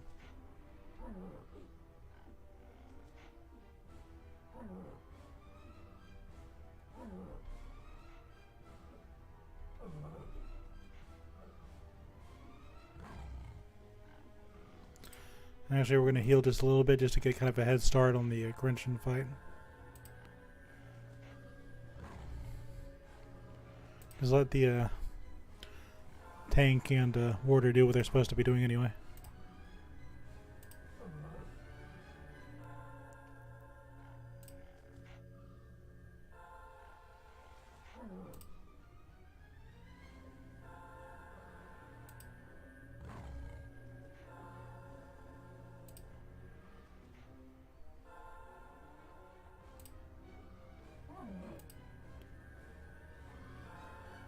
Just imagine one day that little tiny cat will be just a machine of death and destruction.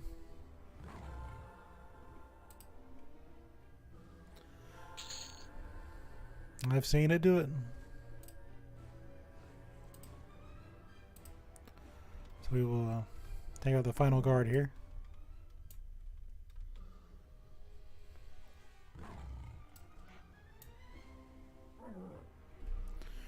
A guard of glooming deep corpse unleashes a lupine yelp as it collapses onto the floor. Guess he was all bark and no bite.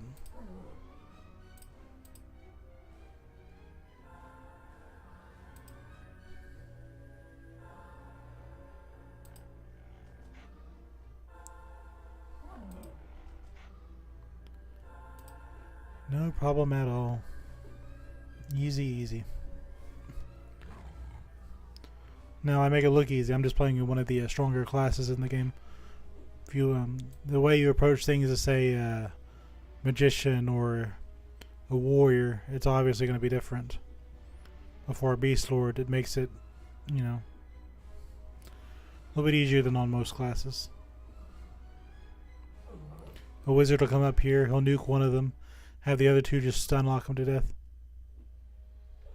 I'm like, oh great, how do I do this without help? Well, this is supposed to be a team game. Like if I saw a cleric or a wizard, he's just like, can you help me out? You'd be like, yeah, sure. If he knew your language, I'm on a role-playing server. So if he liked Vah Shir's enough to learn the Vah Shir language, then you know, then I would help out a ally of my people.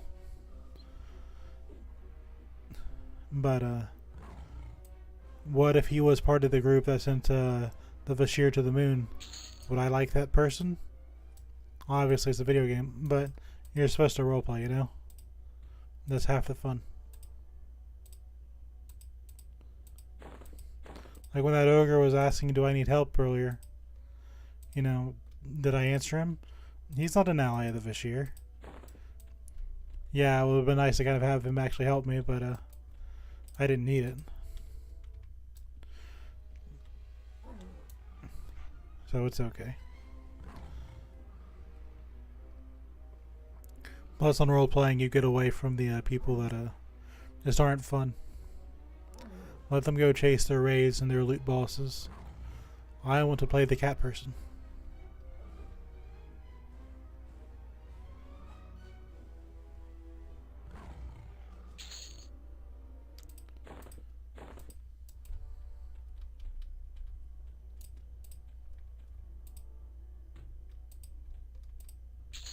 Use your imagination for once.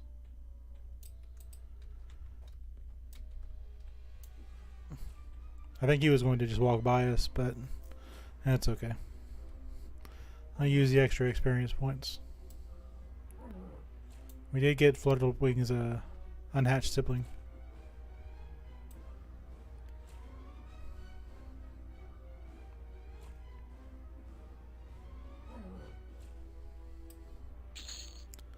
He was doing good until he died.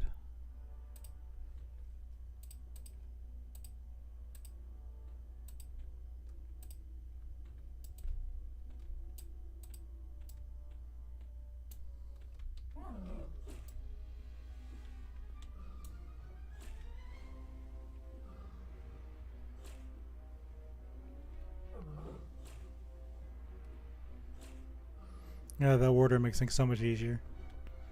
It's just a massive increase.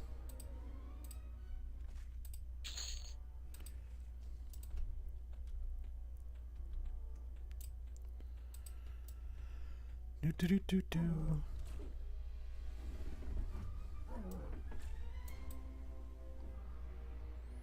There's another ogre.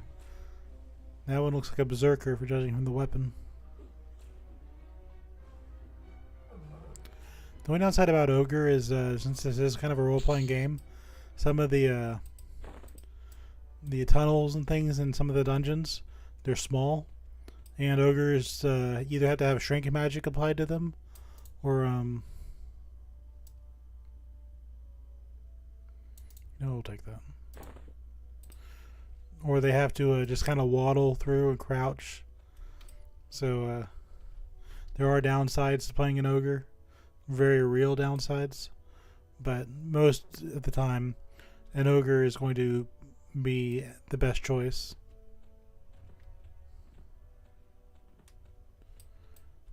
Most of the time. And that's why you see so many. But we're about to go fight the final boss of the tutorial.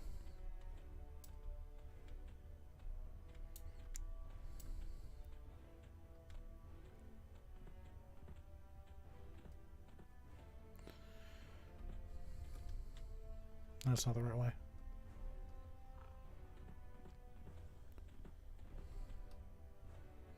There we go. Now if that ogre follows me, that means he's on this quest. So I'll invite him to the party. We'll see what he does.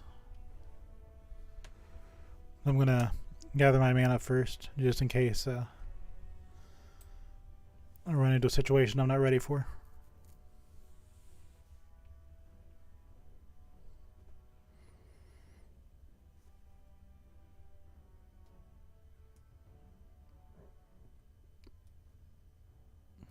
I think I might have a Draken as the healer. That means I won't have to go to the Plane of Knowledge. And they look alright. But you can have any race as a healer or a tank or whatever as a mercenary. You can even have some non-playable races as mercenaries. But, you know, I could have a Vah Shir mercenary. But, yeah. Well, didn't I see you earlier? Yeah, so I guess that guy's journey didn't end too well. Alright, let's take out the big boss. Come here. Show me what you got.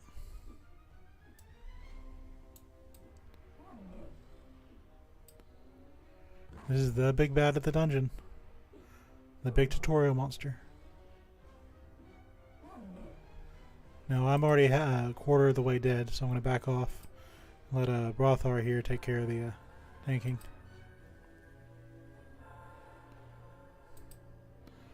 This is kind of the point where you have to realize, you know, you're not invincible. Oh, he's after my warder. Okay, that didn't work out. I thought he was. I was like, why is my buddy not taking damage? So I'm going to resummon the warder. Watch his health for a bit.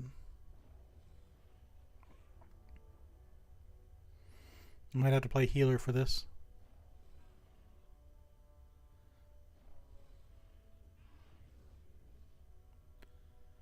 Just gonna gain mana. Yep. Keep my mercenary alive.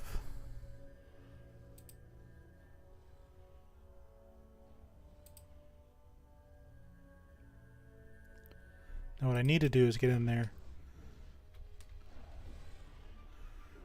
and turn my back to them so they can yeah, he wants the quest. Let's invite him to the party.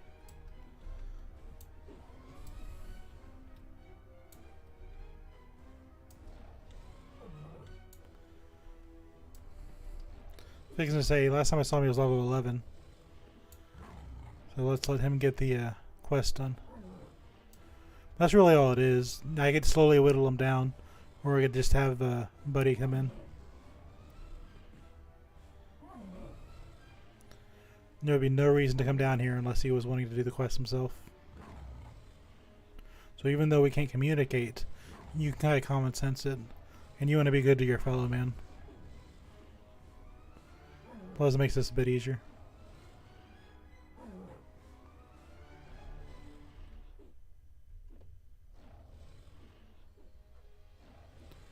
So now I don't have to worry about all that tactical mess. I can just he's trying to tank, but I have too much aggro. So I'm going to turn him around again. He has a spell. He has a skill called Taunt, which will let him pull the monster off of me. But I was sitting there healing my mercenary for so long. He's just gonna be like, well, you know, the monster's not gonna leave me alone. There we go. He doesn't really drop anything of use, so that's kind of pointless too. He probably said thank you. So I'm going to disband this group. Hold on. So I don't want to get rid of my mercenary, but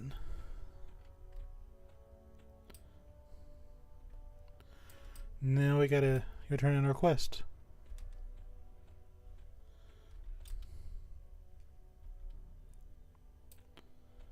Much easier with some other people with you.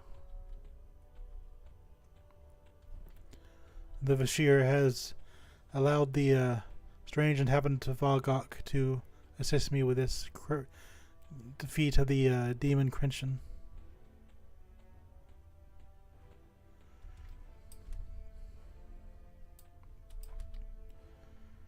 I need to go this way. Let's speed this up a little bit.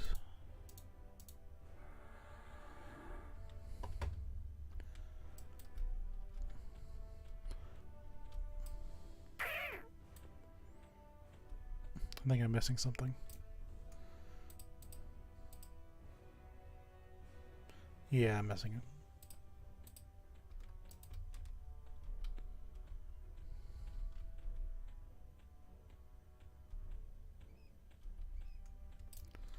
I was right the first time.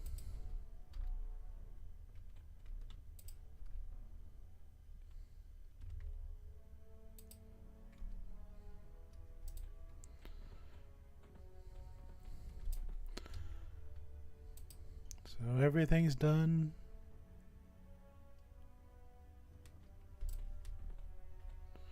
Except for the Flutterwing quest. So we're going to deliver the egg to Flutterwing. Flutterwing.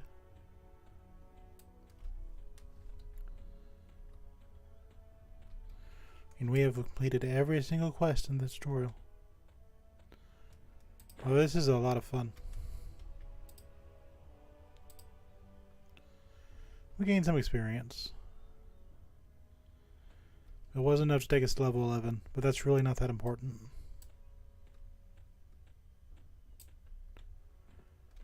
Whomst cares?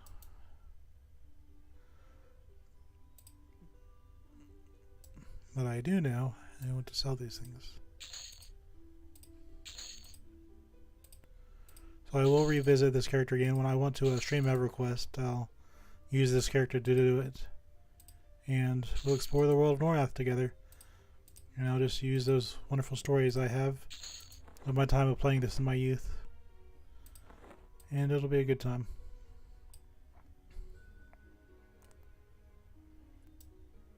So we will never use that spell, but we'll take it.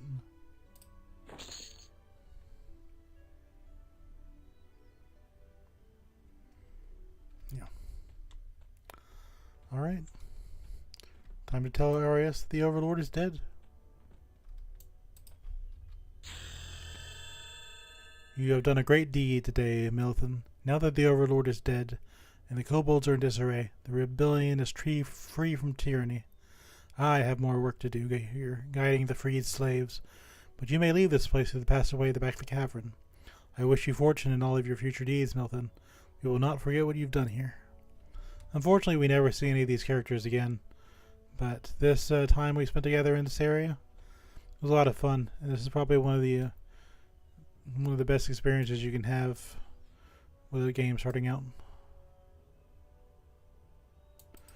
We're going to memorize it anyway just because I have an empty slot.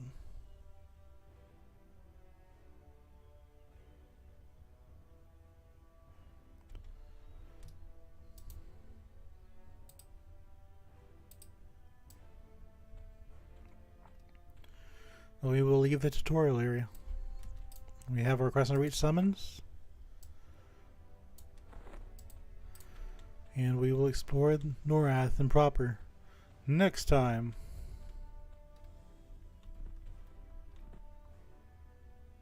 Yes. Farewell, friend, and thank you for all your help. I'm going to stay here and help the other slaves as they escape. When you get to Crescent Reach, speak with Emissary Tinvin. She'll help you get oriented in Draken City. It's a good time. And this is our origin spot.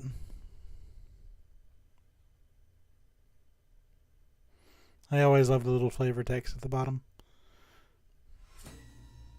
So the game will tell you instantly, Hero's Journey. This is what they want you to do. And we will do that.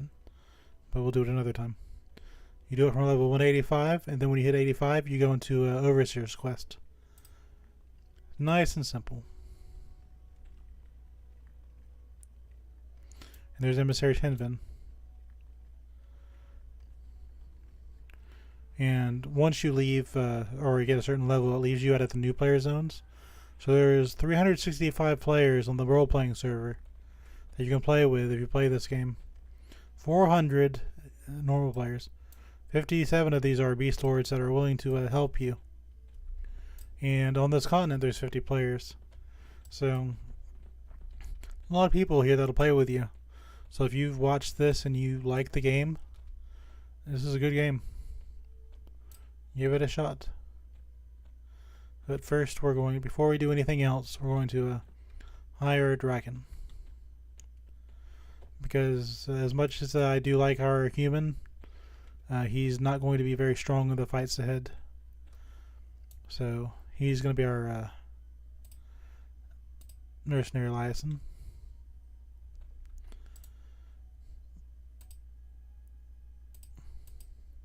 And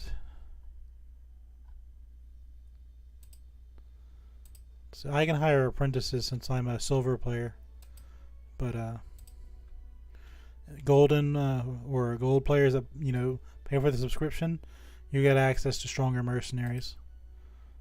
But I'll get just these. I think you get just tank and a healer, which is all you really need anyway. The caster is okay, but and the melee DPS is just like the tank. You might as well just take the tank. But since my little kitty cat here is going to be doing the damage, we need to go with a healer.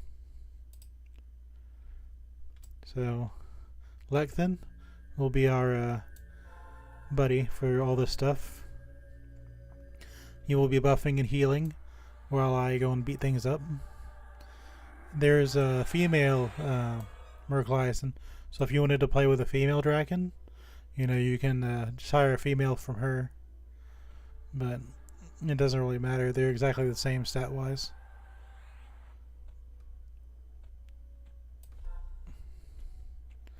But we're going to hop back to where we were now that we've got our healer. And at lower levels, he doesn't cost anything, so we'll just leave him on. But as we get higher level, we'll leave him on passive. And then when we need buffs or healing, we'll say, okay, Draken, time to earn your keep. This is for a quest later. Planning ahead. You'll need that sooner than later.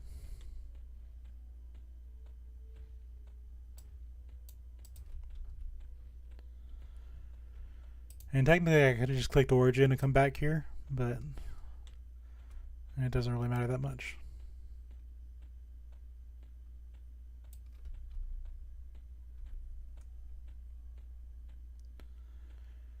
And that's it. So I will say thank you all for watching. This has been the first EverQuest game, and we'll do more in the future. I hope you all have a wonderful day. Bye bye. I'll miss you.